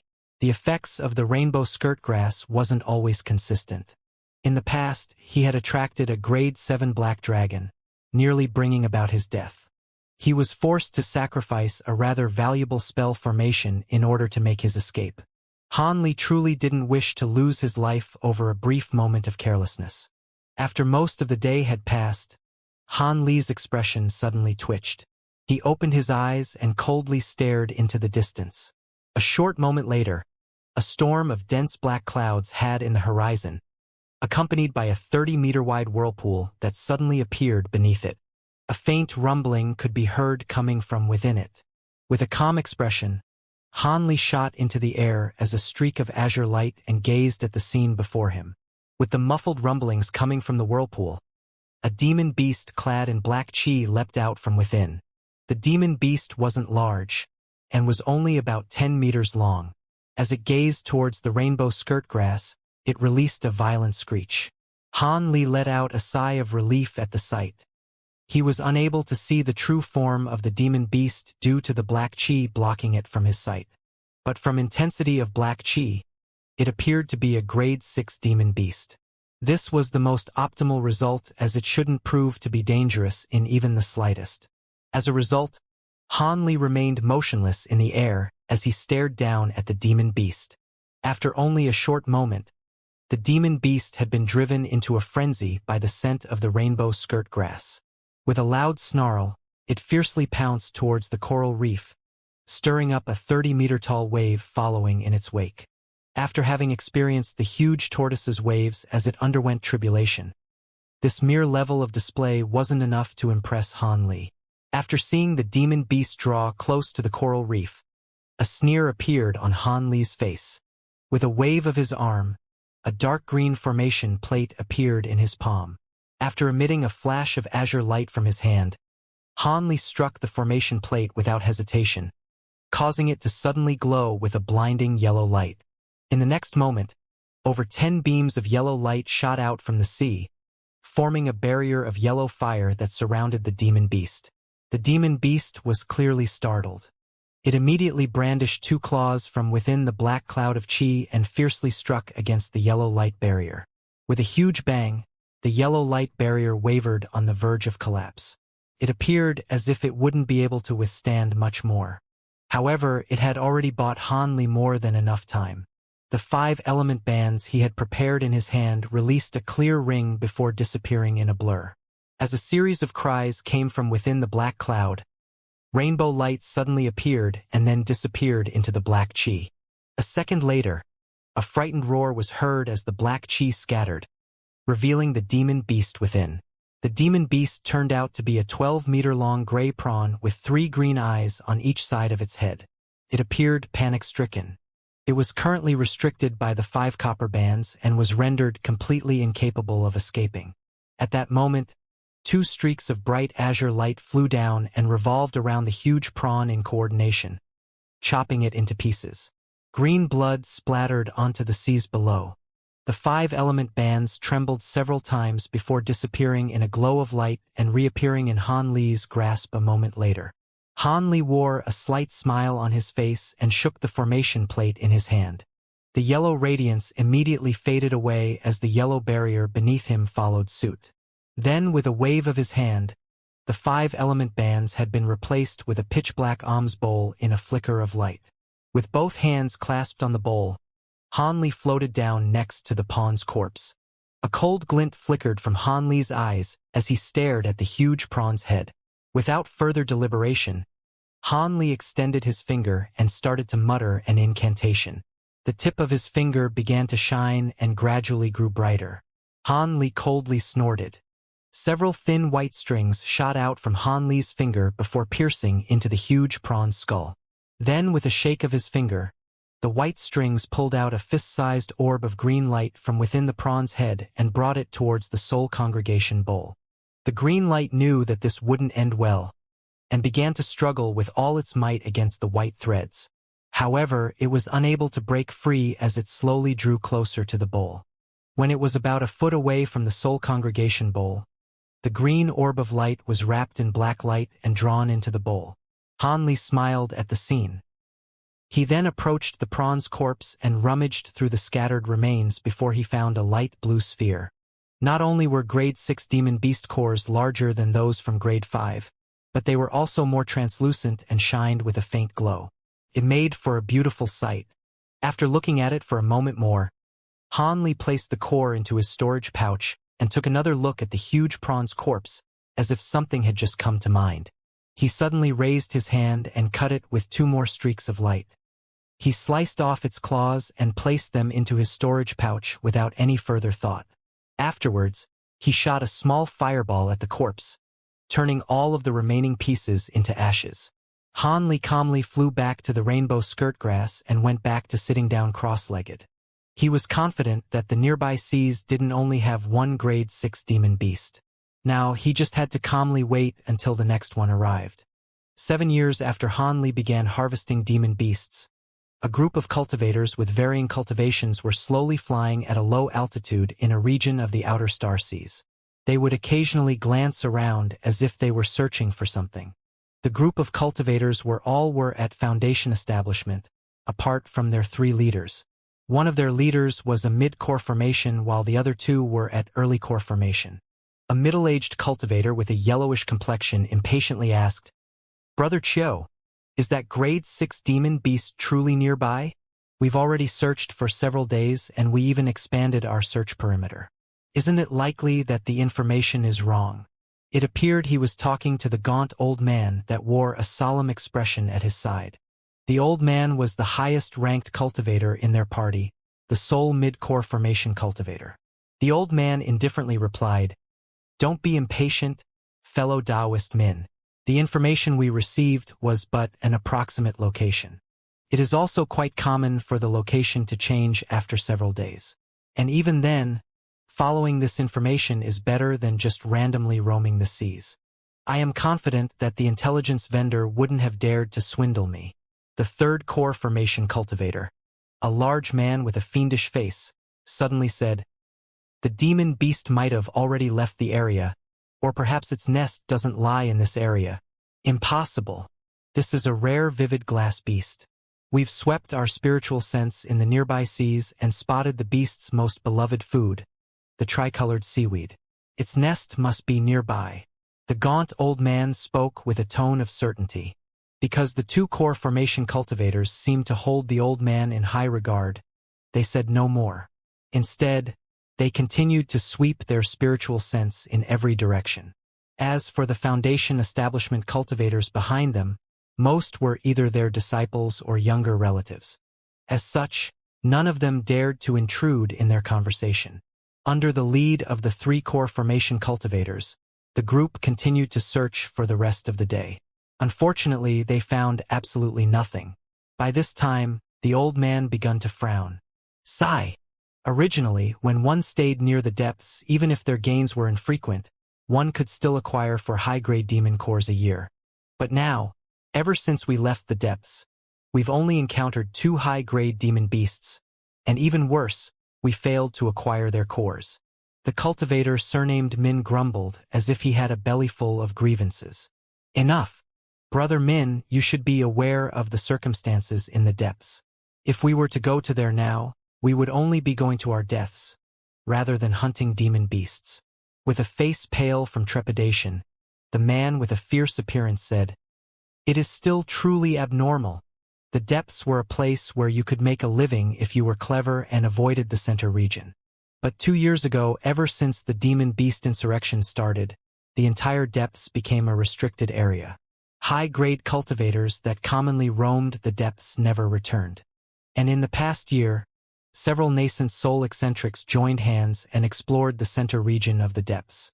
But as a result, they turned tail and fled, perhaps due to having encountered unbeatable odds. Even then, Master Four Paths was the only nascent soul cultivator able to return alive. It seems Wondrous Depths Island won't be able to last much longer." The bony old man was silent for a moment before his face twitched, saying, "Fellow Taoist Xian's words do hold reason. Although the demon beasts of the depths can still be considered docile as they have yet to head out of the depths, who knows when they will attack in an overwhelming force. This isn't something that is impossible. We have no choice but to come up with a response." It seems the old man was extremely concerned about the situation in the depths. The cultivator surnamed Min bitterly smiled with a face of helplessness. "But as of current, the Star Palace is busy fighting with the Starfall Coalition on the other side. The transportation formation will only accept arrivals, not departures. Even if we want to leave, we can't." "Humph. That isn't certain." The fierce-looking man wore an expression of disagreement. "Oh? Could it be that Brother Xian has another way?" The cultivator surnamed Min appeared astonished, but soon his interest was roused. The man lowered his voice and spoke with a mysterious tone. There is no other way. I merely heard that there were people at Wondrous Depth Island selling displacement talismans at high prices. Although there aren't many, there are people that have already returned to the inner star seas. There is such a thing? Then how about we? The cultivator surnamed Min rejoiced. He thought to further pursue the matter, but the bony old man interrupted him with a snort. Stop dreaming. Even if you manage to acquire the displacement talismans, do you truly dare to return to Heavenly Star City? It is even more dangerous over there. You will certainly be dragged into the conflict if you are to return. Although the demon beasts of the depths are behaving abnormally, it is still completely normal outside the depths. If something does truly happen, we only need to find a desolate island and conceal ourselves there. That would be far better than returning and being dragged into a war.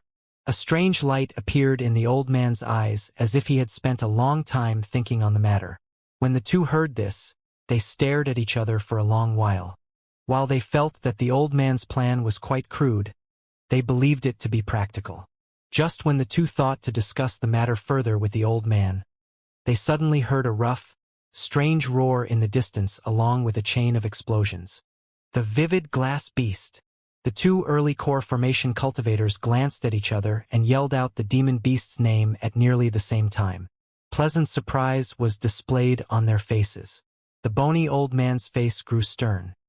He coldly said to the two, "That is the vivid glass beast's cry without a doubt, but it seems someone found it before us. We're going, but conceal yourselves. We'll be acting with discretion." After the two tacitly nodded their head, the three core formation cultivators flew out as streaks of light. But on their way there, they disappeared without a trace. As for the Foundation establishment cultivators, they immediately chased after them with nervous expressions. After a short moment, the three core formation cultivators silently arrived at a coral reef island several kilometers away. It was where the thunderous demon beast's cry had come from. However, what they saw was beyond their expectations. There was a sea beast with a sparkling, transparent body that was trapped in a red light barrier. The demon beast's body was about 10 meters long and had countless milky white threads hanging from its body. In a dire attempt to cut through the red barrier of light, it continuously rammed its body against it. However, this wasn't what the three cultivators were concerned with. They were focused on something else entirely. There was a youth wearing faint blue robes above the small island. He stood motionlessly in the air with his hands behind his back. His face wore a leisurely expression. The cultivator with the fierce appearance excitedly said in a voice transmission, "Brother Chiu, that person is only at early core formation. Shall we attack?" A malicious glint appeared in the old man's eyes. However, he managed to suppress his desire to attack and cautiously said, "Don't rush. We'll first take a look around to see if there are any other cultivators hidden nearby. Let's make sure there are no traps." The cultivator surnamed Min was also quite careful and called a matter to attention. "Fellow Taoist Xian, Brother Chiu makes sense. It seems quite suspicious for an early core formation cultivator to dare to trap a vivid glass beast by himself. There may be other mysteries at play." When the fierce-looking man heard this, his heart trembled and he hastily swept his spiritual sense around the vicinity. However, he was unable to find anything. At that moment, the blue-clothed youth struck. With a single wave of his hand, 7 streaks of azure light shot out from his palm. The streaks of light circled once in the air before combining into a huge azure sword that was over 30 meters long. The sword cleaved down, sending a deep reverberation through air. The vivid glass beast seemed to perceive the sword's fearsomeness and spat a white crystal orb at it. The crystal orb swelled to 3 meters wide after it left the demon beast's mouth and moved to intercept the huge falling sword. The sword didn't change speed in the slightest and emitted a faint roll of thunder as it continued down. It then met the crystal with a large bang. For a single instant, the huge sword appeared indistinct. Whoosh! With a flash of azure light, the huge sword then disappeared without a trace and reappeared atop the vivid glass beast as it continued to cleave down. The demon beast then hoarsely shouted in fury as its countless white threads joined together to meet the strike in an attempt to preserve its life. Crunch. The huge sword chopped through the vivid glass beast's head without the slightest resistance, splattering green blood all around. The three core formation cultivators were left amazed at the sight of the youth slaying the beast in a mere instant. Was that really a vivid glass beast? It was well known to be extremely difficult to hunt even amongst grade 6 demon beasts. But it just fell to a single blow from this youth. Inconceivable. Could it be that he wasn't at the early core formation stage but was rather at the late core formation stage? After repeatedly using their spiritual sense to sweep past the youth as he looted the beast corpse, they confirmed that he truly was but an early core formation cultivator. While victory against the grade 6 vivid glass beast would be certain with the three of them combined, it would be impossible for them to slay it with the ease displayed by this youth. Could it be that this youth was a tiger in disguise? Could he be concealing his true cultivation with a hidden technique? Suspicions began to surge within their minds. Brother Chiu, do we attack? It seems like he's really alone. The fierce-looking man's voice held a trace of nervousness. The gaunt old man stared at him with a doubtful expression, but didn't reply. When the three saw the youth take out a black alms bowl and start to extract the vivid glass beast's soul, their expressions greatly changed with a trace of fear appearing within their eyes. The cultivator surnamed Min saw the old man's hesitation and couldn't help but frown. He probingly said, "This person is quite odd. How about we leave him be? There is no need to provoke any mysterious characters." As the three had managed to survive in the scattered star seas for such a long time, they were naturally very cautious people. The scene before them was, without a doubt, indescribably strange. It even caused Cultivator Min to recoil. The old man's gaze wandered for a long while before he bitterly smiled and listlessly said, "Leave him be? This is no longer a matter of choosing to attack him, but rather, how we will leave here alive." These words caused the fierce-looking man and Cultivator Min to freeze. They were fully aware of the old man's temperament and knew that he wouldn't say something like this without reason. As such, they soon revealed astonishment. The old man licked his lips and spoke with an agonized whisper. "You two might not have noticed, but doesn't this person resemble the recent rumors of that devil?" "Devil? Then could he be?" So it was him. The two immediately let out a cry of alarm. Their faces were aghast. The old man solemnly muttered as if he were speaking to himself. "Absolutely. He appears young, can release several flying swords, and moreover, his sword light is azure. Just like the rumors." The fierce-looking man's complexion turned white. He said with a trembling voice, "Wasn't that person also well known to use a swarm of flying insects?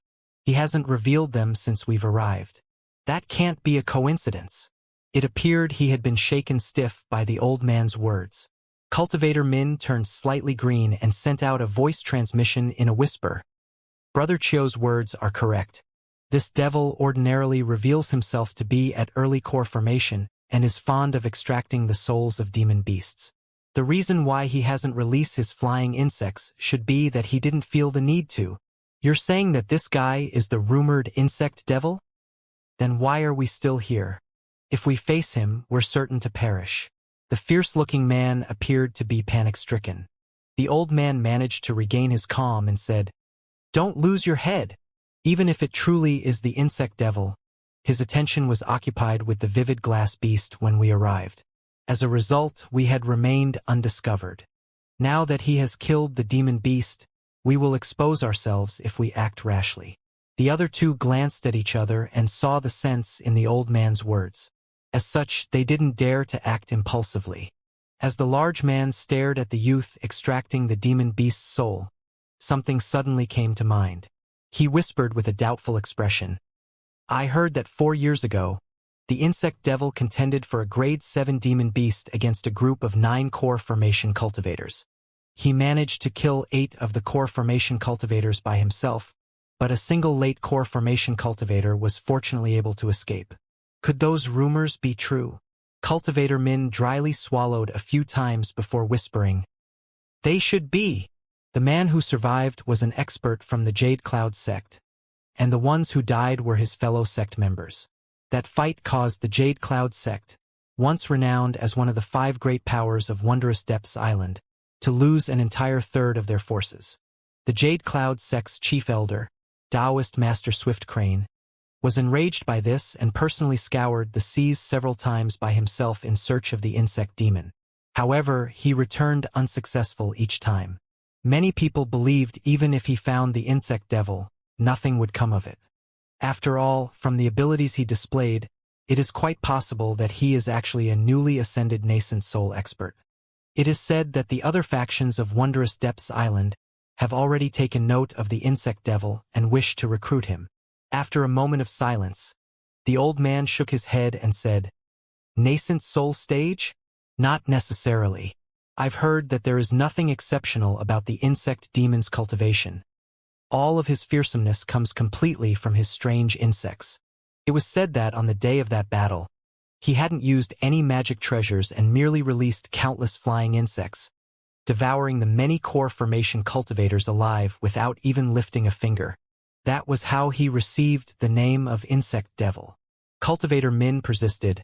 However, Brother Chiu also saw that he didn't use his insects and was able to kill Vivid Glass Beast in a single strike.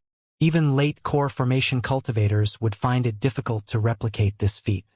Surely he must be a disguised nascent soul eccentric. The old man still disapproved and thought to further speak when the fierce-looking man at the side interrupted him with a helpless tone. "Fellow Taoists, it makes no difference for us whether or not he is a nascent soul cultivator. It is almost certain that he would be able to kill us with great ease. Even we are fearful of his evil reputation. It is said that all cultivators who encountered the insect devil were all devoured by his insects. The number of cultivators that have fallen by his hand is no less than 100. In the last 2 years, this devil has already become a topic of fear." Cultivator Min appeared even more unsightly after hearing this. His gaze fell onto the blue-clothed youth and he let out a long breath before saying, "The insect devil is truly vicious and bloodthirsty. It should be true without a doubt. There were no small number of cultivators that had been killed for their treasures, and all claim it to be the work of this devil. And to think we came knocking on his door." His voice was filled with regret. When the old man heard this, his face also became unsightly, but he spoke no more. He was also greatly fearful toward the evil reputation of the insect devil. In the following moments, the 3 ceased to use voice transmissions and silently watched the youth's every movement. They wished for him to quickly finish dealing with the demon beast so they could get away as soon as possible. At that moment, the blue-clothed youth finished drawing out the soul of the Vivid Glass Beast into the black alms bowl. He then rummaged through the demon beast's corpse for a white demon core. At that moment, the youth suddenly raised his head and glanced around. When the 3 saw this, they all held their breaths and kept their bodies perfectly still. However, the situation developed contrary to their wishes. The youth's gaze suddenly turned to the direction that the 3 were hiding in. With a slight sneer on his face, he coldly said, "You 3 fellow Taoists have been watching me for quite some time. Have you had enough to look at? How about you come out and show yourselves?" Having heard this, the 3 suddenly felt a chill run down their spines. "Run!" It was unknown which of the 3 shouted this, but they immediately flew off as streaks of light and split off in 3 different directions in a panic-stricken manner. The blue-clothed youth frowned and muttered, "I haven't even finished speaking yet. Why did they flee with such fear? Did they fear that I would eat them?" A trace of confusion appeared on his face.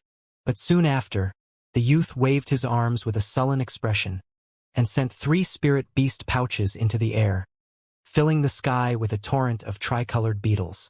This youth was obviously Han Li, who had just returned from the far seas. The old man stealthily peeked his head around only to find a scene that left him aghast, causing him to unconsciously speed up.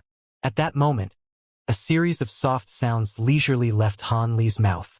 When the tricolored beetles heard him, they gathered towards the sky and instantly condensed into 3 huge lances spanning about 3 meters each. Then, with a sharp and loud whistle, the 3 lances blurred with brilliant light and separately shot out with miraculous speed. In an instant, The lances tore through the sky, disappearing into the horizon and chasing down the 3 cultivators that had fled. Han Li stood in place without any intention of chasing after them. Instead, he started to leisurely skin the translucent vivid glass beast with a streak of azure light. The hide of the vivid glass beast was a top-grade material for refining armor. He naturally wasn't about to give it up. Then, after turning the rest of the remains to ashes, Han Li retrieved the rainbow skirt grass and his spell formation setup tools from the coral island. Just as he finished this, 3 flashes of light appeared on the horizon and flew in Han Li's direction. After they grew closer to him, he was able to clearly see that they were the 3 cultivators that previously fled. These 3 cultivators all had tricolored collars around their necks. Their pale faces wore expressions of crestfallen resignation. Han Li grasped his chin as he saw this, but he secretly smiled in his heart. After the 3 meekly fell before Han Li, he smiled and asked them with an exceptionally friendly tone. "May I ask you 3 fellow Taoists, why you so flusteredly ran away from me? Could it be that you 3 recognize me?" Upon hearing Han Li, the 3 couldn't help but look at each other in amazement. What was the insect devil's purpose in asking them why they were afraid of him? Could it be that he wished to amuse himself before he killed them? The fierce-looking man steeled his heart and said with open hostility, "If fellow Taoist wishes to take our lives, then do so. What use is there in talking? That is strange. Was there something wrong with my question?" Han Li's expression suddenly grew sullen and cold. Seeing that there was possibly a chance of survival, the cultivator surnamed Min persistently pleaded, "Us brothers didn't know that Senior was hunting demon beasts here. Otherwise, we wouldn't have dared to disturb Senior Insect Devil. We rushed to this location unintentionally without even a sliver of hostile intent. I hope Senior will spare us." It appeared a trace of blood had returned to his face. Han Li frowned and a trace of confusion flickered from his face. "Insect Devil? That's what you call me?" When the gaunt old man heard this, he couldn't help but wear a bewildered expression, muttering, "You're not Senior Insect Devil? It seems you 3 fellow Taoists have misunderstood something." Han Li chuckled, and after some hesitation, he waved his arm and 3 azure lights flew towards their collars. With a low-pitched hum, the collars scattered, returning them back into a swarm of countless beetles. The beetles then returned back to the spirit beast pouches at Han Li's waist. The 3 rejoiced at being spared from death. Although they were confused, they felt somewhat convinced they had mistakenly identified him. There would be no way the insect devil would do something so unfathomable, given his notorious reputation. But after seeing Han Li's astonishing display of ability, they didn't dare to take any rash actions and respectfully addressed him. The old man wore a smile and promptly said, "Hee, it seems we were mistaken. There would be no way that the insect devil would have let us off so easily. May I know your esteemed name, fellow Taoist?" Although the old man understood that the youth before him might not be the insect devil, his abilities were quite similar, and he could still take their lives with ease. He naturally didn't dare to slight him. When Han Li heard this, he thought to say something, but he soon turned his head to the skies. Han Li leisurely spoke as he stared at the sky. "Oh, it seems you 3 had companions, and they've just arrived." The old man paused for a moment before turning his head in a certain direction. But since he didn't catch sight of anything, a trace of confusion appeared on his face. Doubtful, the old man honestly replied, "Us brothers did bring along a few of our disciples. I reckon this is about the time that they should arrive." Just as he finished saying this, a string of lights suddenly appeared off in the horizon. They were the Foundation establishment cultivators that they had left behind. They had chased after the 3 core formation cultivators at a comparatively sluggish pace on their magic tools. When the old man saw this, his expression changed. This had illustrated that the youth possessed spiritual sense far beyond his own. His fear of Han Li unconsciously grew. Han Li glanced at the 3 core formation cultivators with narrowed eyes and cryptically said, "I'm not one for crowds. How about you make arrangements for your disciples, and I'll wait for you 3 on the other end of the island. I still have a few questions I wish to ask you. I hope you won't leave without saying goodbye." He then smiled at them and flew to the far end of the island below them. The three let out sighs of relief. Although they didn't know whether or not the youth was truly the insect devil, it appeared that he currently didn't have any plans of killing them. Their lives were safe for the time being. As a result, the old man solemnly uttered a few words. Cultivator Min nodded his head and took to the skies. After the group of disciples arrived, he coldly gave a few words and had the cultivators slowly descend to the side of the island. At that moment, Cultivator Min then worriedly returned to the old man's side. After Cultivator Min arrived, the fierce-looking man hesitantly asked in a voice transmission, "Brother Chiu, must we go?" With a change of expression, the old man solemnly warned, "Fellow Taoist Xian, don't think of anything ridiculous. Did you not just witness what he was capable of? Do you truly believe we will be able to escape him? Just give an honest answer to anything he asks, but do not provoke him by any means. Treat him exactly as you would a nascent soul cultivator. With his abilities, he should feel disdainful towards killing us." Brother Min nodded his head and said, "Brother Chiu makes sense. I also can't make out this person to be the evil, bloodthirsty sort. It would be better to not take any rash actions." Although the fierce-looking man wasn't entirely in favor of this, he reconsidered after hearing them. Soon after, the three obediently flew over to the far side of the island. Han Li was sitting down cross-legged on flat coral, calmly waiting for them. Han Li casually beckoned to the three with a calm expression and said, "Fellow Taoists, how about we sit down and have a chat? Tell me about the recent happenings near Wondrous Depths Island.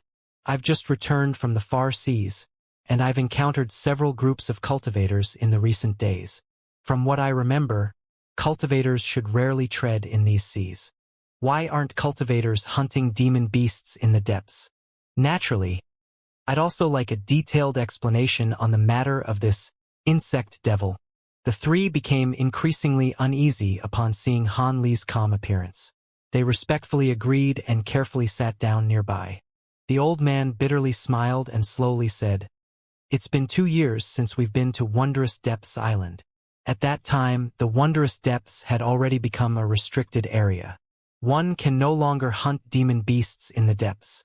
In fact, whenever it is discussed, everyone turns pale." With an unchanged expression, Han Li softly said, "Oh? Please explain, fellow Taoist." The old man felt relaxed upon seeing that Han Li was intent on listening. Then after some thought, he gave an honest collection of what had happened.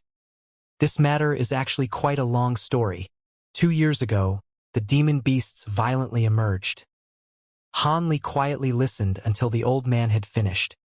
He then unconsciously frowned and muttered to himself, "According to what you've said, the insurrection of demon beasts in the depths killed no small number of high-grade cultivators. Even nascent soul cultivators are unable to withstand the depths. It is no wonder that the other regions of the seas have so many cultivators." Although Han Li didn't show it on his face, the old man's recollection had truly shocked him. The demon beasts of the depths went berserk.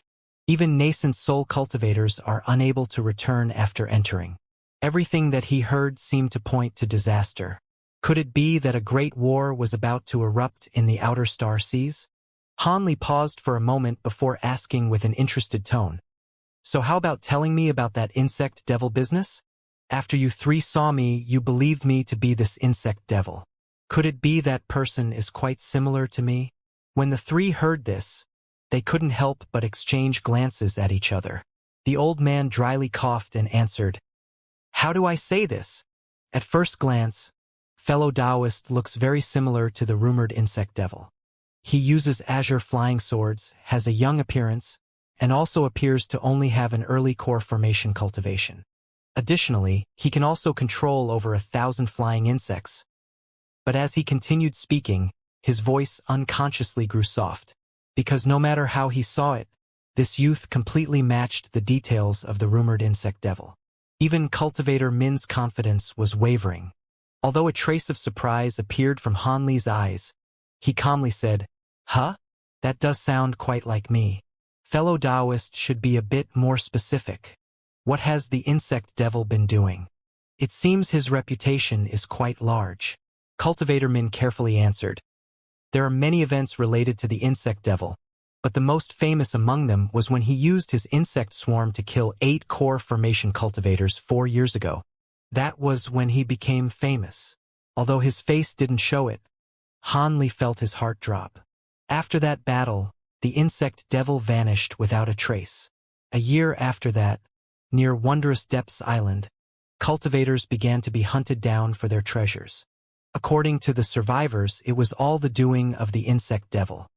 He would control the insects to fill the skies and cleanly devour his victims. This would occur every other month or so. According to the rumors, no less than 100 cultivators have fallen at his hands.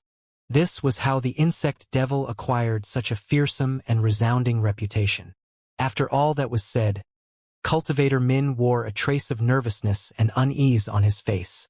Not only did the cultivator surnamed Min appear fearful, but the gaunt old man and the fierce-looking man were also filled with trepidation, not knowing whether or not those words would anger the youth before them. They were completely unsure about whether or not this person was the insect devil. Interesting, it seems this insect devil is quite notorious. Do you fellow Taoists know the appearance of the insect devil or the type of insects that he uses? Not only was Han Li not angry, but he smiled instead. Cultivator Min started to mumble. What he looks like? I've never heard of that before. It seems his appearance is quite ordinary. As for the insects he controls, they should be both gold and silver. When he said this, Cultivator Min couldn't help but shout out, fellow Taoist controls tricolored beetles. It seems Senior truly isn't the insect devil. The other two suddenly recalled this and felt their spirits rise. If this person truly wasn't the insect devil, then they would be far more likely to survive. Han Li then looked up to the sky as if deep in thought. A short moment later, he lowered his head and said, Many thanks to fellow Taoists for telling me the truth. Since I still have matters to attend to, I can't stay any further. However, I hope you will keep our encounter today between ourselves. I don't wish to be mistaken as the insect devil and be pursued. I hope you can understand. The three were wildly delighted by his words. Suppressing the excitement in his heart, the old man expectantly probed. This is only natural. We will definitely keep our mouths shut about this, and won't cause any problems for you. Well then, us brothers will now be taking our leave. Han Li nodded with a faint smile, and the three immediately saluted Han Li with concealed joy. They then hastily stood up and flew away. A moment later, on the other side of the island, the three brought along their disciples in an impatient rush to get away from the island. At an unknown time, Han Li stood up and remained still as he watched them fly off. After they disappeared, Han Li's face suddenly became sullen. Although exterminating the whole group of cultivators would have been an easy task, Han Li had no interest in attacking them. He wasn't the bloodthirsty sort after all. Besides, it wouldn't have made much of a difference whether or not his whereabouts were leaked. This location was extremely far away from his cave residence. Had he encountered the three near the Misty Island, he definitely wouldn't have let them go. In addition, he had already made plans to hastily return to his cave residence and enter seclusion for at least 30 years. He didn't want to waste time out in the outer star seas while there were people in pursuit of him. However, it seems they had given him quite the nefarious name of the insect devil. There was a time where he had found himself in a helpless position and was forced to unleash his gold devour beetles to kill the Jade Cloud sect cultivators. But there was never an occurrence where he had killed others to seize their treasures. Someone was clearly framing him. Although this didn't cause Han Li to become seething with anger, it did very much vex him. After some thought, he came to the conclusion that this was likely the doing of the only enemy he had in the outer star seas, the Jade Cloud sect.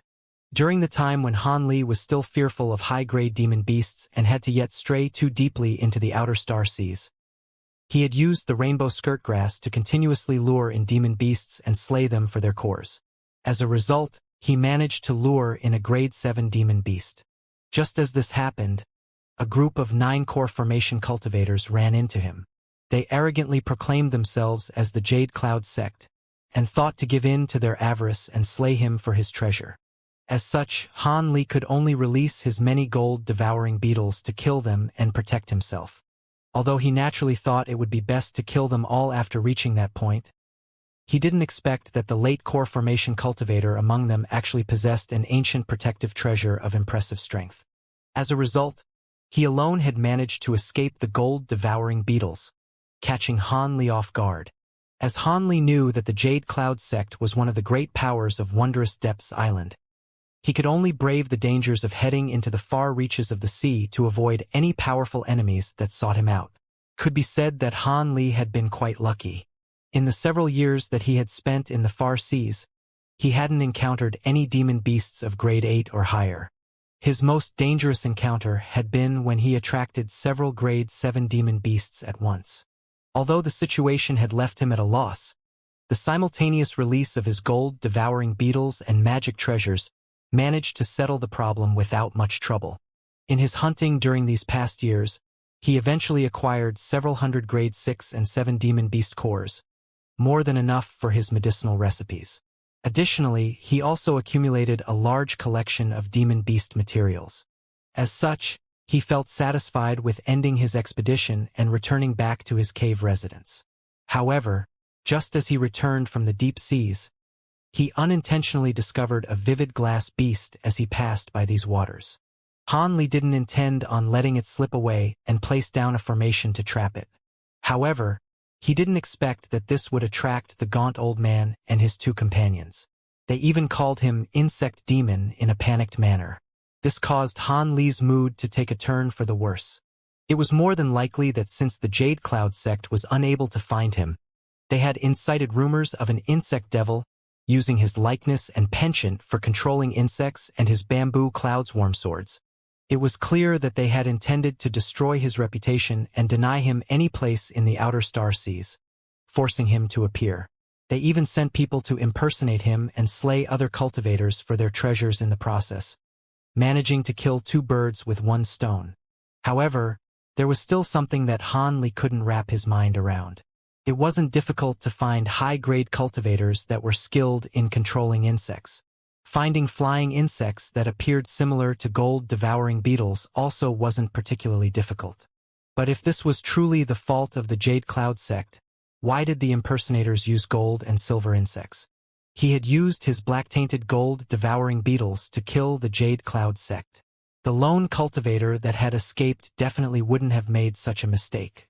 However, the change in color for his gold-devouring beetles was something that had only occurred after he had arrived in the outer star seas. Could it be the old eccentrics from Heaven Void Hall had tracked him down here? When Han Li carefully considered it, he felt his heart tremble. His complexion unconsciously paled. If this were true, the situation would be far from good. After standing still for a moment more and calmly muttering to himself, Han Li suddenly stamped his foot down and shot towards the sky. Soon after, he streaked across the sky in azure light, heading towards the direction of his small island in the mist. As Han Li flew, he wore his ordinary expression apart from a cold sneer that appeared on his mouth. Just now, he had come to an understanding. Regardless of whether this was the result of the machinations of the Jade Cloud sect or the nascent soul eccentrics, there was no point in spending too much thought on the matter of the insect devil. This was because with the development of the strange situation of the Wondrous Depths, his original plan of prolonged, secluded cultivation was now even more advantageous. This course of action would allow him to avoid both the lurking and the upcoming dangers in the outer star seas. And after he increased his cultivation, who would dare to apprehend him even if his notorious reputation remained? In the cultivation world, strength always spoke the loudest. With that in mind, Han Li continued on his way without even a sliver of hesitation remaining in his heart. Meanwhile in Blackrock City, there were 2 people in a hidden room, speaking to each other in a mysterious manner. Brother Chi, it has already been 3 years. Your methods have been ineffective. I am not going to waste another 8 years just for that youngster to take the bait. The clear voice spoke with a tone of clear impatience. Fellow Taoist Wu, you can't be hasty with these matters. Don't you also sweep your spiritual sense over every corner of Blackrock City day after day? If that person actually appeared in the city with a disguise, he definitely wouldn't have been able to slip past Brother Wu's eyes. The other person spoke with a hoarse and deep voice. The first person who spoke was astonishingly Zenith Een, who hadn't been seen for years. He was speaking to a pale, middle-aged man with a sullen expression. He appeared dissatisfied. Humph! Does Brother Chi's method of sending disciples to masquerade as the youngster robbing others serve another purpose?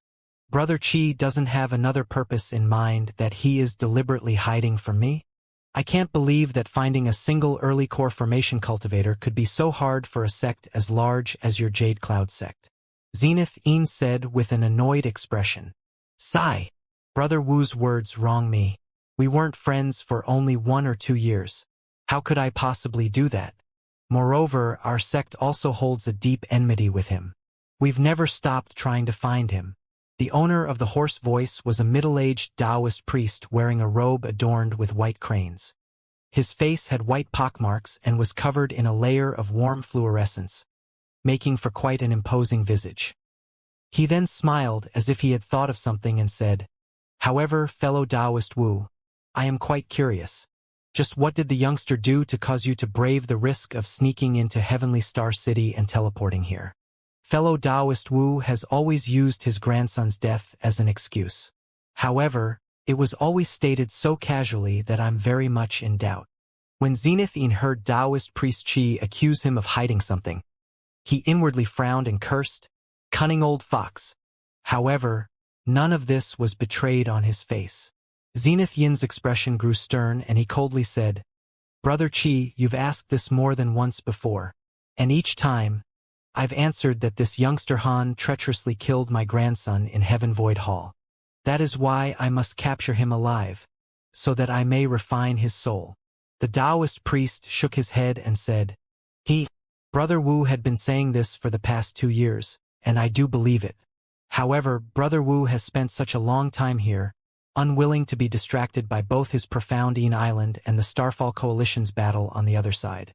If it were only for the sake of avenging your grandson, then wouldn't I alone be enough? Then, as if checkmating him, the Taoist priest stared at Zenith Een with a mysterious smile and slowly continued. Moreover, in addition to Zenith Een, the 1,000 Gates of Enlightenment has secretly sent over their Elder Breakwater, and 3 other unknown nascent soul cultivators had arrived in the outer star seas with disguised appearances. Just when did our wondrous Depths Island become so attractive that it would capture the attention of so many high-grade cultivators? And in the past 2 days, I've acquired concrete information that they're looking for the same person as you, the youngster surnamed Han.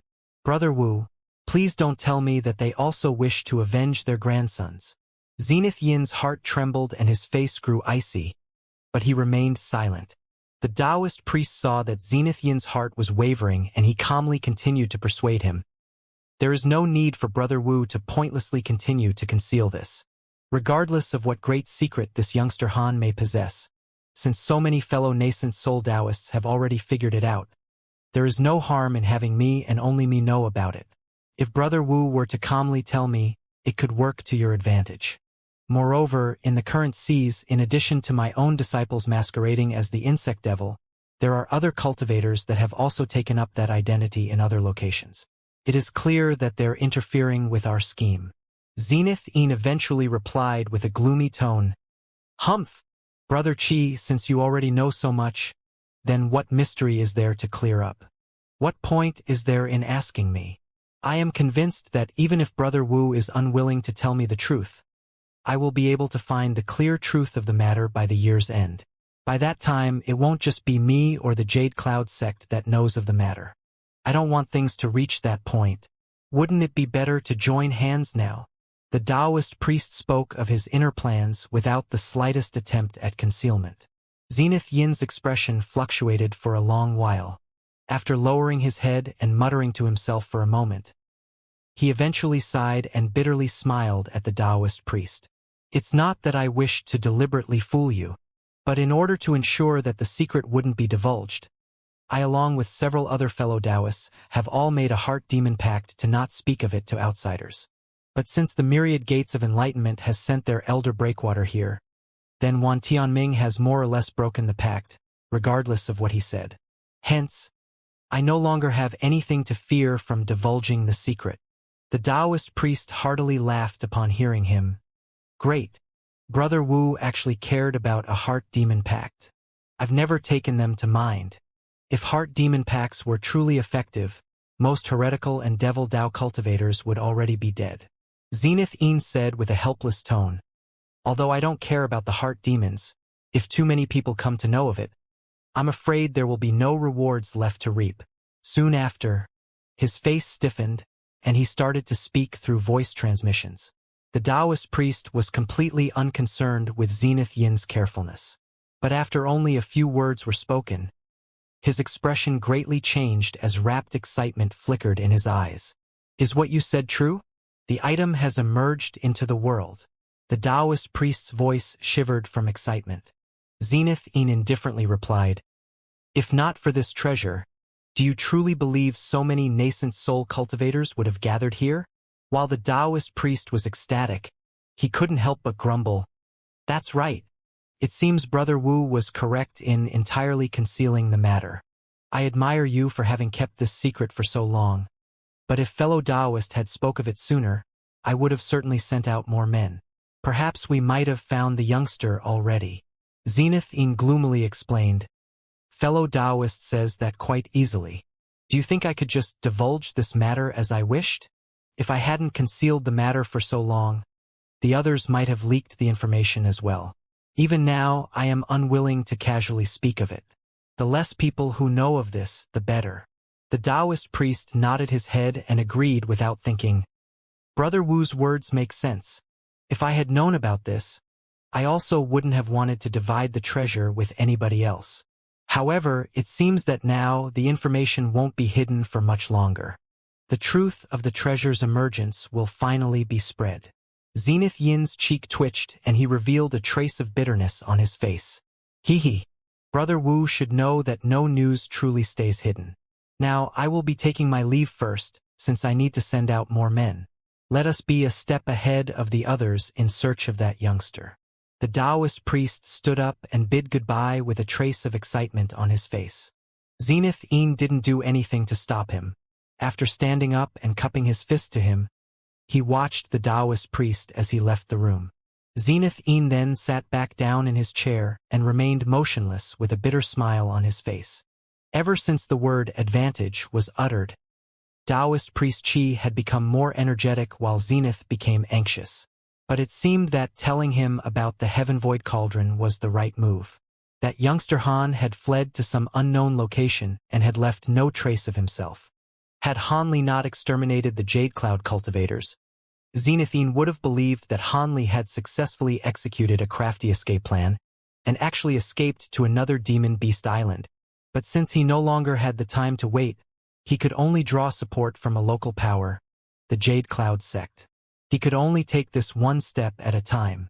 Zenith Een pondered about the benefits and drawbacks of this alliance before letting out a long sigh, returning the room to silence. In another portion of the sea, an azure-robed youth with an ordinary appearance was coldly glancing at some low-grade cultivators with utter disdain. There was a swarm of gold-silver insects buzzing above his head. Insect Devil! A middle-aged cultivator among the group shouted out the name in fright. When the youth heard this, he coldly chuckled and wordlessly pointed at them, causing the insect cloud to immediately spread across the skies.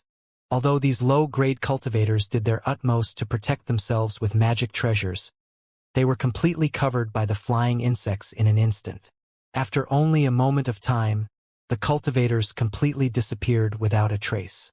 The youth picked up the storage pouches that were left behind and disapprovingly said, "You dare to struggle for your lives with your meager cultivation? You overestimate yourselves." He then casually picked a direction and flew off into the distance as a streak of azure light. A short moment later, white light suddenly flashed from somewhere in the air to reveal an early core formation cultivator with a pale face. He glanced in the direction that the youth had disappeared with an unsightly expression. Then, with gritted teeth, he flew in the opposite direction. Half a month later, Han Li eventually returned to the small island in this mist. Although he hadn't returned in many years, everything was how he had left it. This finally relieved the worry that he had always carried in the back of his mind. Hanli first took a few days to rest in his cave residence before arranging the many rare materials and demon cores he had acquired during his recent excursion. After organizing all of them, he then started to prepare for refining pills. 10 days later, when Hanli felt completely refreshed, he brought all the materials into his pill refining room. Years ago, when he had last refined medicine pills in his cave residence in Heavenly Star City, Hanli felt he had reached a bottleneck in his pill refinement techniques. It seemed he would have to put quite a bit more effort into it if he were to break through into a higher realm of pill refinement. As such, Hanli didn't immediately start refining grade 6 and 7 demon beast cores. Instead, he lined up the grade 5 demon cores he had acquired by his side. In Hanli's mind, although his talents in pill refinement were quite ordinary, his pill refinement techniques weren't too far away from that of a pill refinement grandmaster. After all, who else aside from him had the opportunity to practice refining pills with such a luxurious amount of materials? As the Tao of pill refinement mostly relied on experience and skill, Hanli decided to first use the grade 5 demon cores to see whether or not he could break through his bottleneck in pill refinement techniques. With these thoughts in mind, Hanli gazed at the furnace before him and waved his arm, causing a grade 5 demon core to fly into the cauldron. At the same time, the cauldron distanced itself from him. The door to the pill refinement room had been sealed for an entire 3 years when one day, the room finally opened with Hanli quietly emerging from within. All of his valuable demon cores had been turned into demon core pills. For the first 2 years, Hanli had used all of his time to refine grade 5 demon core pills. Although these medicine pills had no significant effect on his cultivation as of current, even a single one of these pills was immensely desired by Foundation establishment cultivators. Even a single pill would leave them in ecstasy. After refining these medicine pills, Hanli's pill refinement techniques had finally ascended to a higher level. After all, even genuine pill refinement grandmasters wouldn't have the opportunity to squander as many demon cores for practice as he did. Ordinary pill refinement masters were only able to use about 40 demon cores as practice in their lifetime. Even then, it was an infrequent occurrence. While all the medicine pill refinement methods had their differences, they all shared a few similarities that Hanli was able to recognize. After refining so many of these precious medicine pills, Hanli was able to forcefully raise his pill refinement technique to the rumored level that existed slightly above that of a pill refinement grandmaster. As a result, this greatly increased the odds of success when refining grade 6 and 7 demon cores into pills, much to his delight. Even Hanli was unwilling to lightly squander items as valuable as grade 6 and 7 demon cores. After Hanli finished refining all of his demon cores, he spent an entire month resting. In that month, Hanli circled around his insect rooms many times, observing the differences between his tricolored gold devouring beetles and the non-mutated gold devouring beetles. While Hanli was refining pills, he had his puppets alternate between feeding rainbow skirtgrass to the 2 groups of gold devouring beetles. However, this had resulted in Hanli discovering something terrible. While the tricolored gold devouring beetles excitedly consumed rainbow skirtgrass as expected, it no longer induced a violent excitement in the tricolored gold devouring beetles, nor did it produce any other strange effects. At the beginning, Hanli had assumed that this was because the time had been too short and that the number of gold-devouring beetles were too many. Hence, the effects of the rainbow skirtgrass wouldn't be obvious. But under further investigation, he specifically isolated 300 black-strained gold-devouring beetles and fed them the rainbow skirtgrass, leading to this significant discovery. After consuming the rainbow skirtgrass several times, they hadn't displayed even the slightest change. This caused Hanli to become quite gloomy. He had come to the conclusion that the rainbow skirtgrass could no longer be used to induce reproduction in the mutated gold-devouring beetles. Although he didn't understand the unfathomable principles behind this, he knew without a doubt that these black-stained mutated beetles could not be replenished as they had completely lost their ability to rapidly reproduce. Every single beetle he lost would be permanent. Now, he could only go back to feeding the rainbow skirtgrass to the minority of gold-devouring beetles that hadn't undergone the black-stain mutation. After feeding rainbow skirtgrass to the unmutated gold-devouring beetles repeatedly, they had become increasingly violent, appearing as if they would soon reproduce. With that taken care of, Han Li then entered seclusion once more with renewed clarity of mind.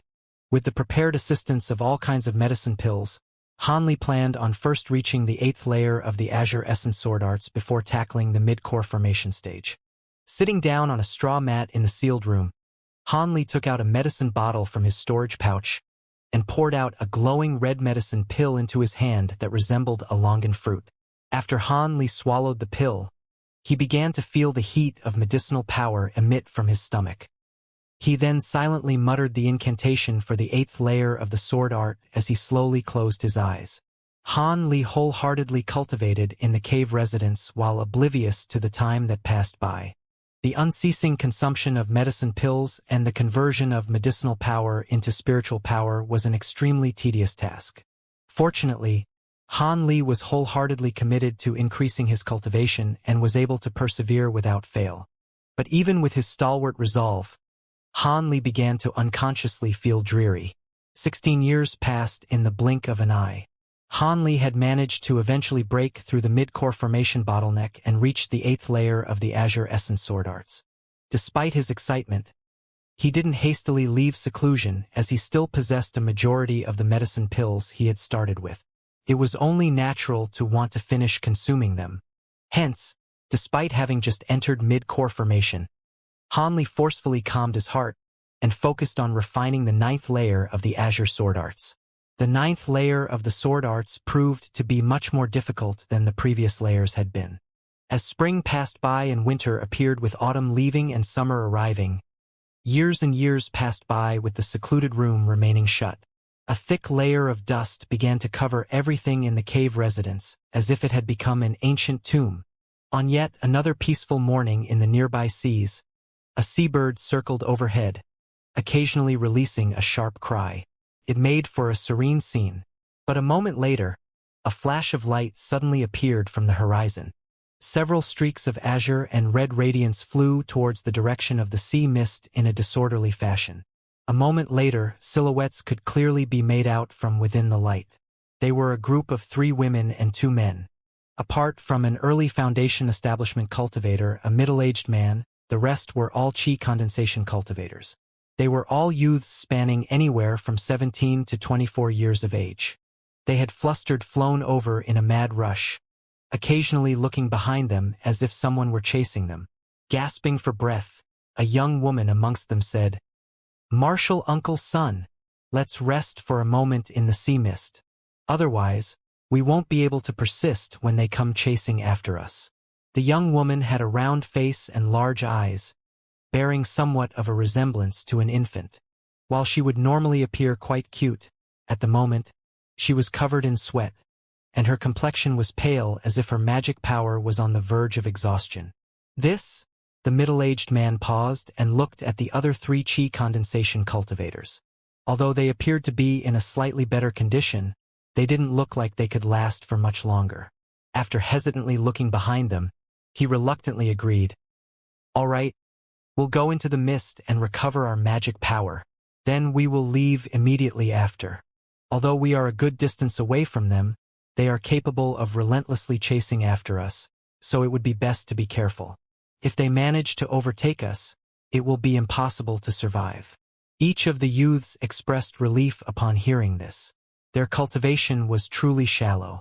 Being able to fly here had already reached the extent of their abilities. Although they knew it would be extremely dangerous to stop, they were unable to do otherwise. Hence, the party flew into the sea mist. Not long after the party entered the mist, a burly 20-year-old youth hopefully said, "The sea mist is quite dense here. Perhaps we can wait here and conceal ourselves from their pursuit." "Don't even think about it. Although we don't know how they're managing to track us down, a bit of fog isn't about to conceal ourselves from them. Everyone fly lower and see if there are any reefs we can take a rest on. We can recover our magic power faster if we sit." The middle-aged man bluntly refuted him, causing the burly youth to blush and hang his head. The others closely followed after the Foundation establishment cultivator, not daring to be left behind. After a short moment, the yellow-clothed young woman suddenly shouted out in surprise, There's an island here."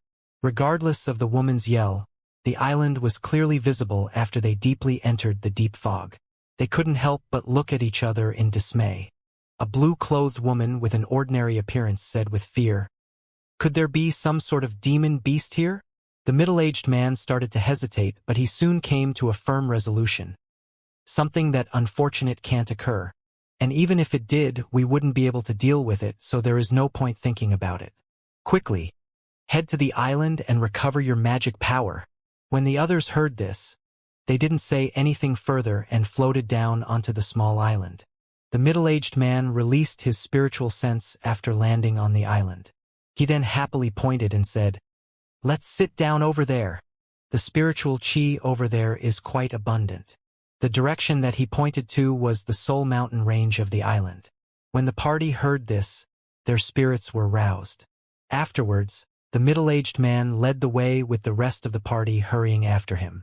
If they could recover enough magic power, they might be able to escape the oncoming calamity. They naturally weren't going to let go of this chance. After a short moment, the party arrived at the Green Mountain Range and casually sat down on the small mountain. They all held a spirit stone in hand and began to slowly meditate, absorbing the dense spiritual chi nearby. Apart from the wind that carried the scent of the sea, it was completely silent where the group of cultivators were recuperating. The party of cultivators became increasingly relaxed, gathering the courage to close their eyes. Time quickly passed by. After 2 hours, the party had recovered most of their magic power and their complexions had mostly returned to normal. The middle-aged man opened his eyes. After examining how the other 4 were doing, he immediately commanded, "We're going. We can't stay here longer. Those things are already in quick pursuit of us." With that said, he stood up and led the way.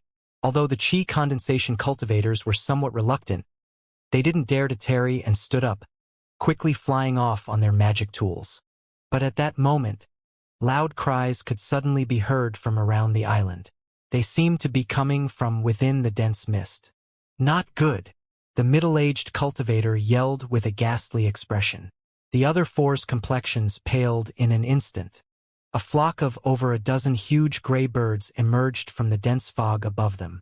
These monstrous birds were 3 meters long, had red combs on their head, sharp claws and beaks, and emitted a faint azure light from their body.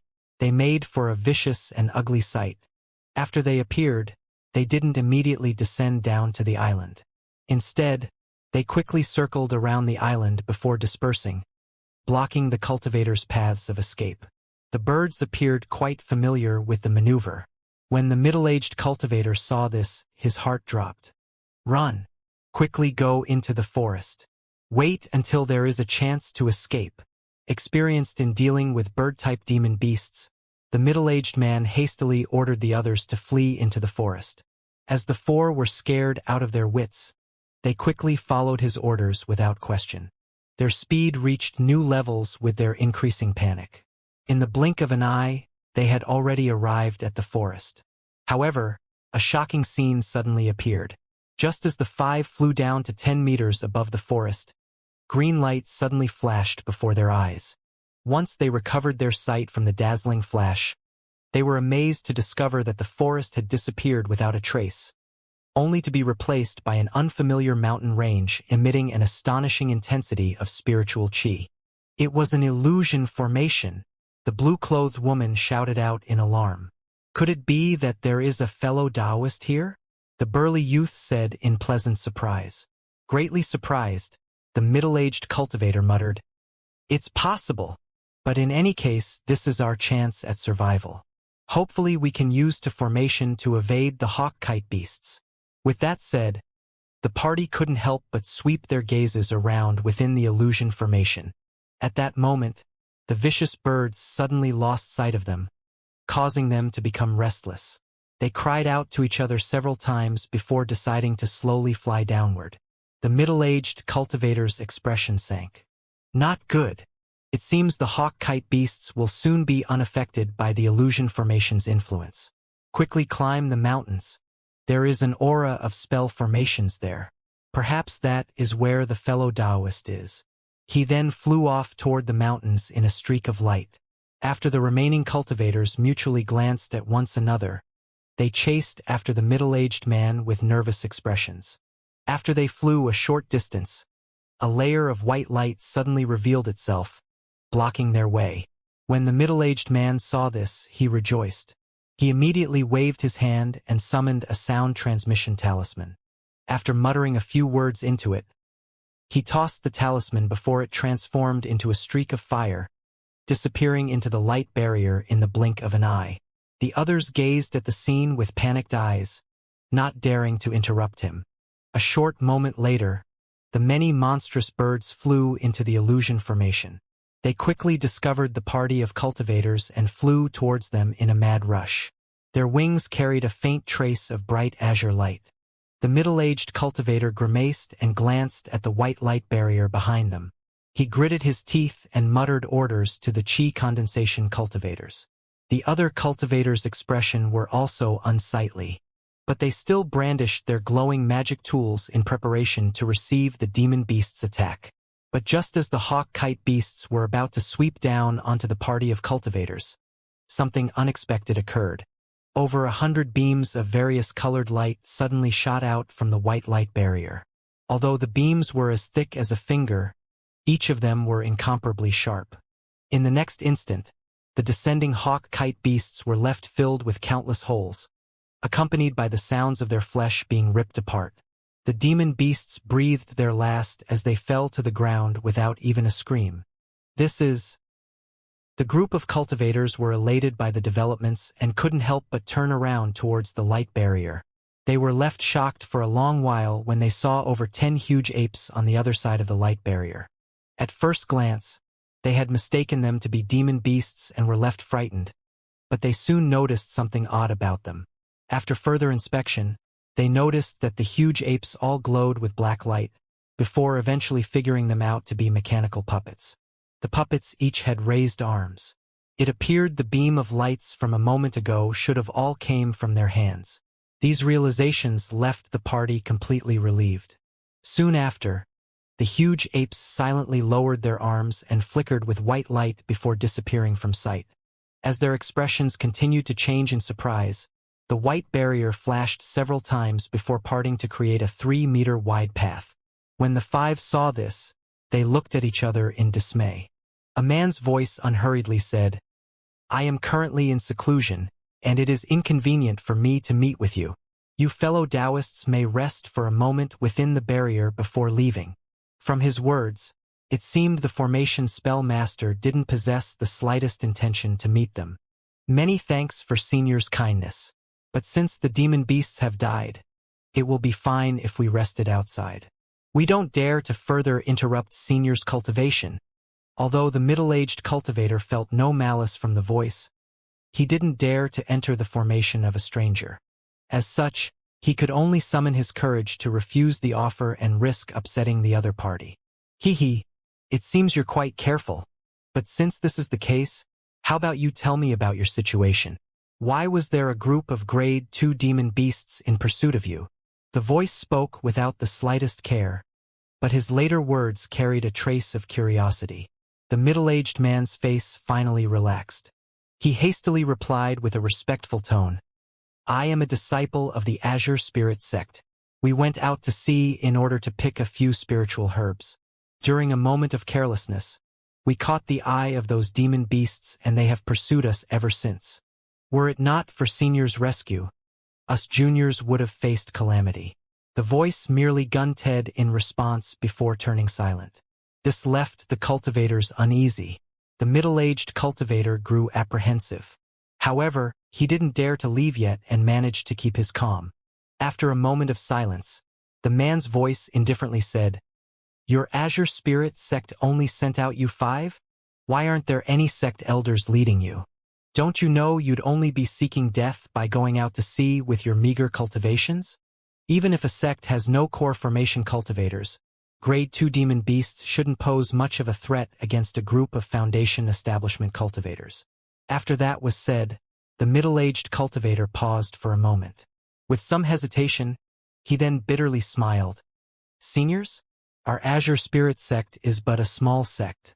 Although we once had a core formation elder, he perished in the beast torrent over 20 years ago. There are only Foundation establishment cultivators in our sect now, and their numbers aren't many.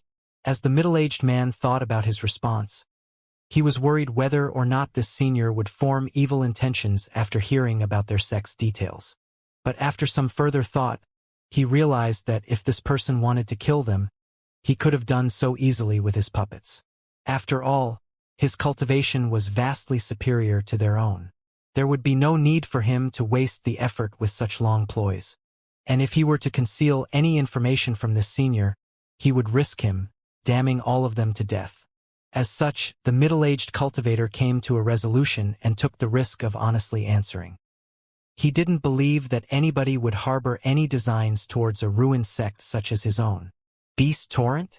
How long ago did this occur? Does it have something to do with those demon beasts? The man's voice seemed to carry a trace of alarm. When the middle-aged man heard this, he grew shocked. The youths in his party also revealed amazement. The middle-aged man let out a long breath and muttered, "Senior doesn't know about the Beast Torrent? It seems that Senior has secluded himself for many years and isn't informed on the affairs of the outside world. From your tone, the circumstances sound quite grim." Although the man's voice was quite cold, his words carried a trace of interest. The middle-aged cultivator was speechless. The circumstances on the outside couldn't just be described as grim. It seemed this old eccentric had secluded himself for who knows how many years. How else could he be ignorant of the disastrous event that took place 20 years ago? However, this was of great relief to him. With this senior's cultivation, he should feel like it would be beneath his dignity to attack them for anything that they might have. With that thought in mind, the middle-aged man wore a respectful expression, replying, "Senior, the Beast Torrent was an event that occurred about 20 years ago. At that time, Junior was only a chi condensation cultivator. Although I hadn't personally witnessed it, I've heard many seniors in my sect speak about it. It was said that countless demon beasts emerged from the depths without warning and rushed towards Wondrous Depths Island. They had completely surrounded Blackrock City and launched fierce attacks at it without end. Although the island was protected by several great formations and was defended by several thousand cultivators along with a party of nascent soul seniors, the demon beasts broke through in only a matter of days. Apart from a small fraction of cultivators that were able to escape in the chaos, the rest were all slain." The middle-aged cultivator spoke with a dim expression. "Something like that happened? And the aftermath? Did the demon beasts return to the depths?" The man's voice momentarily revealed a trace of shock before calming down. Matters would have taken a turn for the better had they just returned to the depths. After turning Blackrock City into ruins, they divided into several groups, each led by a few high-grade demon beasts. Then they started to wipe out other human villages and establishments. However, information of the torrent had reached a majority of them beforehand, and their people managed to flee and go into hiding. Still, there were many cultivators and mortals that were eliminated by these attacks. As a result, nearly half a year passed by where not a single human settlement existed. They had all been wiped out by the demon beasts, and this wasn't the end. Although most of the demon beasts returned to the depths, there were a few intelligent high-grade demon beasts that had started to search for humans in hiding, devouring them one by one. It was said that after a short time, mortals in the outer seas had been nearly wiped out, and a majority of the cultivators had fallen as well. Fortunately, there were a few islands far from Wondrous Depths Island that the cultivators were able to settle on and hide away. Currently, Wondrous Depths Island has become an outpost for high-grade demon beasts. So long as they catch wind of any cultivators, they will immediately launch an attack to eliminate us. The middle-aged man's expression became sorrowful. After that, the man's voice grew silent for a long while as if he had been heavily shaken and needed some time to digest the information. The voice then coldly laughed and slowly said, "It is quite funny. We've swapped roles with the demon beasts. Humans are now taking the role of prey." His words carried a trace of mockery, leaving the cultivators stunned. As if trying to save his breath, the voice then directly asked several questions. Wondrous Depths Island had many nascent soul eccentrics on guard. They can't have all perished in the Beast Torrent. Why haven't they appeared and taken charge of the situation? And with such huge disaster having struck profound depths island, why haven't the inner star seas responded and sent over reinforcements? Or have the forces of the inner star seas completely given up on wondrous depths island? Each following question became sharper and struck closer to the heart of the matter. As for the middle-aged man, his knowledge only covered a few of the questions. After some consideration, he carefully answered, "During the year of the beast torrent, I heard that while 2 nascent soul cultivators perished in the assault, most of them managed to flee. Although there has been no news of those seniors, word has it that they are planning something great.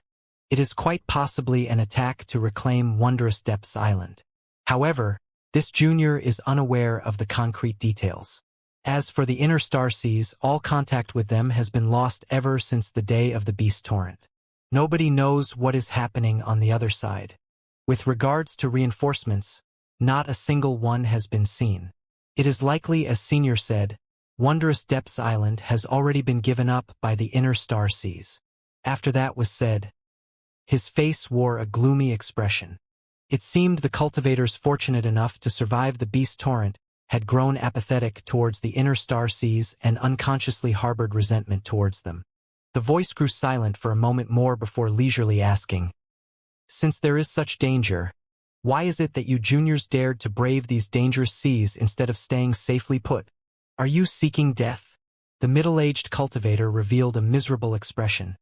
But before he could answer, the yellow-robed young woman's expression fluctuated as she suddenly shot forward from behind the old man. "Senior, because my father cultivated an unsuitable cultivation art. His true essence suffered backlash and his meridians are in disarray, rendering him paralyzed. With Senior's great power, he must have a method to save him. If Senior saves my father, this junior is willing to toil ceaselessly in order to repay your kindness." The young woman bitterly pled with eyes overflowing with tears, invoking a feeling of tender pity. When the others heard this, they were greatly shocked and couldn't help but look at each other in dismay. But when the middle-aged cultivator heard this, his heart trembled and he instantly rebuked her. "Xinger, what nonsense are you speaking? Senior Marshal Brother has been bedridden for years. He is no longer treatable by ordinary means.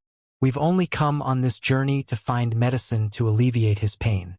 Senior's magic power may be profound, but that alone cannot treat your father." Although the middle-aged cultivator's words were harsh, he wore an odd expression as he spoke. The voice coldly laughed and lazily said, "His true essence suffered backlash and his meridians are in disarray? He seems to have vainly overreached himself. These are symptoms of attempting to forcefully cultivate a high-level technique while his cultivation was lacking." This expert was able to diagnose the cause of the illness without having personally seen the man. This caused a flicker of joy to appear on the middle-aged man's face. "Senior is truly knowledgeable. It was because of my Senior Marshal Brother's impatient cultivation that led to misfortune. Would Senior happen to know a technique that could save him?" After the middle-aged man respectfully praised him, he asked about the crux of the matter. "It seems he has a good relationship with this Senior Marshal Brother of his. This illness won't take much to cure, but why would I tell you? Did you believe that I could provide my assistance without any benefit?" The voice seemed to perceive the man's thoughts and bluntly mocked him. The middle-aged man paused for a moment before his complexion fluctuated between red and white. Despite his moving lips, he couldn't bring himself to say anything.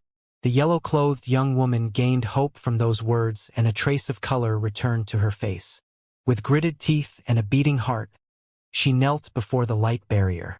Soon after, the adorable young woman said with determination, "Junior Gongsun Xing pledges that so long as Senior can cure my father, this woman is willing to devote her life to you as your loyal servant. If Senior is not at ease, Junior is willing to enter restrictions before Senior heads out to save her father." With that said, the woman faced the light barrier and kowtowed her head 3 times against the ground. A resolute expression remained on her face. Despite appearing so young, the yellow-robed woman was staunch. With furious surprise, the middle-aged man rebuked, "Stupid girl, do you know what folly you are committing? Senior is a man of great status. What use does he see in a disgraceful girl like you? The others in the party managed to recover from their shock and each said their own words to try and dissuade her. However, the yellow-clothed woman ignored them and continued to kneel in place.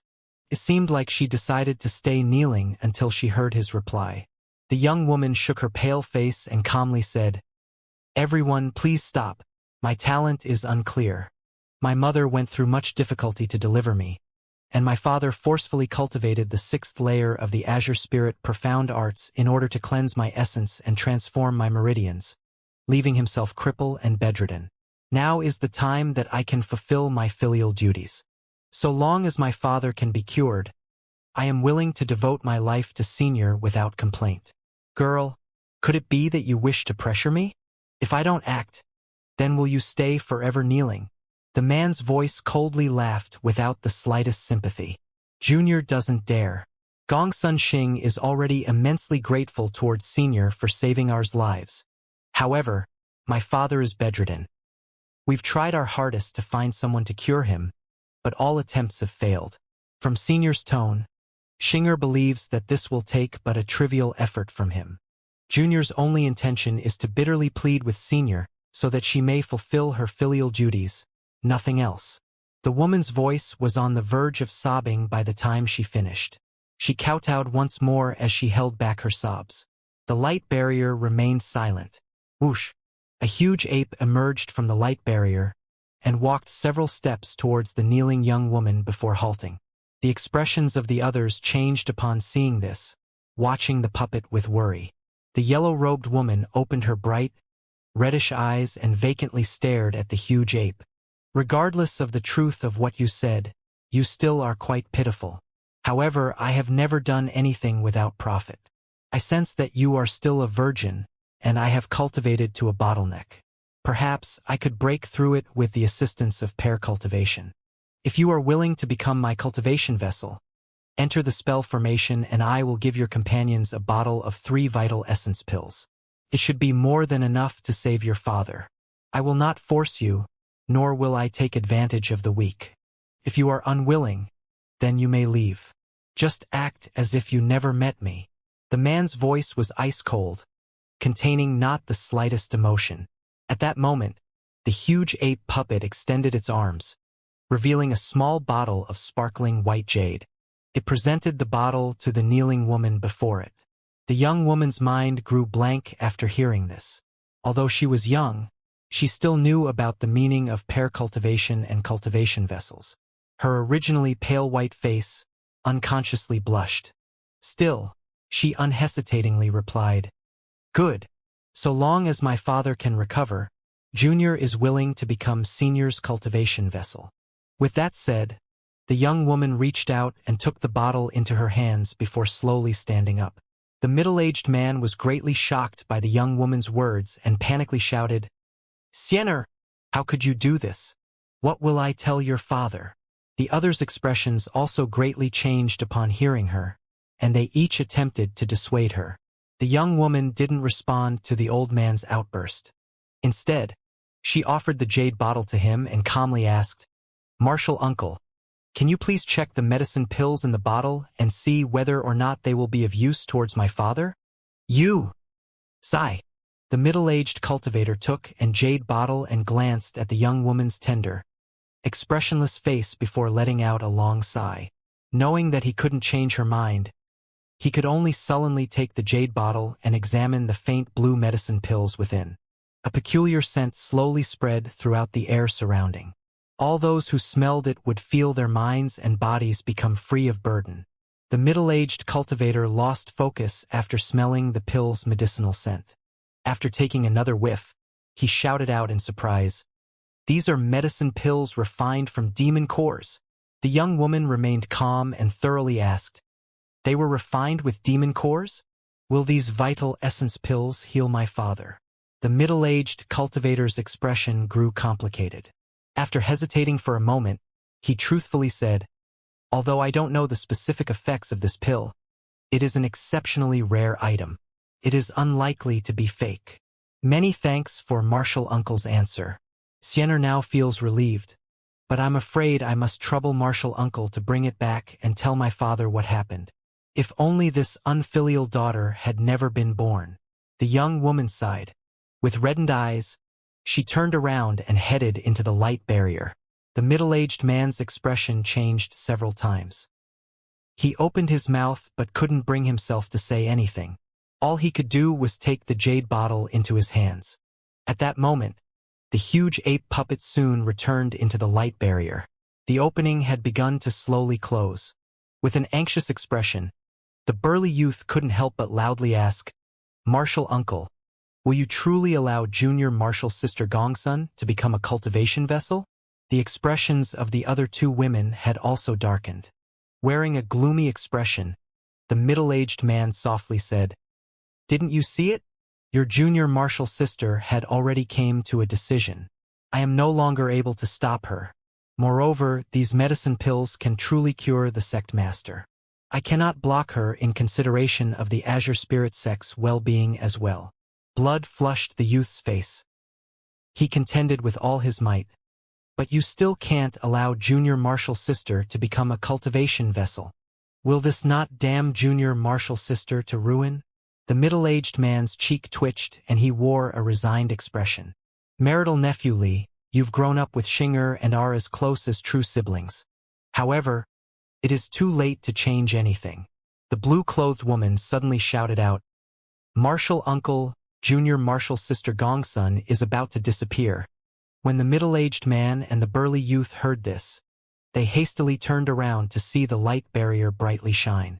The young woman then gradually faded away in a pulse of brilliance.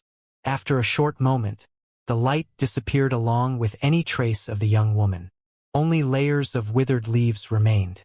Like a ball of deflated air, the burly youth fell onto his knees and held his head in his hands without uttering a single word. The middle-aged man patted the youth's shoulder and consoled him. An hour later, the remaining four left the small island and flew out of the mist. After the yellow-clothed woman was wrapped up by the radiance, she was dizzyingly teleported away. By the time she recovered her bearings, she found herself standing inside an unfamiliar valley with steep walls. There was a 10-meter-tall gate of gray stone in front of her. The young woman glanced around with hesitation lingering in her heart. While she was uncertain of what she should do, an ape puppet appeared behind her with a flash of light. The puppet ignored the young woman and walked towards the stone gate with large strides. After placing its arms on the gate, it was able to push it open with ease. "Your name is Gongsun Xing? Follow my puppet into the cave residence. I will be leaving seclusion in 2 days." The man's voice momentarily appeared before disappearing once more. When the yellow-clothed young woman heard him, she entered the stone gates as she bit on her lip. After following the huge ape for several turns, the young woman was brought into a stone room that was about 10 meters wide. Apart from a stone bed covered in unknown fur, a stone table and 2 stone chairs, there was nothing else in the room. After leading her here, the puppet left the room without a care, leaving the young woman in a complete daze. She was at a loss of what to do. She examined the room and looked outside to see that the door wasn't shut, as if she was free to move around. But after some thought, she slowly sat down on top of the bed and began to blankly ponder as she held her cheeks. Although she had already made preparations to surrender herself, she naturally held some fear towards living the rest of her days as a rumored cultivation vessel. Furthermore, she had found herself in an unfamiliar environment completely alone, causing her heart to swell with further misery. 2 hours later, she ceased her wild wandering thoughts and looked to the hallway outside the room with some hesitation. After a short moment, she stood up and quietly walked out of the stone room. She followed the hallway for a short distance and turned several corners before finding herself inside a large hall with many arched doors. This was one of the places she had passed through when she had entered. However, the young woman particularly took notice of an arched door that had an ape puppet posted outside. It stood motionless as if it were dead. The young woman blinked, revealing her long eyelashes. She thought to peek through the arched door, but before she approached it, the ape puppet at the side suddenly appeared in front of her and barred her way. The young woman recoiled in fear, and the ape puppet indifferently returned to its original position. Its jet-black eyes were wandering around as if wanting to stop anyone from approaching. At that moment, Gongsun Xing clearly understood that the room in front of her wasn't somewhere she could go. Instead, she headed in the direction of another door. This time, the ape puppet didn't stop her, much to her relief. She directly walked through the doors and entered a rather peculiar medicine garden. There was a sealed stone room on the other side of the garden. The youth woman approached the door and curiously pushed it open with her slim hand. The door was easily opened, allowing Xinger to clearly see what was within. There was a stone table with piles of various colored jade slips arranged at the center of the room. To the side, there was a circular short stone block that had several pots filled with strange green plants on top of it. It made for a peaceful scene. The young woman pursed her adorable small lips and entered the room without further thought. She arrived in front of the stone table and casually picked up a red jade slip, immersing her spiritual sense into it. It was a jade slip that provided an introduction towards formation spells, something the young woman was completely uninterested with. She withdrew her spiritual sense and placed the jade slip back onto the table. She then casually picked up a white jade slip and looked through it with her spiritual sense. This time, the jade sod slip provided an introduction towards tool refinement. The young woman was once again disinterested and withdrew her spiritual sense. However, as both of the jade slips held completely different information, the young woman became curious and began to scan through each of the jade slips on the table. After looking through the slips with tool refining and spell formation information, the young woman was quickly sweeping through a jade slip that introduced medicine pill formulas and demon beasts. After she was done with it, she moved on to the next jade lip on the table. Immediately after immersing her spiritual sense into it, she was stunned. It contained a cultivation art known as the Golden True Arts. Out of curiosity, she read through it for a moment before her attention was completely drawn in. She read the jade slip for no less than an hour before withdrawing her spiritual sense in a daze. She wore an expression of fear on her face. This Golden True Arts was the precious top-grade cultivation art of a sect. Why was its cultivation incantation so casually placed on a table without any restrictions guarding it? Although the young woman knew the cultivation art's value, she still reluctantly put it back in its original place after some hesitation. Now she was even more interested in looking through the rest of the jade slips on the table. Half a day later, the young woman had finished browsing through all of the jade slips on the table. A vast majority of the jade slips contained teachings about either formation spells or medicine pills. Only a small number contained cultivation arts, but there wasn't a single one present that wasn't top grade. There was one particular cultivation art, the Coiling Jade Arts, that left her particularly tempted. The Azure Spirit sect was only a tiny sect in the scattered star seas. Its main cultivation art, the Azure Spirit Arts, was merely a standard cultivation art. Couldn't possibly compete in terms of might with the Coiling Jade Arts.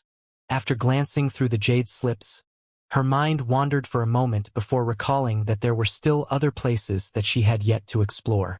She left the stone room and walked back to the large hall.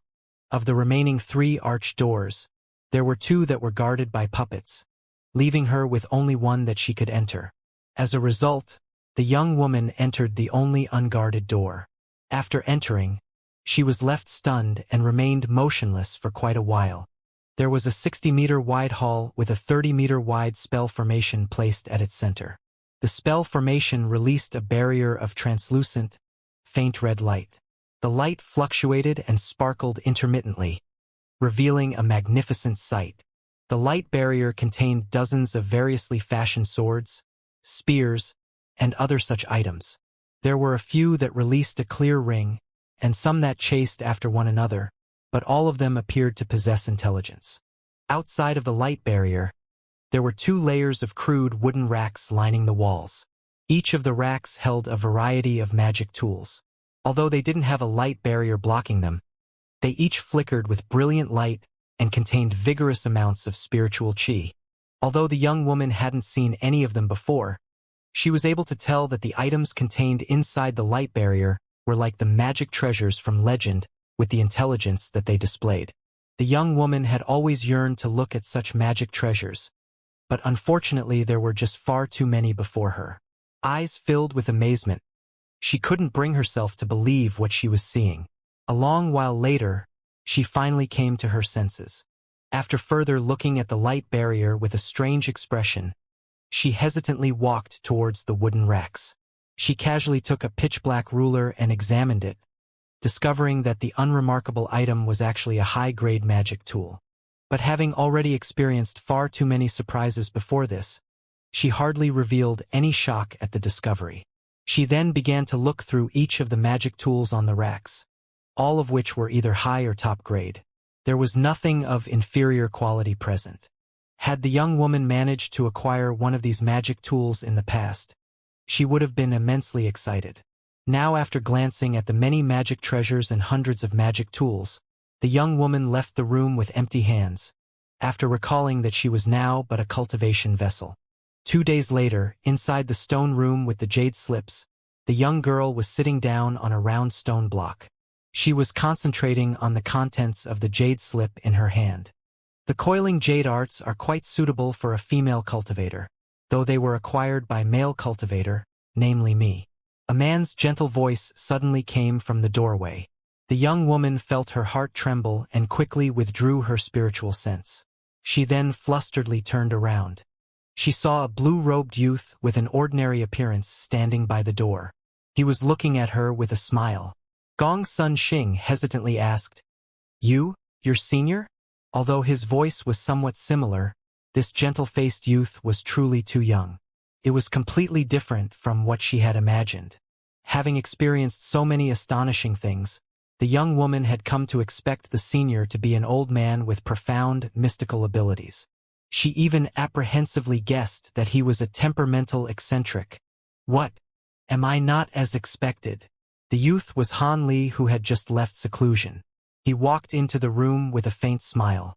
"Senior, these cultivation arts, For some unknown reason, she inwardly felt relieved upon discovering that Han Li was the owner of that expert's voice. However, she still stuttered, trying to come up with an explanation. Han Li indifferently said, "It doesn't matter. Since I didn't forbid you from entering, I was allowing you to choose a cultivation art." "Many thanks to Senior." The woman expressed unconcealed happiness with delightful charm. Upon seeing the young woman's excitement, Han Li unconsciously felt a tinge of emotion. Han Li smiled and casually asked, "It's been a while since I've been to the outside. Would Lady Gongsun happen to know anywhere in the seas that one might be able to trade?" The young woman's smile vanished as if she had thought of something. After quickly taking a peek at Han Li, she lowered her head and softly said, "If one wishes to trade, about half a month south, there is a barren island with a market city. The nearby cultivators conduct trade there. I heard that there were several core formation cultivators that joined hands to keep the peace there. Does Senior require a map?" Han Li confidently said, "I must make a trip there. Naturally, a map would be good." The young woman flusteredly took out a jade slip from her storage pouch and handed it over to Han Li with a red face. Han Li smiled and reached out to take the jade slip. At the same time, a strange expression flickered from his eyes when he saw the young woman's flushed, tender face. He suddenly reached out to touch her soft, luscious hair. Gong Sun Xing's heart trembled with slight fear, but she didn't shrink back. She only unconsciously turned her head away. At that moment, Han Li's soft voice entered her ear. "Don't be afraid. Come to my bedroom tonight. Don't forget." After he said this, he left the room without further hesitation. When Gong Sun Xing heard these dubious words, she felt her heart jump and her face turned crimson, revealing an adorable appearance of complete embarrassment. When night arrived, she arrived outside Han Li's bedroom in a complicated mood. She entered the stone room as she nibbled on her lips, but she was left surprised by what she saw. The bedroom had no one inside. There was only a stone desk with an unfurled scroll on it. After a moment of hesitation, Gong Sun Xing walked over puzzled and lowered her head, reading, "Your filial behavior is quite laudable. I give all the remaining treasures in the cave residence to you. Don't show them to others, or you will attract calamity upon yourself. Do your best. There was nothing else after that, leaving the young woman at a complete loss. She could only feel blank confusion along with an indescribable emotion. At that moment, Han Li had already flown 500 kilometers away from the small island in a streak of azure light. Smiling, Han Li leisurely thought, I'm sure that girl must be completely baffled.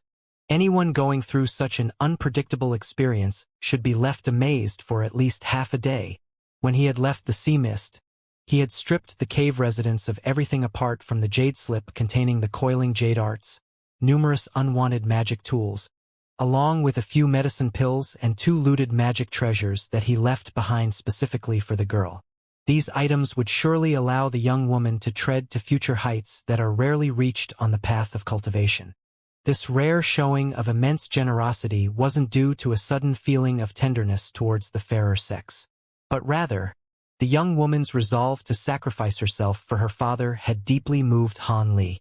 If Han Li had any regrets before setting foot on the path of cultivation, it would be that he was unable to fulfill his filial duties to his parents after reaching adulthood.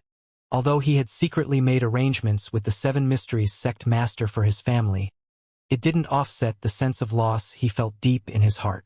Additionally, the young woman's appearance had reminded Han Li of the last he had seen his little sister when she had gotten married. As such, he had deliberately used the pretense of having the woman as a cultivation vessel in order to give her a few benefits. Of course, the magic tools and treasures that Han Li had left for her posed little to no value to him. Since the items would remain useless on him, it would be better for him to take the opportunity to give them to the girl, providing her the assistance to tread farther on the path of immortal cultivation. The woman's spiritual roots were also inferior, just like his own had been. As for Han Li's cave residence, he had already decided that he would abandon the island the next he left, long before these people had arrived. After Han Li reached mid-core formation stage, he had remained in seclusion for an additional 20 years. During this time, he still hadn't exhausted all of his medicine pills and carried about a smaller portion of them in his storage pouch. His early departure from seclusion without having yet consumed all of his medicine pills was due to neither restlessness nor impatience. It was because he had encountered a bottleneck as he neared late core formation stage. Until he broke through the obstruction, his cultivation wouldn't progress in the slightest even if he used more medicine pills. These breakthroughs were left completely up to destiny or fortunate encounters. There were absolutely no established methods to break through such a bottleneck. However, in the past, cultivators had managed to break through this stage through merely cultivating, touring the world, or battling in a life-or-death struggle. Each occurrence was entirely unexpected. As such, Han Li was unwilling to vainly waste his time in seclusion, and he prepared to set out to find the legendary demon Echo Grass. Perhaps he would even happen to unexpectedly break through the bottleneck during this journey. Because he didn't know how long the trip would take, Han Li didn't dare to leave the 9-curl spirit ginseng inside the cave. This was yet another reason he had decided to completely abandon the residence inside the small misty island. As for the 9-curl spirit ginseng, it periodically required earth chi for preservation.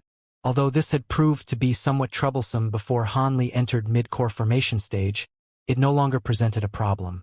Han Li already had the ability to draw out an island's earth essence chi and pour it into the spirit ginseng's body, ensuring its continued survival.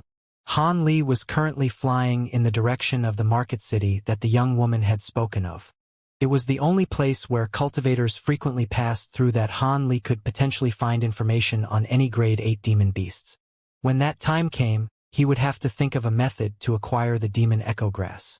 As for any thoughts of being able to directly purchase it, he didn't believe such a fortuitous event could occur. Han Li flew at an extremely fast speed. Although the young woman said it would take half a month to reach the market city, in Han Li's case, it would only take a few days at most at his full speed. 2 days later, as Han Li was hurrying on his way, he suddenly spotted a red streak of light flying off in the distance. It was being relentlessly pursued by several balls of gray chi. When Han Li saw this, he unconsciously raised his eyebrows, and after some thought, he muttered an unintelligible incantation. Soon, A series of cracks sounded out from within his body with increasing frequency. Simultaneously, azure light covered his face. A moment later, Han Li's figure suddenly grew a few inches taller. The azure light disappeared to reveal the face of an unfamiliar yellowish man. This was one of the secret techniques from the profound arts that Han Li had meticulously cultivated during his seclusion, the appearance exchange art. Not only could this secret technique allow oneself to shrink or lengthen any body part at will, one could also control the thickness of one's flesh and change the color of one's skin in an instant. It was absolutely a top-grade disguise technique. Han Li reckoned that this cultivation art was on par with the disguise techniques of legend. Even cultivators of a higher grade would be unable to easily see through his disguise. Hence, it was included amongst the collection of profound arts. The only shortcoming of the secret technique was that once the technique was used, one could only use 70% of their magic power at most. If one exceeded this limit in a fight, the disguise would dissolve and reveal one's true appearance. However, Han Li didn't care about this in the least. Whenever he donned his disguise, he likely didn't want to reveal his true strength anyways. As such, the limit shouldn't pose much of a problem to him.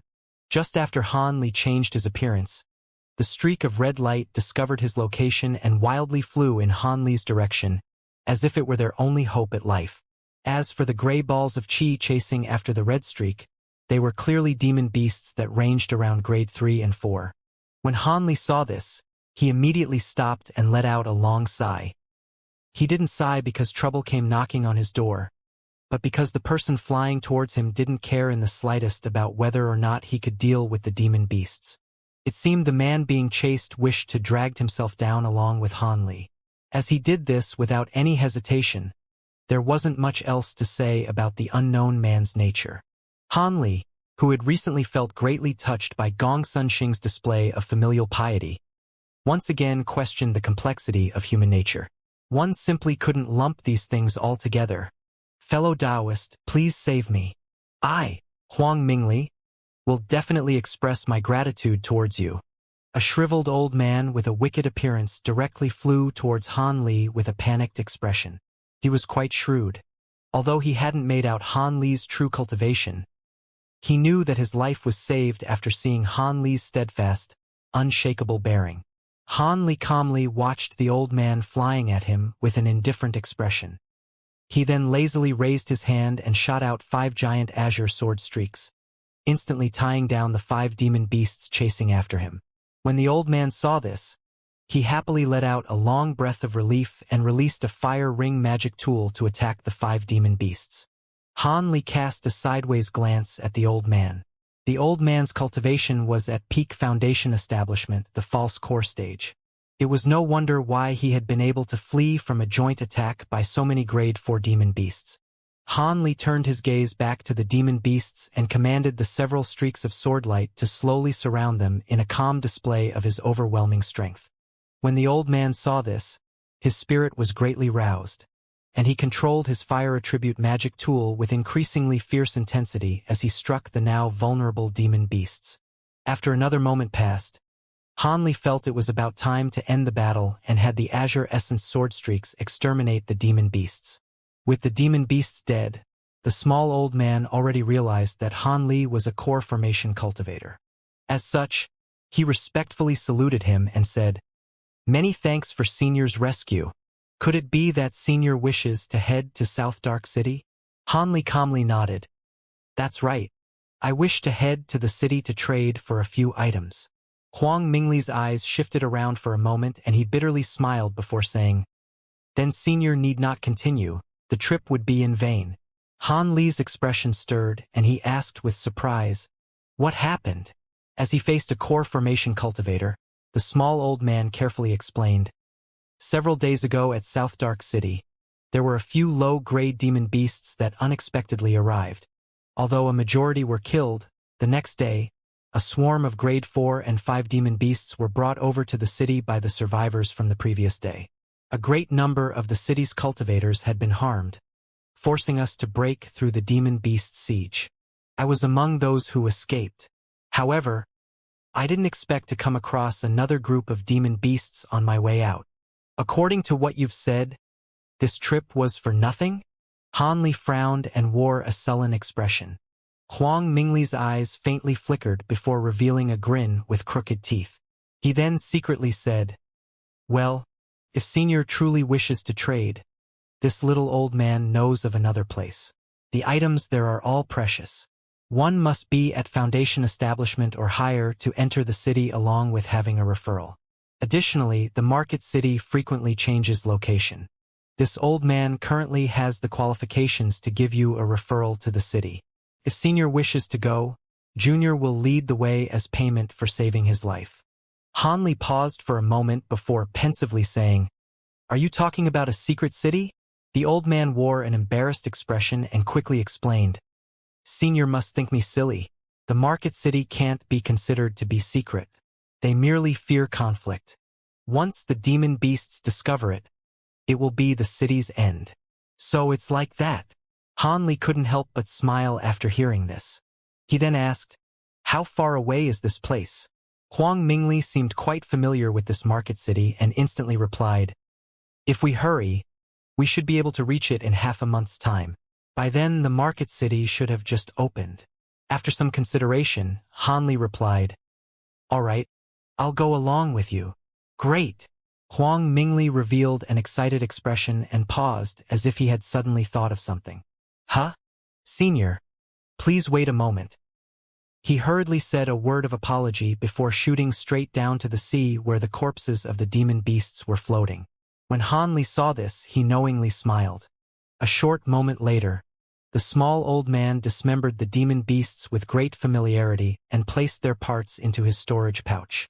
He then flew back into the sky with high spirits.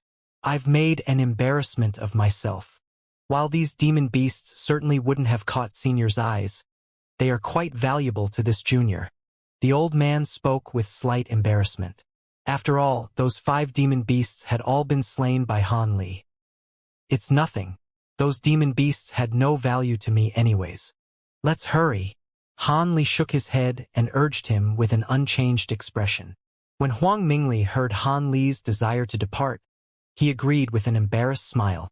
He then flew off to the east on his magic tool while Han Li leisurely followed after him with a calm expression. As Huang Mingli flew, he turned his head to steal a glance at Han Li's face and carefully asked, "Senior's face is quite unfamiliar. Have you been in secluded cultivation for a long time? Junior might have heard of your name before." Han Li casually said, "My surname is Li. I've remained in my cave residence for secluded cultivation until recently, when I finally formed my core. It isn't surprising that fellow Taoist Huang hadn't heard of me before." Of course, Han Li didn't give his real name. The small old man didn't notice anything amiss from Han Li and could only speak words of congratulations despite still holding a few doubts in his heart. Huang Mingli was quite tactful and didn't further inquire about Han Li. Instead, he took the initiative to tell Han Li about a few of the recent confrontations between cultivators and demon beasts. However, from his deep sighs, it seemed the old man didn't hold much hope towards humanity's future in the outer star seas. Although the endless conversation was almost entirely one-sided, Han Li had gained a much greater understanding towards the current circumstances of the outer star seas. Nothing strange occurred in the following half-month, allowing Han Li and the small old man to eventually spot a small, peaceful island in the distance. This island was only about 50 kilometers in area and possessed sparse amounts of spiritual qi. Apart from a small growth of vegetation, the island only consisted of bare gray rock and appeared like any other desolate island. It was an optimal location for a secret city. But even in that case, about half a day out, Han Li and the old man concealed their flight and approached the island under the guise of concealment techniques. This, of course, was a requirement for entering the secret city. When Huang Mingli beseeched him to conceal himself, Han Li silently complied without any complaint. This was a great relief to Huang Mingli as core formation cultivators weren't always particularly easy to deal with in his experience. Huang Mingli flew a circle around the small island before landing on a heap of rocks. When Han Li saw this, a strange expression flickered from his eyes. If he wasn't mistaken, there shouldn't be any restrictions there. Could it be? As Han Li continued to mull this over, Huang Mingli stepped towards a large rock beside him and knocked 3 times on the stone with practiced familiarity. A short moment later, the huge rock suddenly split open to reveal a 3-meter-wide hole. Huang Mingli immediately stepped into the hole and softly said a few words into it. He then turned to Han Li and shouted, "Senior Li, it's right here. Let's go in." Han Li indifferently looked down and descended from the sky. The hole led to a set of slanted stone stairs. To the side of the stairs stood a gray-robed, white-haired old man with a late foundation establishment cultivation. Upon seeing Han Li enter, the old man smiled at him and spoke in a manner that was neither arrogant nor humble. "Senior, welcome to our market city. I hope Senior will be able to find what he needs." "I hope so as well," Han Li calmly replied as he climbed down the stairs. Han Li realized that in order to prevent any demon beasts from detecting spiritual qi, formation spells couldn't be established. As such, the only option left to maintain secrecy was building everything underground. After walking down the stairs for a short time, Han Li's eyes brightened. There was an expansive underground world before him. The ceiling was 20 meters high with occasional pillars of transformed gray stone supporting it. There were many small square buildings at the center of the cavern, each sporting their own sign. There were over 100 cultivators trading amongst these stone buildings. At Han Li's side, Huang Mingli pointed to a set of descending stairs beside a stone pillar and said, "Senior Li, this floor is only for trading ordinary items. If Senior wishes to acquire rare materials, it would be best to go down to the next floor." Han Li glanced at the stone stairs, but didn't move. He asked with a deep voice, "If I wanted information on the whereabouts of a high-grade demon beast nest, where could I find it?" Huang Mingli was obviously startled upon hearing this. A trace of confusion flickered from his eyes before he answered with great familiarity. "It would depend on what grade of demon beast Senior requires information about. If it's grade 5 or 6 demon beasts, Senior can head over to the Wind Whisper Pavilion. They specialize in selling the whereabouts of difficult-to-acquire treasures and high-grade demon beasts, allowing one to acquire them based on their own skill. However, they won't have any information on demon beasts of a higher grade. In that case, your only option would be to ask other core formation seniors. After all, the whereabouts of demon beasts of that grade aren't easily divulged. Senior could participate in the trade gathering specifically for core formation cultivators. Perhaps that is where Senior can find what he is looking for." Trade gathering. Han Li's expression revealed a trace of excitement. Huang Mingli carefully explained, "That's right. Normally, only other core formation cultivators have the materials and treasures that a core formation cultivator would need. As a result, every time the market city opens, the city lord will hold a meeting where seniors gather together for a private, small-scale exchange, where they can trade for what they wish. The city lord would also take out several rare items for the meeting as well." With a faint smile, Han Li slowly asked, "When does this trade gathering take place?" The small old man promptly replied, "Senior Li will likely have to wait a few more days. I reckon around halfway through the opening of the market city, Senior will receive an invitation to join." When Han Li heard this, he narrowed his eyes and wore a pensive expression as if he were thinking about it. A short moment later, he glanced at Huang Mingli and spoke without restraint. "Fellow Taoist Huang, I plan on going the rest of the way alone, so we'll be parting ways here. I no longer require your assistance." Han Li didn't wish to have someone following him around while he was searching for the 1,000 leaves due. The small old man wasn't particularly surprised by Han Li's words. With a beaming smile, he said, "Senior's words suits Junior's intentions as well. Junior happens to want to go buy a few materials. Then I will bid you goodbye. If Senior requires any further assistance, then please do not hesitate to find me." Huang Mingli respectfully saluted Han Li and bid his farewells. He then headed into a nearby materials store. It seemed he wished to first sell off those demon breasts corpses from before.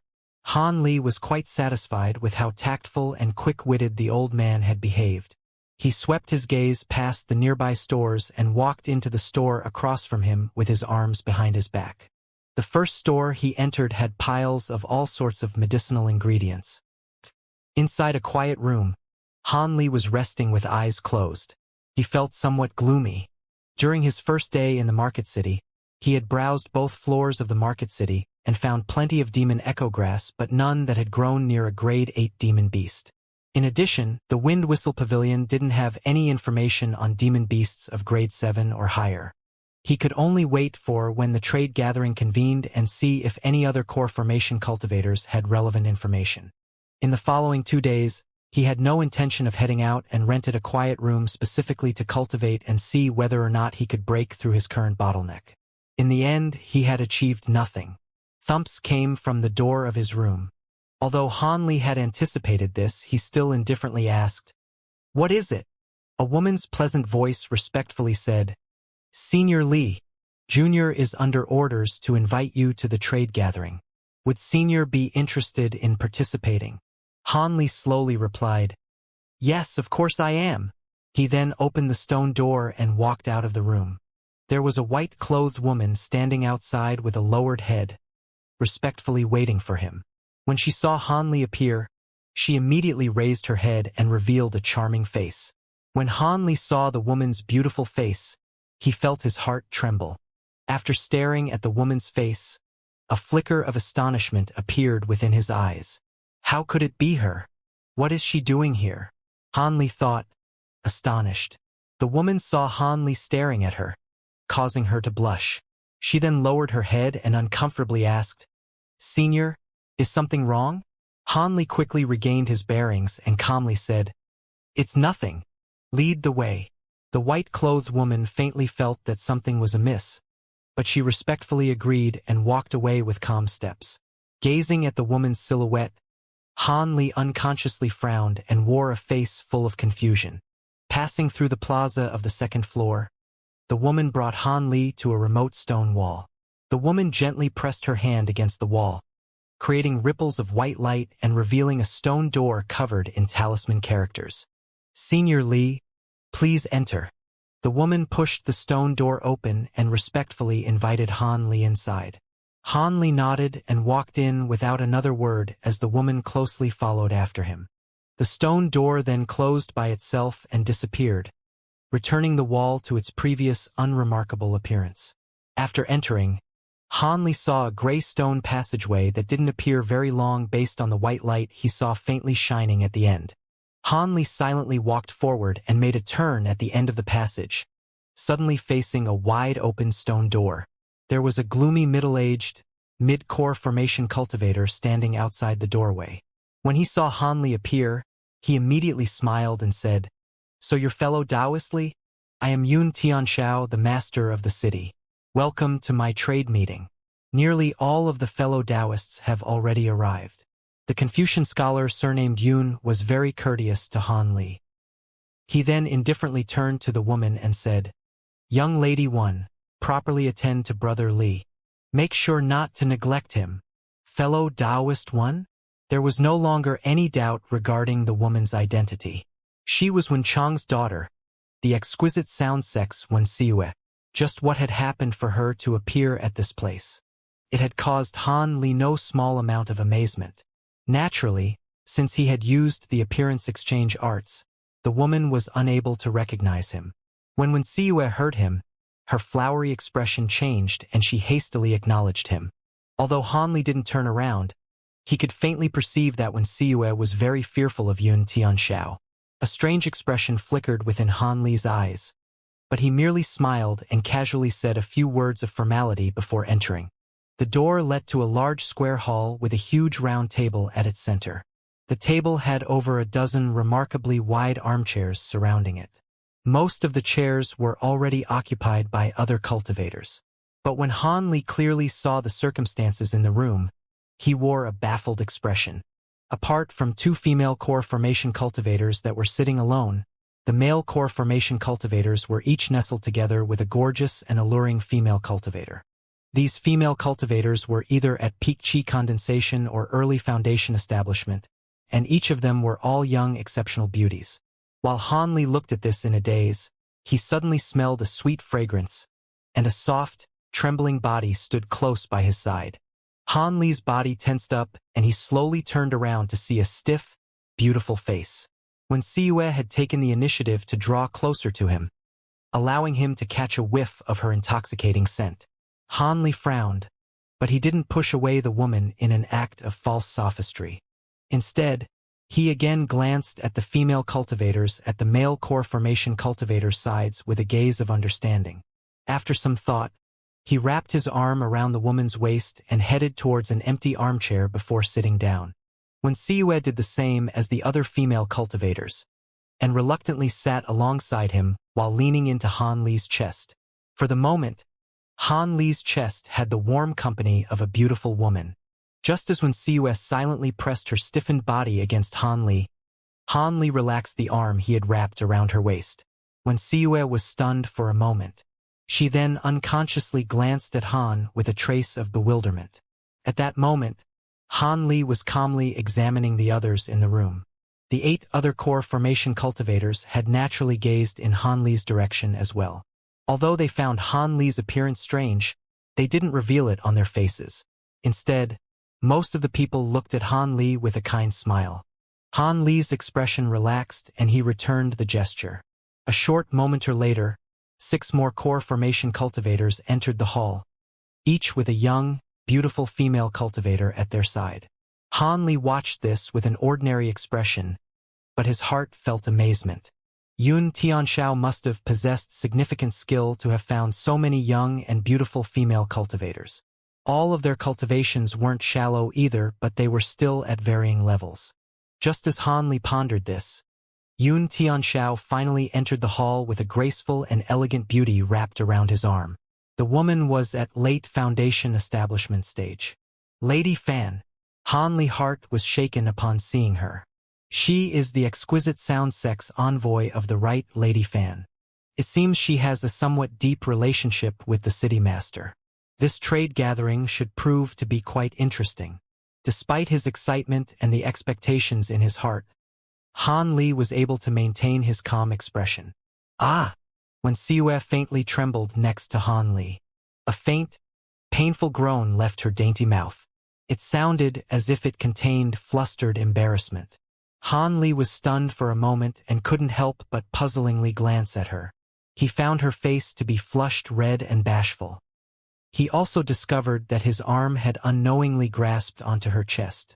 He even felt his fingers pinching onto something stiff and round. This soft, overwhelming sensation shook the depths of Han Li's soul. He immediately withdrew his hand out of instinct. When Siue's smooth, delicate neck was now flushed red, she hesitantly raised her head and gazed at Han Li's face with a trace of astonishment. A trace of discomfort faintly appeared on Han Li's face, but he pretended not to notice, relaxing the arm he had around her. Although he had never thought of himself as a man of honor, this woman could be considered an acquaintance, causing Han Li to be somewhat embarrassed. Han Li discovered that this strange display wasn't noticed by anybody else in the room. Their attention had been captured by Yun Tianxiao, who had already sat in the main chair with Lady Fan gracefully poised at his side. Yun Tianxiao widely smiled and said, "I am truly honored to have you 13 fellow Taoists participate in this trade meeting. Although there were 2 fellow Taoists that had to leave early, this trade meeting is already the largest one yet. That is about all I have to say. Everyone can now take out their items. Give your items a brief introduction, and then everyone can start bidding or offer an exchange. Accept whatever offer pleases you." He then turned his head to the fat, blue-robed old man and smiled. He was clearly indicating for him to start. As of current, the fat old man was closely embracing the body of a dainty female cultivator. Upon seeing Yun Tianxiao smile, he reluctantly relaxed his grip on her waist and leisurely said, "Since this is the case, I will start. I brought quite a few good items this time around. I am more than willing to exchange them for any of the materials that I require." After that was said, the old man stood up and placed a storage pouch from his waist onto the table. Numerous items suddenly appeared on the table in a vortex of spinning red light. The spiritual chi that the items emitted appeared significant. 3 heavenly spirit beads, an ambusher shark demon core, the hide of an ocean-form beast. The old man gave a proud introduction for each of his items, impressing no small number of the cultivators at the table. It was clear that each of these items were quite rare. Han Li couldn't help but coldly smile at the items. While these items could be considered truly valuable to ordinary core formation cultivators, they were completely unremarkable to him. The rarest item amongst them, the Ambusher Sharp Demon Core, was only a grade 6 demon core. Han Li had personally exterminated at least 8 demon beasts of that specific type. When the fat old man finished giving an introduction to his items, he sat back down and once again embraced the dainty woman at his side. He had a face full of arrogance. The Qi condensation woman was originally somewhat unwilling to be held by him, but now her eyes unconsciously glowed with a soft light. After the old man sat down, the person who sat next to him, an eccentric with a red embroidered headband, dryly coughed and unsteadily stood. This person was rather shriveled and appeared as if a stiff breeze would blow him over. "I've only brought one item, the beast egg of the grade 5 dark coil worm." He spoke unhurriedly and took out a yellow beast egg from his robes shortly after he finished speaking. It was the size of a chicken egg. Dark coil worm. Once the eccentric had finished speaking, the eyes of the other cultivators brightened, and they rigidly stared at the demon beast egg with fervent gazes. Each of the other cultivators took out their items, and as expected, they were each noteworthy and proved valuable to core formation cultivators. It was no wonder that this secret market had such a special meeting. Han Li indifferently glanced at the items being presented. Although the items didn't interest him, they greatly provoked the interest of the other cultivators, heating up the atmosphere in the room. When Han Li's turn came, he casually took out a few rare grade 6 and 7 demon beast materials. Of course, this naturally aroused quite some surprise. Soon, it became the last cultivator's turn, a dark-skinned, middle-aged man. He was among the 3 mid-core formation cultivators at the table. The others gazed at him with a trace of additional respect. At that moment, the person unhurriedly took out 2 items from his storage pouch and casually placed them onto the table with an unchanged expression. There was a palm-sized, pitch-black copper plate and a half-foot-long piece of gray bone. It appeared to have come from the spine of some animal. The majority of cultivators present blankly stared at the items, unable to make out anything exceptional about them. They all waited for him to give an explanation. But after he took out the items, he astonishingly said, "I will only sell these 2 items to those that recognize them. If you aren't destined for them, do not seek them." He then leaned back against his chair without a care and narrowed his eyes, paying no heed to the beautiful woman close to him, leaving her slightly embarrassed. When the others heard this, they silently looked at each other in dismay. Only Han Li and Yun Tianxiao revealed a slight change in expression when they gazed at the items. An odd expression flickered across Han Li's face. Although he was somewhat far from the items, when he swept his immense spiritual sense past them, he was able to clearly tell what they were. Although the bone didn't belong to an ordinary demon beast, it simply didn't catch his interest. However, he was somewhat interested in the copper plate, as there were a few bewildering, ancient characters inscribed onto it. The ancient characters were nearly the same as those contained inside the Aged Hide book of the Nameless Qi concealment technique. Could it have something to do with it?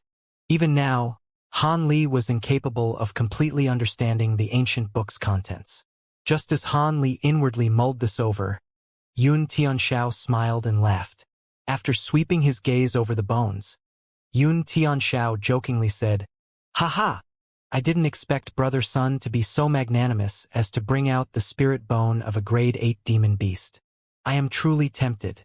These words startled everyone present and caused an uproar. The item could be considered the most precious one being displayed. The spirit bone of an existence on the level of a grade 8 demon beast was definitely a bizarre treasure seldom seen by core formation cultivators. When Han Li heard this, his heart stirred. Could this person have any information on grade 8 demon beasts? The cultivator surnamed Sun chuckled upon hearing that Yun Tianxiao was able to make out the origins of the bone. After deeply glancing at him, he spoke no further. At that point, the trade meeting became a rather fervent event. Everyone wore an expression of unconcealed excitement. The female cultivator companions also gazed at the items on the table with passionate expressions.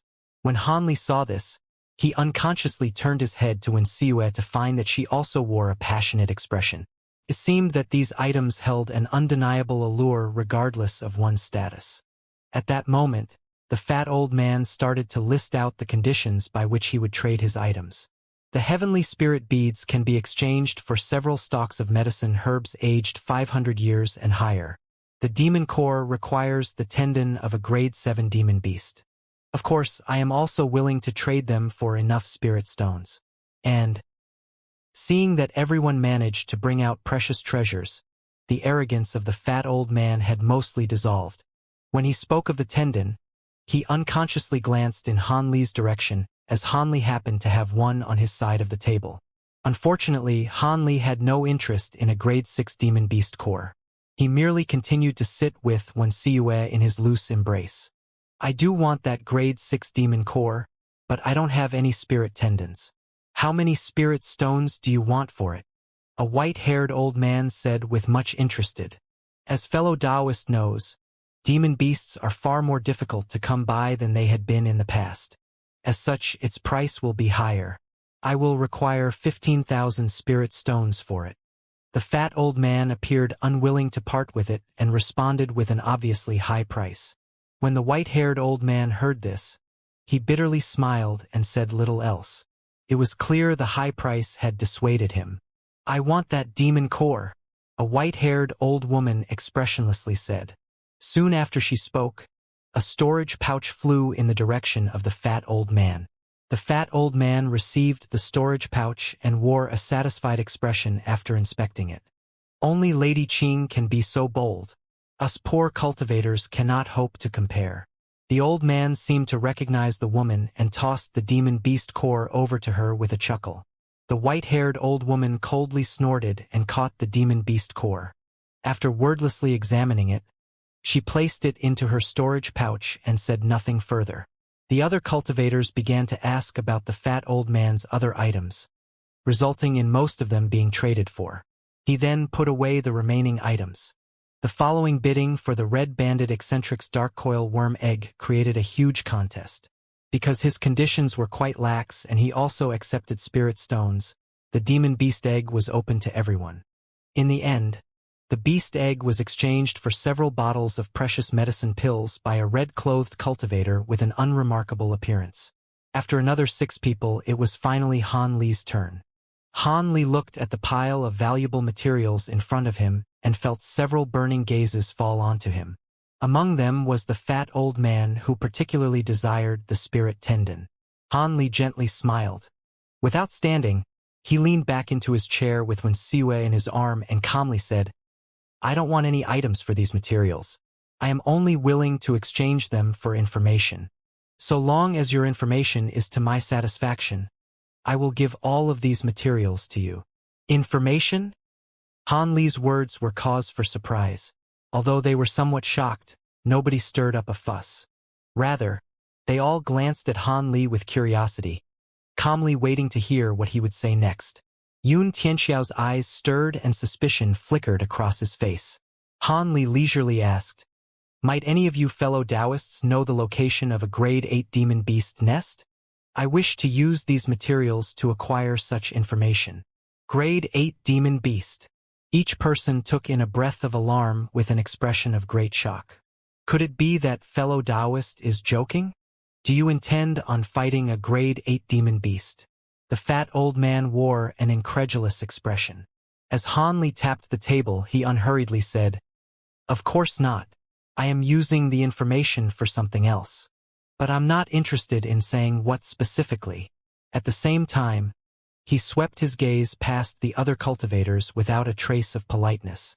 They revealed amazement and shock, much to Han Li's disappointment. Han Li's gaze then fell onto the dark-skinned cultivator surnamed Sun. When Cultivator Sun saw Han Li look at him, he was startled, but soon came to an understanding. He smiled and asked, Could it be that fellow Taoist believes that I have information on a grade 8 demon beast? Unfortunately, fellow Taoist Li is mistaken. He then shook his head. Han Li revealed unconcealed disappointment and deeply sighed. But at that moment, Han Li heard a sweet voice say, I know the location of a grade 8 demon beast, but I don't want the materials. I have a different condition for fellow Taoist Li. Han Li was greatly startled by who had spoken. Han Li incredulously said, You have information on a grade 8 demon beast? The person who had spoken was the woman in his embrace, Wuxia.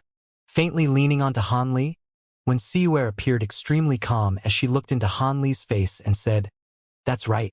I know the approximate location of a grade 8 demon beast nest. Lady Fan wore a look of amazement, but she soon rebuked Wuxia with a cold expression. Siwa, what nonsense are you spouting? How could you have information on a grade 8 demon beast? Don't speak without thinking. While Han Li was in doubt, he suddenly felt the woman draw closer to him. She firmly said, Marital Aunt Fan, Siwa truly knows the whereabouts of a grade 8 demon beast. I have no intention of deceiving Senior Li. Please, be at ease. You? Lady Fan frowned and thought to say something when Han Li interrupted her with a serious expression. Wait, I want to hear what she has to say. I will determine whether or not she is telling the truth. Yun Tianxiao's eyes coldly glinted. After muttering to himself for a moment, he smiled, saying, Since Marshal Niswa knows something, let fellow Taoist Li ask. With a moment's pause, Lady Fan reluctantly agreed. Fine. Many thanks. Without any further niceties, Han Li nodded his head and expressed his thanks. Han Li's casual mannerisms caused a faint trace of irritation to appear on Yun Tianxiao's face, but it was quickly concealed. At that moment, Han Li stared at Wuxia and asked, You said you know about the nest of a grade 8 demon beast. Han Li's voice was tranquil, absent of either anger or happiness. This aroused a trace of hesitation in Wuxia, who was only a hair's breadth away. But she soon thought of something terrifying and became resolute. She nodded and gave a sincere recollection. When I first arrived at the outer star seas, I unintentionally acquired a sea map detailing a certain area. I originally believed it to be the location of hidden treasures and stealthily slipped away to take a look. I ended up discovering a young windbreaker beast. Fortunately, the beast was only at grade 3 and was unable to discover me, so I immediately left the location out of fear. Senior should know that windbreaker beasts only give birth once they reach grade 8, and they won't leave their offspring until they reach about grade 5. As such, it is certain that there is a grade 8 demon beast lurking nearby. If Senior is willing to agree to my conditions, I am willing to lead the way. Han Li's expression changed and he revealed a trace of excitement. A fully grown windbreaker beast was a genuine grade 8 demon beast. If this woman spoke the truth, the nest was certain to have the demon echo grass he required. Han Li stared at the woman for a long while before letting out a long breath. With a deep voice, he asked, What does fellow Taoist desire for the information on the demon beast nest? Wuxia blushed for a moment before unhesitantly saying, I wish for Senior to take this young woman away from here and take her as your concubine. What? Han Li paused for a moment with an expression of surprise on his face. Siwa, what nonsense are you saying? When Lady Fan heard her, she was unable to stay sitting as furious surprise appeared on her face. The other cultivators also appeared shocked. But soon after, a majority of the cultivators revealed entertained expressions. A few of them even bantered and couldn't help but chuckle. When Yun Tianxiao heard this, his expression grew sullen, and his complexion became ashen. Yun Tianxiao slapped his palms against the table and stared at his hands. With a cold voice, he expressionlessly said, I didn't clearly hear what you wanted from fellow Taoist Li. Let me hear that again. When Siwa's body trembled several times while in Han Li's embrace, and her face became bloodlessly pale. But when her bright eyes fell onto Han Li's calm expression, she regained a trace of courage, and she shouted with all the strength in her body, I want Senior Li to take me as his concubine and take me away from the exquisite sound sect. Afterwards, she lowered her head, no longer daring to look up. Puff! Yun Tianxiao's hands were instantly covered in gray flames that were half a foot high. The flames were wild and untamed. Strange gray light shone onto his face, making for a frightening sight. Hollow bone in flames, someone uttered. Suddenly, the original laughter and smiles in the room had disappeared, all replaced with solemn expressions. Fellow Taoistly, it seems that girl's cultivation has gone awry, and her mind became addled. I hope fellow Taoist doesn't take her drivel to heart. Servants, restrict Wen Siue's magic power, and place her in seclusion for half a month. Yun Tianxiao coldly ordered without the slightest emotion. Just as those orders were spoken, two azure-robed, late Foundation establishment cultivators walked in and headed straight towards Han Li. With an ashen complexion, Wen Siue looked into Han Li's eyes with a pleading expression and a delicate, heart-wrenching gaze. Han Li couldn't help but frown. Wait! Without waiting for Yun Tianxiao to speak, Lady Fan perturbedly said, What? Does fellow Taoist Li plan on taking in the woman? Without faltering, Han Li indifferently said, Perhaps. However, I rather want to know the information on the demon beast. I hope Brother Yun and Madam won't be impatient. How about you wait until after hearing my response? When Yun Tianxiao heard this, his expression fluctuated as he muttered to himself for a short moment. He then waved his hands and extinguished the flames. As Yun Tianxiao emotionlessly stared at Han Li, he uttered, Servants, step down. I will listen to what he has to say. He decided to give Han Li face as he was a fellow core formation cultivator. After all, there would soon be a great event where he would require the power of all the core formation cultivators present. Thus, he was unwilling to casually offend anybody. Fellow Taoist Wen took the initiative to willingly become my concubine, but I don't care about that in the slightest. However, I am quite determined to win over her information on the demon beast. Wouldn't it be better if I were to exchange these materials for this woman's freedom? What do you think, Brother Yun? Han Li pushed out the pile of precious materials towards Yun Tianxiao and unblinkingly gazed at him with a mysterious smile. You will use these to exchange for her? Yun Tianxiao spoke with an ice-cold tone, but his eyes revealed a trace of confusion. The pile before him contained precious materials from grade 6 and 7 demon beasts. It was worth several tens of thousands of spirit stones at the very least, and he was more than willing to accept it in exchange for a Foundation establishment cultivator. Even if the woman was an enchanting beauty, it was quite an astonishing affair. Could it be that the information of a grade 8 demon beast was that important to him? Should he use this opportunity to settle the situation, or should he use force to further pressure him? After some further thought, Yun Tianxiao quickly came to a conclusion and his expression relaxed. Just as he thought to say something, Lady Fan leaned her seductive body against him and whispered something into his ear. In an instant, Yun Tianxiao's expression changed to reveal hesitation. After a moment of silence, he righteously said, Fellow Taoist Li, I cannot let you take this girl away, no matter how much you pay. Otherwise, it would set a precedent that will allow the sex female cultivators to be easily taken away by anyone who fancies them. This would greatly tarnish our reputation. These words startled the other cultivators and caused them to look at each other. It was reasonable to say that the pile of precious materials was worth far more than a Foundation establishment woman, no matter how beautiful she may be. Hence, there was definitely something amiss with Yun Tianxiao's rejection. With Han Li's unwillingness to release the woman, the others watched the scene with a sneer. They felt the following exchange would prove to be quite entertaining. Exquisite sound sect? Han Li pursed his lips and a strange expression flickered through his eyes. What? Fellow Taoist Li doesn't know that this secret room was opened by the sect? I happen to be an elder of the Exquisite Sound sect.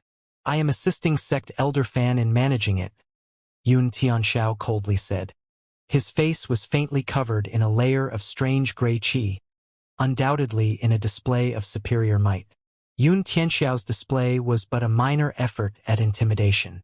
Since he is only an early core formation cultivator and he is currently in my territory, he will have to submit after thinking about what there is to gain and lose. It is only a pity about those materials. Yun Tianxiao thought with slight regret. There wasn't a trace of worry in his mind. But at that moment, Han Li suddenly sneered and uttered, Fine. Much like Yun Tianxiao, Han Li raised his hand, summoning a white light that abruptly flashed before him. Yun Tianxiao was greatly startled and unconsciously circulated his cultivation art, enveloping his body in countless gray flames. At that moment, the white light ruthlessly struck the flames. It underwent a series of blurs and suddenly revealed 12-inch-long swords that all bore into the flames. Yun Tianxiao was stricken with terror and hastily unleashed his magic treasure. However, the flames weren't able to block the 12 flying swords for even an instant. The flames faded away as a dozen bloody holes appeared on Yun Tianxiao's body. By the time Yun Tianxiao had released his small gray pitchfork, he had already fallen to the ground with a miserable scream. When the other cultivators saw this, they became dumbstruck and their mouths were gaping open. They were unable to recollect themselves for quite some time. Han Li indifferently waved his hand and the 12 small swords converged back into one. It then disappeared into his sleeve with a flash of white light. Han Li lowered his hand and wore a tranquil expression, saying, "Now, let's have a chat." Having been struck down just a moment ago without the slightest resistance or contest, Yun Tianxiao had lost the will to fight. After a short moment, Yun Tianxiao managed to stand up with his blood-covered body. He glanced at Han Li with a gaze full of fright. With a pale face, Yun Tianxiao said, "Well, since I cannot stop you, feel free to take Wuxia away. However, let's get the unpleasant matters out of the way first." She already caught the eye of a senior and was being prepared as a cultivation vessel. After you take her away, don't be afraid of any calamities you attract. Soon after, he took out several talismans and slapped them onto his body. With the flashes of green light, his wounds healed at a visible rate. Cultivation vessel? Han Li suddenly realized why Wuxia desired to depart. However, Han Li's expression suddenly grew cold from the implicit meaning of Yun Tianxiao's words. Han Li said with an unchanged expression, "There is someone else that fancies her? That's no problem. I'll take her anyways. Though it would be better if fellow Taoist kept his threats to a minimum. Otherwise, blood will be shed if my mood takes a turn for the worse." He then casually swept his gaze across the room. Han Li's threats weren't entirely plausible. If it weren't for the fact that so many core formation cultivators were present, Han Li would have clearly killed the lot of them to tie up all the loose ends. However, he wasn't completely confident in being able to kill them all. As such, he could only use his heavy words to intimidate those that were present. If his previous attack had left the others bewildered, then his current tone had aroused suspicion that Han Li was a nascent soul cultivator. The cultivators present became anxious and they quickly lowered their heads. None dared to meet Han Li's gaze. Yun Tianxiao naturally also thought of this possibility. He appeared to be an early core formation cultivator, but had nearly taken his life with a single strike. Additionally, he wanted to find the nest of a grade 8 demon beast. When he made the connection, he suddenly began to inwardly curse without end. Wuxia, still in Han Li's embrace, suddenly widened her beautiful eyes and her body jolted straight. She would rather die than become someone else's cultivation vessel. As a result, she had decided to risk her life in that previous display.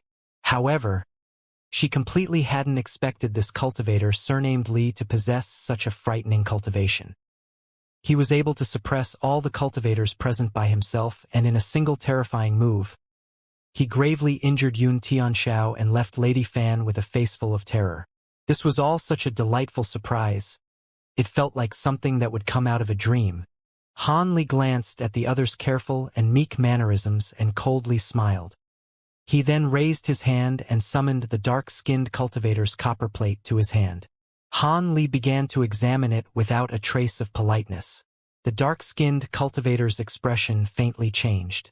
However, his mouth trembled several times, only to remain silent. He didn't dare to say any words of dissatisfaction. Since Han Li was able to nearly deal Yun Tianxiao a killing blow in a single strike, he naturally knew that he didn't pose a chance and turned his expression away. Han Li put down the copper plate and indifferently spoke to its owner. "I want this item. How many spirit stones for it?" The dark-skinned cultivator was slightly surprised and instinctively responded, 7? No. 5,000 spirit stones. Han Li then took out a grade 5 demon core and promptly dropped it in front of the other person. I'll use the demon core to trade for it. Han Li then turned to Lady Fan and said, moreover, don't say that I robbed you of this woman. The materials on the table can be considered payment for her. Han Li patted the shoulder of Wuxia and let go of her. He then stood up and unhurriedly walked towards the exit. Wuxia finally woke up a short moment later and hurried after him in a somewhat flustered manner. Lady Fan's expression stirred and she suddenly yelled, Senior Li, please slow down. Han Li halted his steps, and he turned around with an odd expression on his face. Han Li found it quite interesting that the woman was actually courageous enough to call out to him. Wuxia grew nervous at this and unconsciously drew closer to Han Li. Han Li narrowed his eyes and indifferently asked, what is it? Does Senior wish to return to the inner star seas? Our exquisite sound sect will have a method of returning everyone to the inner star seas in the near future. Lady Fan sweetly smiled, speaking with an obviously respectful tone. As it was very likely the she was speaking to a nascent soul cultivator, she didn't dare to be negligent. Han Li frowned and asked, what do you mean by that? He wasn't interested in hearing elusive words. Seeing that Han Li was still patient, she didn't dare to put up any pretenses and hastily said, our exquisite sound sect is currently preparing a transportation formation to return to the inner star seas. We are currently lacking a few crucial materials. As the formation cannot be completed without them, we hosted this trade meeting in the hopes of acquiring everyone's assistance. So long as you assist in the creation of the transportation formation, our exquisite sound sect will send you back to the inner star seas free of charge. Lady Fan's words caused the other core formation cultivators to become restless. A majority of them revealed pleasant surprise. The outer star seas had already become the dominion of demon beasts. They couldn't stay here for much longer. As such, they had naturally thought of returning. However, there were no transportation formations, and it would take more than 600 years to return at the speed of their flight, not to mention the many dangers they would encounter along the way. They remained here only out of an inability to leave. The white-haired old woman's expression stirred and she coldly asked, even with the transportation formation, won't we need displacement talismans? Don't tell us that the exquisite sound sect has already grasped how to refine them. Senior, please don't be worried. Although our exquisite sound sect cannot refine these talismans, we acquired quite a few of them before the beast torrent. We currently have more than enough to send everyone back to the scattered star seas. The most important material for the formation is phantasm stone. It is truly rare.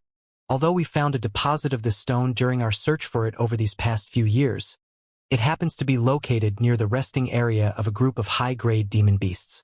A majority of them are at grade 5 and 6, and they are great in number. It isn't something that can be done with a small number of cultivators. Moreover, if any of them are allowed to escape, they will alert higher-grade demon beasts, resulting in disaster. Thus, our sect requires everyone's strength. Lady Fan spoke with a righteous expression. After hearing this, the others wore a pensive expression. Cleanly exterminating a group of demon beasts wasn't something that could be easily agreed to. They had to carefully think about it. The dark-skinned cultivator muttered to himself for a moment before slowly asking, why didn't you ask a nascent soul cultivator for assistance instead of core formation cultivators? The certainty of success would have been higher. Do you fellow Taoists think that I didn't try? However, most of those venerable seniors had completely vanished after the beast torrent. I was only able to get into contact with Senior Swift Crane. With that person joining us, we would have been able to deal with the grade 7 demon beasts. He was the one who fancied Siue to be his cultivation vessel. Lady Fan bitterly smiled and glanced in Han Li's direction. When the other cultivators heard this, they looked at each other in dismay. When Han Li heard this, he rubbed his chin and muttered to himself for a moment. He then promptly said, I have no interest in this endeavor. Deal with it yourselves. With that said, he ignored them and headed out. When Siue didn't dare to fall behind and quickly followed after him. Nobody dared to block Han Li. They could only gaze after him as he left. Lady Fan wore an expression of unconcealed disappointment. As for Yun Tianxiao, he finally began to speak once more. Since fellow Taoist Li is unwilling to assist us, we won't force any of you either. We will now introduce some information on the demon beasts nearby the Phantasm Stone. Please come to your own decisions after the details have been explained. Here. As if he hadn't been heavily injured, Yun Tianxiao began to ceaselessly speak. Senior, do you truly not wish to return to the inner star seas? When Siwei muttered from behind Han Li. Without turning his head around, Han Li aloofly replied, Why? Do you want to return? I also don't wish to. It's just... When Siwei's voice grew soft until she ceased speaking. At that moment, Han Li had already brought her past the stone wall. Since his objective had already been accomplished, he naturally had no interest in staying here any longer. Han Li brought Wen Siwei outside of the concealed city, much to the astonishment of the old gatekeeper. He then wrapped the woman in his light and took off into the skies. Wen Siwei was silent as they flew, and didn't ask him any questions about their destination. It seemed she was leaving everything entirely up to Han Li. Han Li also hadn't thought to give her any further explanation and continued to fly in stifled silence. 2 days later, Han Li eventually found a desolate island with meager spiritual qi and descended. The island had several mountains that rose above 300 meters, and were lush with verdant forestry and filled with many trees. Han Li circled around the mountains before descending onto one of them with Wen Siwei in tow. Under the woman's astonished gaze, Han Li released his flying swords and carved a small cave residence into the mountain after a few hours. Although the cave residence was less than half the size of his cave residence in the Misty Island and was far more crude, it still had a bedroom and seclusion room, along with a tool refinement room, medicinal garden, and so on. Han Li appeared quite satisfied and placed down several formation spells around it before bringing Wen Siwei inside. Han Li brought Wen Siwei into the bedroom and sat on a hurriedly carved stone chair. After examining the woman, he leisurely said, You will be living here from now on. I will tell you the incantations for the spell formations. This place is quite secluded. If you diligently cultivate, there is a chance you'll enter core formation. Many thanks, Senior Li. Wen Siwei blushed underneath Han Li's gaze, appearing to be at a complete loss about what to do. Han Li smiled. Senior Li? Wen Siwei hastily hung her pretty head and hesitantly said, Sorry, should I call you? Having just become his concubine, she didn't know how she should address him. Han Li rubbed his nose and indifferently said, You can call me Mr. Li. Han Li had yet to reveal his true appearance. He had still assumed the form of a middle-aged man. After a moment of hesitation, Wen Siwei obediently replied, Yes, Mr. Li. Han Li nodded his head with satisfaction and thought about what he should say. He then softly asked, When did fellow Taoist one arrive at the scattered star seas? And how did Lady Fan become the exquisite sound sect leader? According to my knowledge, Fairy Violet Spirit should have been the sect leader. Mr. Li seems quite knowledgeable of the sect's past. Wen Siwei was quite amazed that Han Li had made inquiries about the exquisite sound sect instead of hurriedly asking about the demon beast nest. But after some thought, she opened her almond lips and explained, The exquisite sound sect was entirely managed by the young sect master before we teleported to the outer star seas. But while she was out at Heaven Void Hall, a startling change occurred when we returned to the sect. The envoy of the left disappeared without a trace, and all of the power in the sect fell into the hands of an outsider and the envoy of the right, Lady Fan. I later discovered that this cultivator was a Devil Dao cultivator, and that the exquisite sound sect had already become a vassal of the Devil Dao. In order to establish herself as sect master, Lady Fan immediately gathered together a large number of disciples and sent us through Heavenly Star City's transportation formation. At the time, I had been coerced into traveling along. Since then, our sect has handled this hidden city. The disloyal female disciples have been mysteriously disappearing over the past few years, and those that have been given away were never seen again. Were it not for Mr. Li saving my life earlier, I fear I would have become a cultivation vessel. Wen Siwei dimly said. Han Li's expression stirred. Hiding his intentions, he asked, "What did your sect master Fan do in the outer star seas? It can't be that she only managed the hidden city. I am not too sure about this." However, Lady Fan and that devil Dao cultivator surnamed Yoon were gathering all sorts of information with the assistance of the hidden city, as if they were looking for something. When Cus spoke with uncertainty and an expression of doubt appeared on her face. When Han Li heard this, he ceased asking questions and started to mull over what she had said.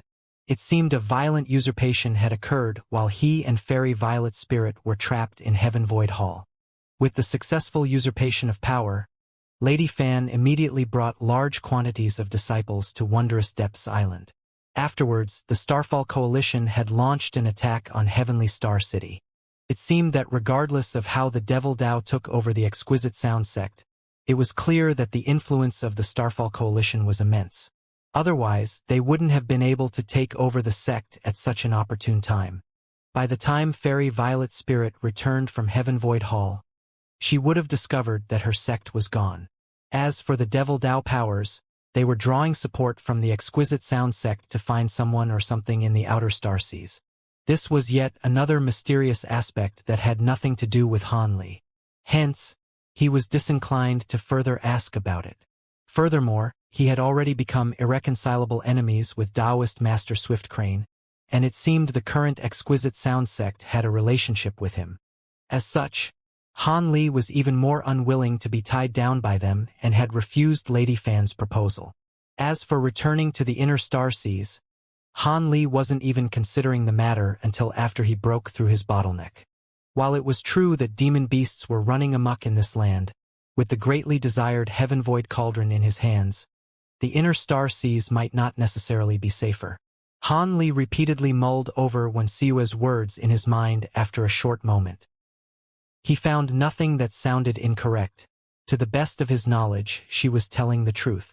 It was only natural for Han Li to be this careful, as he possessed the famed Heaven Void Cauldron. Who knows how many nascent soul eccentrics wanted to lay their hands on it. Even since ancient times, countless men had suffered from the wily tricks of beautiful women. Han Li didn't wish to become one of them out of a moment of carelessness. But of course, the odds of this woman attempting to deceive him were next to nothing. He had suddenly appeared before her as a person that nobody recognized and brought her to an unknown place. He was also under the effect of a secret technique that even early nascent soul cultivators couldn't see through. At that moment, when Cus saw Han Li's expression fluctuate, and she unconsciously revealed a trace of restlessness. Having finally collected his thoughts, Han Li noticed the beautiful woman's peculiarity. He faintly smiled and said, "I've already brought you away from the hidden city, and I've even arranged this location for you. How about you tell me about the location of the demon beast nest? After you tell me, I'll immediately head off and you'll never see me again." When Siue blankly stared for a moment before revealing surprise, "Senior doesn't intend on taking me in as a concubine?" Han Li calmly said, "I am used to traveling alone. I don't need anybody following after me." After a moment of silence, her beautiful face wore a complicated expression, and she gently shook her head. After a strange emotion flickered within her eyes, she serenely said, "Many thanks for Mr. Li's kindness, but since I've already decided to become your concubine, I don't have any thoughts of reneging on it. Senior, please be at ease. Siue will keep her promise without complaint." Han Li clearly understood the woman's apprehension, and he couldn't help but mysterious smile, saying, "I don't know what fellow Taoist one intends, but my words hold firm. If fellow Taoist truly wishes to settle the matter and become my wife, I won't further decline. When that happens, fellow Taoist one had better not regret it." He was certain that when Siue didn't want to become anybody's concubine, the conditions raised in the hidden city were most likely raised out of helplessness. Although being a concubine was far better than being a cultivation vessel, there weren't any foundation establishment woman that would be willing to become someone else's concubine. This only happened in desperate circumstances or under coercion. Although Han Li felt quite tempted by Wen Siue's exceptional beauty, he clearly understood that he was at a crucial point in his cultivation. He couldn't afford to keep a foundation establishment woman by his side. It would be far better to let her go free and drop the subject. Doubts began to surface after Han Li explained his words. Hesitation appeared on her face. A trace of amusement appeared within his eyes. Han Li softly said, "What? Don't tell me that fellow Taoist still wishes to become my concubine." "No." When Siwez hurriedly refused and after a moment's pause, she bit her lip and saluted Han Li, saying, I must give many thanks to Mr. Li. Junior Wen Siwe will never forget your kindness. Her expression was filled with anxious fright. Since that is the case, let's drop the matter of being a concubine. There is no need for fellow Taoist one to take it seriously. Han Li had no intentions of deliberately making this difficult. Many thanks, Mr. Li. Wen Siwe was joyfully surprised. Her expression relaxed and her flowery beauty blossomed, producing an emotionally stirring scene. Upon seeing this, Han Li felt a ripple of emotion, but he quickly buried this emotion at the bottom of his heart. After calming himself, Han Li serenely asked, Fellow Taoist one, how about telling me about the windbreaker beast? When Siwe's smile disappeared, she said with a worried tone, Mr. Li, the windbreaker beast's nest is somewhat dangerous. It is near the edge of the depths. Please clearly consider it for a moment before heading out to the nest. The edge of the depths? Han Li frowned. It seemed this would prove quite troublesome. The current depths were beyond dangerous.